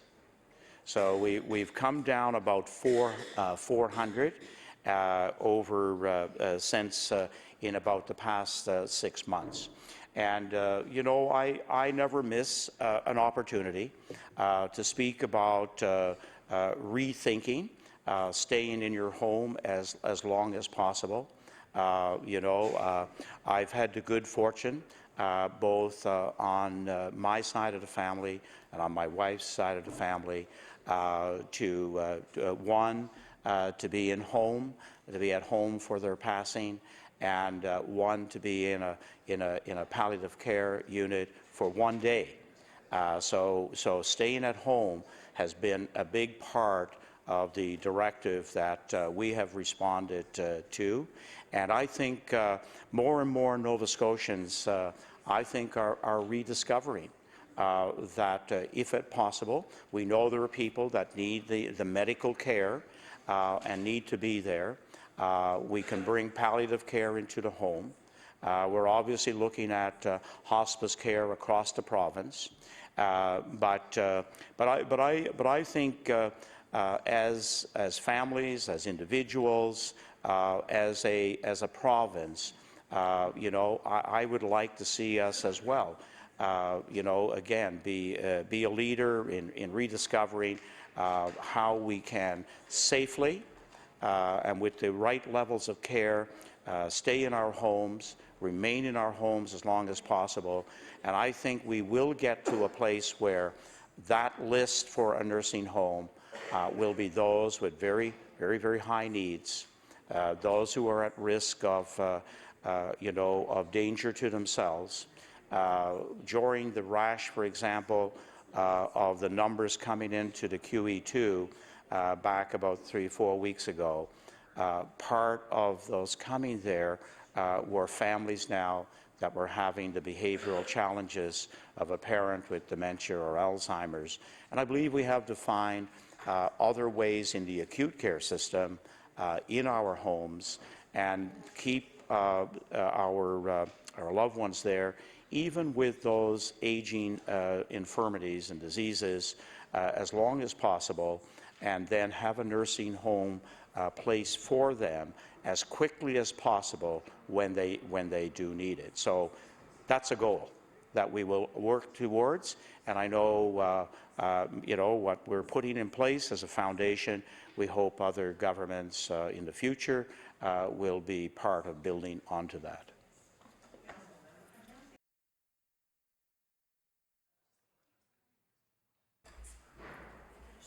Thank you, Madam Chair, and thank you, Minister, for that. And it's a good segue into what will be my final piece, I guess, looking at the clock, the home care piece. So just a couple of quick things. I'm interested in that single entry system. How many people work in it, and what does that map really look like? So there's so many for this part, so many for this part of the province, so many for over here. And the other bit, there are, you've already touched on it, people do want to stay at home. We deal with these folks on a regular basis as MLAs. They come to our office, and they would all, in my opinion, that I've talked to, love to be able to stay at home. There are circumstances where that's just not possible, and we understand that, and so do families. So they are looking at that home care model. They're wondering how do they get on the home care list? That's a little bit different again. Can you tell me how many people are on the home care or are receiving home care at this point? I'm not sure if you know that number or not, but I'd be interested to know versus the public. You talked a bit about it earlier, private versus public, what percentage that is. And a lot of people will say, oh, it's quite a long list while we wait for home care. There's no definitive time really, or they'll tell you that. We're kind of curious as to how long is the average wait time for home care to start? And maybe again it's based on that priority. Maybe this will all play out in the end when you have everything in place. That priority also represents how urgent home care will be provided for them. So again, a couple of quick things. I know I'm bouncing around a bit based on our time, and one was the single entry system, the other is the home care, public versus private percentage and wait times for it. Thanks. The Honourable Minister of Health and Wellness. Thank you very much, Madam Chair, and I thank the member for that question. Because the two will obviously work hand in glove if we can keep people in their home through those supports. And when I first started to speak about this, I did have those questions. Well, you can't just tell a person that they have to, they have to stay at home. No, obviously not. We have to provide every measure of care and safety has to be considered when they are at home. We know that that many families do make great sacrifices to keep their loved ones at home. And as we know, those who are on the home care list are people who have come through the provincial entry system. They would be assessed again for home care, the same as somebody for nursing home. And those care coordinators, and there are a significant number of them across the province, and if you want that number, we can provide that for you. They are people, again, with specialty training to actually go into the home and assess, the conditions that will either support or possibly, not be the best place for them to go home from hospital or to remain there. So on that list, and for home support are also people who are in hospital, but generally that's going to be nursing care of an RN or an LPN, and there are many cases where they will go home from hospital only when that care is in place. So we actually need a very responsive, I would say, nursing care constantly in place. And very often, that's one of those areas that I know perhaps we can be, a bit more vigilant on as soon as a person enters a hospital, and you have a care plan for them. And it's both a care plan within the hospital and when they do need to go home.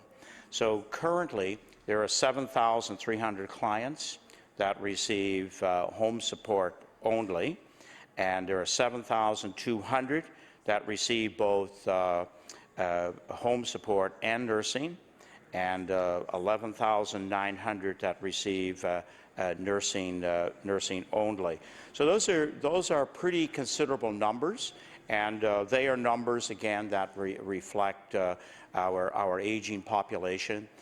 We're closing in on 45,000 Nova Scotians over 80 years of age, and if we go to any of our nursing homes, you will see that 80 plus is a pretty common age, and it's also a big segment of those who are staying in their homes.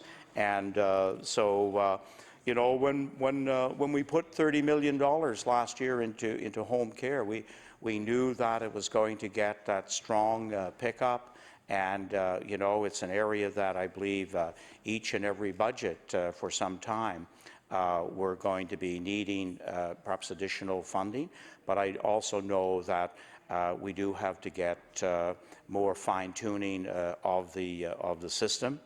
So with that, I thank the member for his questions, and in the province there are actually about 300 care coordinators. So it's a very big job, and the demands for home care, but I think there are many who can provide strong testimonials to home care making a difference in the quality of life of the elderly people, of the elderly person, and also how home care was instrumental in not having to go to an alternate care in a nursing home. So it's a big area. I thank the member for those questions he brought forth. The honourable member for Hants West, when just over 1 minute. Thank you very much, and Madam Chair, thank you, Minister, as well, for the opportunity this afternoon, and the answers have been very informative on a lot of things. And I'll just finish with the comment you just made, 300 care coordinators. Are those situated based on population? So, for example, the HRM obviously has the biggest population, or will there be a change to that on these zones now as the new district health authority comes into place? And I'm running out of time, so I will thank you and your staff today for the time, but get a chance to answer. The Honourable Minister of Health and Wellness. Thank you, Madam Chair, and that's a great question. I know there are a number that would be in our health centres and in perhaps our hospital settings, as well as in our agencies. This is as part of the review of health services, and because health services does cut across a very, very significant area of our healthcare delivery, and so this will be one of those areas that we'll be lead our leadership team and the management zones will be taking a look at. Do we have our people in the right place? We know that we have some communities, and I think of a Hansport, an old community that is one of the 5 communities in the valley that already have their population 25% over 65. So there are some hot spots that we will have to look at, and whether or not we have care coordinators in the right place. We'll move on to the NDP caucus with the honourable member for Halifax Needham. Thank you very much, Madam Chair. I'm pleased to have an opportunity to come back and talk a bit more about the Health Department's budget for the coming year.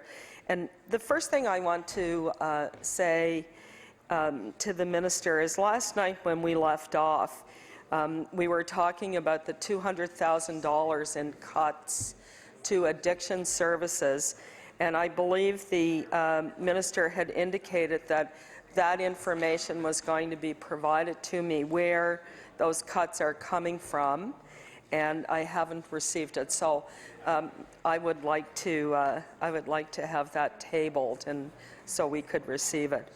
I want to use my time to talk about long-term care. There's been a fair amount of discussion about home care, which is extremely important, and I agree that we need to invest in home care.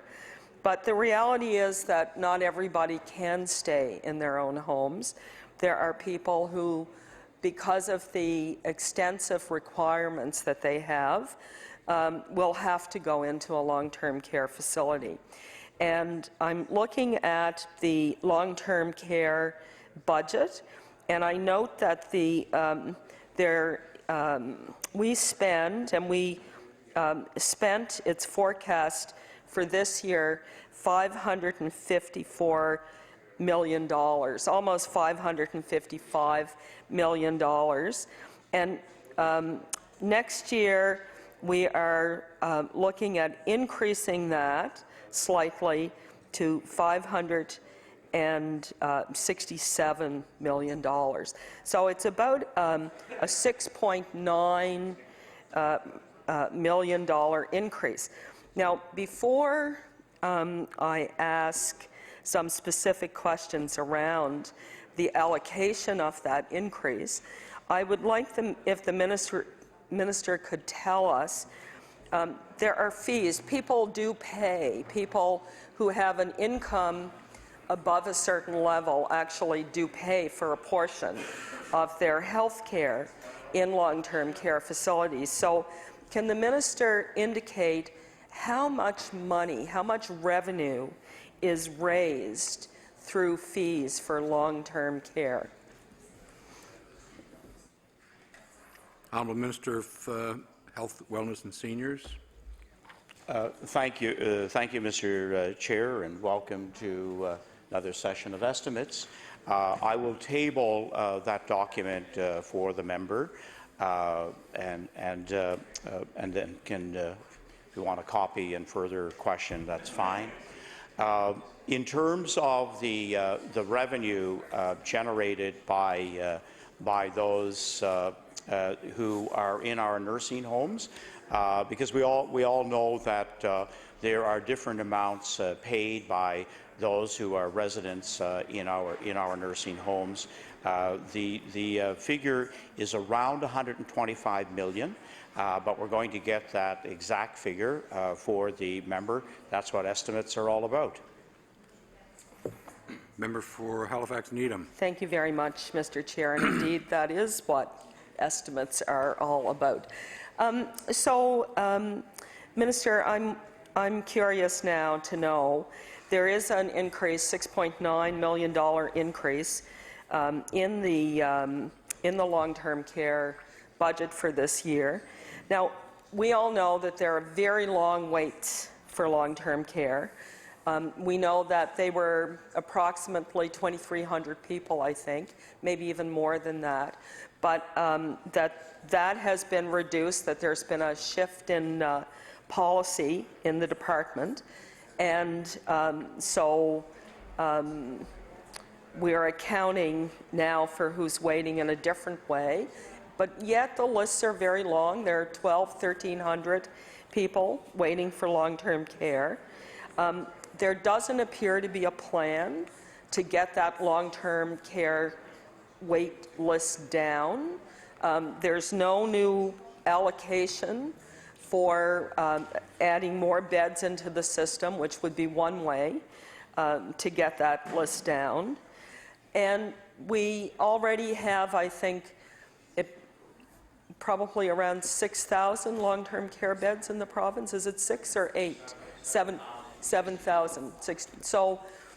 So that number of beds, more than 7,000 beds, exists in our system in facilities that have to pay staff, have to provide bedding and need equipment and need furnishings and need to, heat the place and what have you. So those costs don't stop from year to year in my experience. And I'm having a really hard time to imagine that $6.9 million will, in fact, cover all of the costs, the growing costs in the healthcare, the long-term care sector, including wage costs and wage pressures. So I want to ask the minister, where is that $6.9 million being allocated? Is it being allocated to offset wage pressures? Minister of Health, Welfare and Seniors.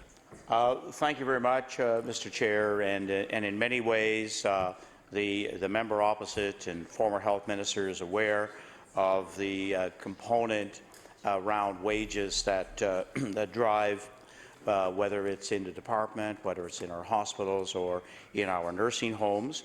And wages are the most significant part of that.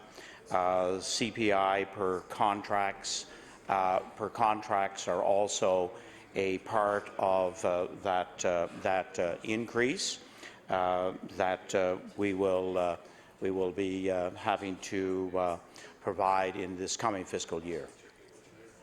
Member for Halifax Needham. Thank you very much. So the 6.9 will be allocated to offset wage settlements. I'm wondering, are there any, I know that there are two different kinds of facilities, I guess, in terms of funding. There are facilities that have contracts that have CPI built in to their annual budgets, and there are facilities that don't have CPI. So for the facilities that don't have CPI built into their contracts, is it the department's plan to cover any CPI increases in the long-term care sector?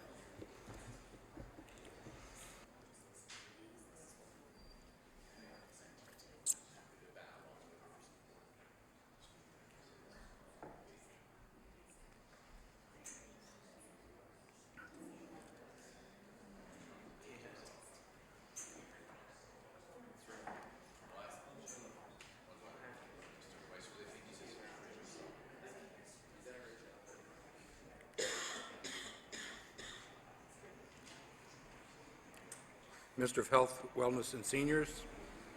Thank you, Mr. Chair. And first of all, I want to convey to the member that the exact figure for accommodation revenue is a bit higher than what I had estimated. It's 142 million. And I do want to go back and say in relation to the last question that wages are indeed that biggest driver. Also, one of the areas that I believe is going to substantially help the entire healthcare system is the way we are approaching the whole procurement area. There's a number of places that have already been identified through the One Health Authority. So group purchasing has also helped to mitigate against having a more significant rise in nursing home costs. And 30 days after the budget goes out, these details regarding CPI will be part of that. Those are still in the work stage. Member for Halifax Needham. Thank you very much, Mr. Chair. I know that long-term care facilities receive small equipment allowances. There's an allowance that's around $365 a bed per year. So a facility with 100 beds would receive about $35,600 for small furniture, for fixtures, for equipment replacement on an annual basis. Can the minister indicate whether or not that particular allocation is going to be reduced in any way, and if it is, by how much, and what facilities would be impacted by that? Minister of Health, Wellness and Seniors. Thank you very much, Mr. Chair. And that figure has been reduced for the 15-16 fiscal year, and we are currently working on the questions that the member has asked, and we're looking at about 942,000 across all of our nursing homes. Member of Halifax Needham. Thank you, Mr. Chair. So, is the minister saying that this item in the long-term care budget is about $1 million, $942,000, or that's the degree to which it will be reduced? I just want some clarity around that $942,000. How much is this particular item in the budget, and how much has it been reduced, or is it being reduced by? What are the total savings from cutting that? Minister of Health, Wellness and Seniors. Thank you, Mr. Chair, and the information that I can provide the member with is that that amount is being reduced by half, by 50%. In some of the work done by the department this year, that the majority of these requests are getting covered through regular capital requests already. So therefore, some of that money was not going to where it was directed. So it really is an adjustment for the way in which we would fund that particular area for our nursing homes. Member for Halifax Needham. Thank you very much, Mr. Chair. So I'm wondering if there are going to be any additional cuts or mitigations in the long-term care budget, given that the amount of money that's allocated or that's increased in this budget is going to offset wage settlements. As I indicated, there are ongoing costs that increase in these facilities, not just the cost of living increases, but the need to replace a lot of the really materials and supports that people in these facilities require on an ongoing basis, so that the facilities can keep their standards of care up to an acceptable level. So can we assume that there will be additional mitigations to long-term care facility budgets? That's okay.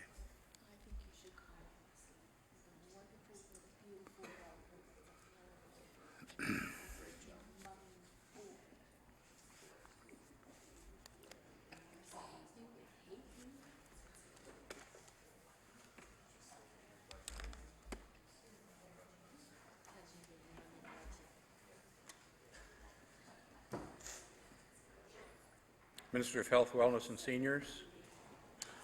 Thank you, Mr. Chair, and I did need to get a little bit of background into how this the funding in terms of repairs, requirements for our nursing homes actually develops over the course of a fiscal year, and the department has reviewed the budget for the coming year, and their assurance is that the amount that is budgeted for this fiscal year will be able to support the needs of nursing homes.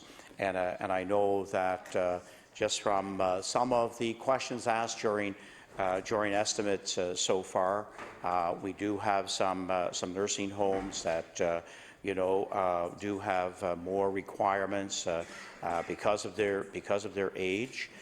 We also have to be ever mindful of code and all the safety measures that will need to be taken from time to time. And I have visited a couple of those that did have some unexpected work, and that, of course, can occur, in almost any facility. You get a broken pipe or something unexpected to occur. So, the information that has been provided to me is that we will have sufficient to work through this fiscal year. Member for Halifax Needham. Thank you, Madam Chair. Well, I have to say I'm very disappointed to know that there are going to be cuts in the operating budgets of the facilities in the long-term care sector, particularly around the small equipment allowance, and with more to come. And, these are facilities where things like the laundry facility, if they have it inside their long-term care facility, or if they have kitchens, that they have high use. These are, an industrial kitchen with kitchen equipment that needs to be replaced on a regular basis, that needs to be maintained well. And, you can't have a long-term care facility without some of these central services that are part and parcel. These aren't frills, I guess, is what I'm trying to say to the minister. Furnishings, fixtures, and equipment in a long-term care facility are not frills. They're part of your basic operation. And just like our homes and our households, things break and things require repair and replacement. And to take that portion of the budget and cut it by 50% and to then downplay the impact that will have on the men and women who work in those facilities and the men and women who live in those facilities is just not right, Mr. Chair. I don't know how else to say it. In my mind, that's not right. This will have an impact. Let's not pretend there is no impact. These allocations would not have existed if they weren't needed. And this is going to kind of the heart of these operations. The heart of these operations. The basic kinds of supplies and equipments that people need to be able to perform the services that they're giving to people. So I am disappointed that the government would go there as a means of balancing the books of the province. And I've said this ever since the budget was introduced, Mr. Speaker. Putting 33 million additional dollars in the health care budget is almost laughable. This is a freeze. This represents a freeze to the health budget of the province. This will result in cuts in long-term care, and we have yet to see the cuts that will occur in acute care. And this budget is being rushed through this House in the hopes that the government can get out of here before the people of the province really start to find out what is going on and what they're doing to various health care services across the province. And this is the tip of the iceberg that we're seeing in long-term care. The tip of the iceberg. Those wait times have grown.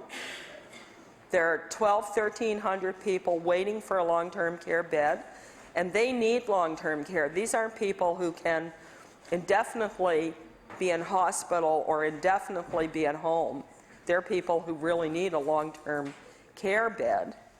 And there is no plan to try to deal with that in terms of the capacity issue. And this business about, well, we have enough beds, that's just nonsense. The wait list tells us otherwise, and the growing wait list tells us otherwise. So I'm disappointed. This isn't the last that the minister will hear from me and members of our caucus on this particular issue, on long-term care. This is not going to go away. And we will be watching to see what the other mitigations are as the government unveils the secrecy that has surrounded their real plans and real intentions and the real implications of a budget that only has $33 million additional dollars for the entire healthcare system. Thank you, Mr. Chair, and I'm going to yield the remainder of my time to Mr. D'Entremont. Oh, sorry, the member from... Member for Argyle-Barrington. Well, thank you very much. In 17 years. I can allow a mistake once in a while like that. It's been a while since we've had the opportunity to chat in this estimates. It seems like the 12 hours are being eaten up pretty quickly. But I know that many of my colleagues have had lots of good questions as well that are, of course, important to the patients and constituents, of course, that they speak to on a regular basis. So I just wanted to thank you for your answers to them as well. I'm going to be a little more specific to the briefing binder or the supplementary detail. I wanted to maybe we'll start with nursing, and then I'll work my way through it. On page 14.8, it talks about nursing services. Last year, the estimate was $67 million. The new estimate is $70 million, so that shows a slight increase. I'm just wondering, shouldn't it be a little more significant than that, considering the number of nurses that we have to hire in the province?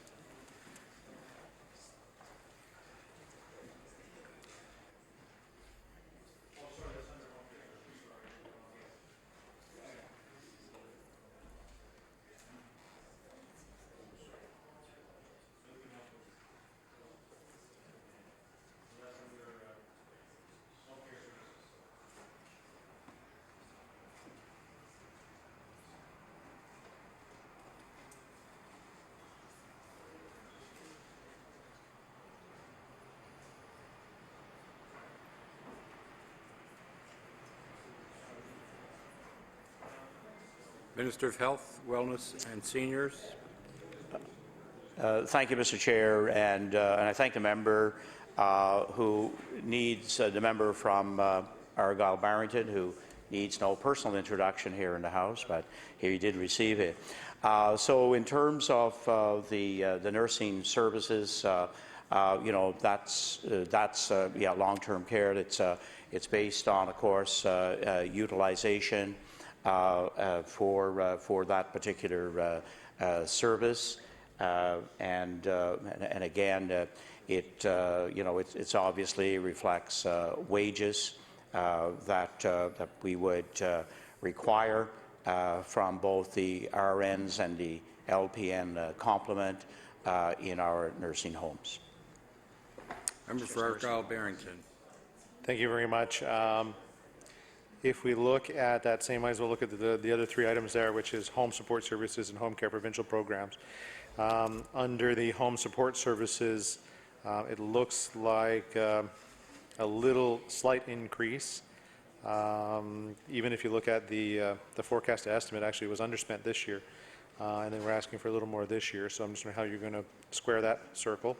And the home care provincial programs are taking a little bit of a drop. So if you look at our estimate, it was 35 million. The forecast ended up being about 35 million, and you're forecasting 34 million. So just wondering why you're taking that one down just a little bit as well.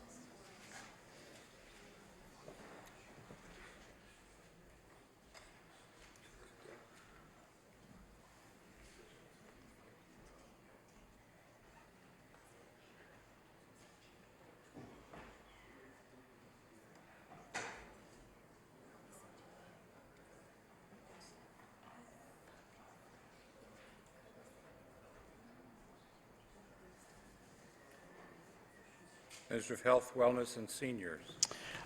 Thank you very much, Mr. Chair. And in terms of those line items, the 130 million for home support services has gone up by about 5.5, 5.6, and that is totally, I'm told, in relation to wages. That because there was some new contract, if we remember. The other one on home care provincial programs going down is 1.5 million to DCS for home adaptations. Honourable member for Argyle-Barrington. All right, continuing down that list, facility-based care. This one I found quite interesting too, because there's a hike in the facility-based care of somewhere close to $7 million. And of course, we've been talking about that sort of at length in the House of more home care and home-based options, yet facility-based care is going up. I'm just wondering what that one's about.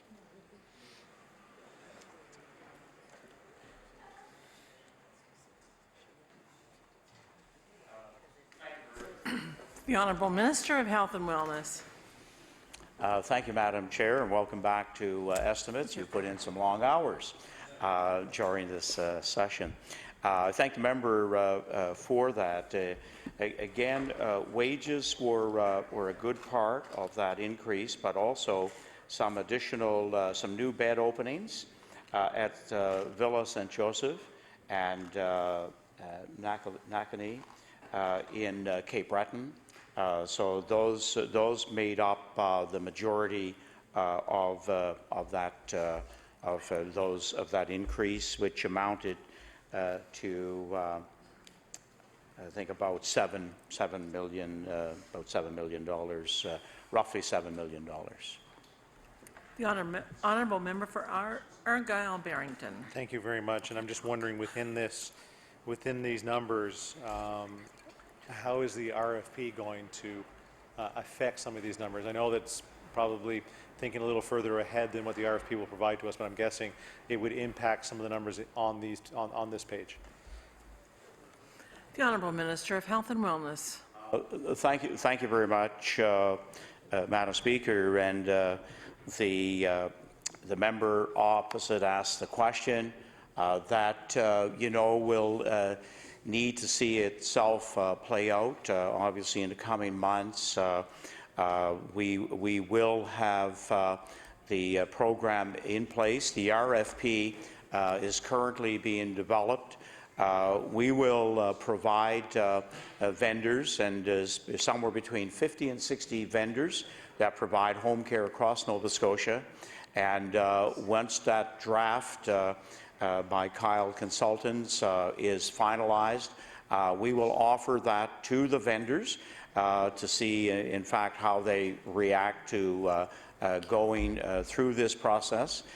Many who have, have been involved with home care, but without the RFP process in place, but one that's been recommended highly, of course, by the Auditor General. We are hoping that there will be at least a few months in fiscal 15-16 that will see the benefits of the RFP. We know that it will have some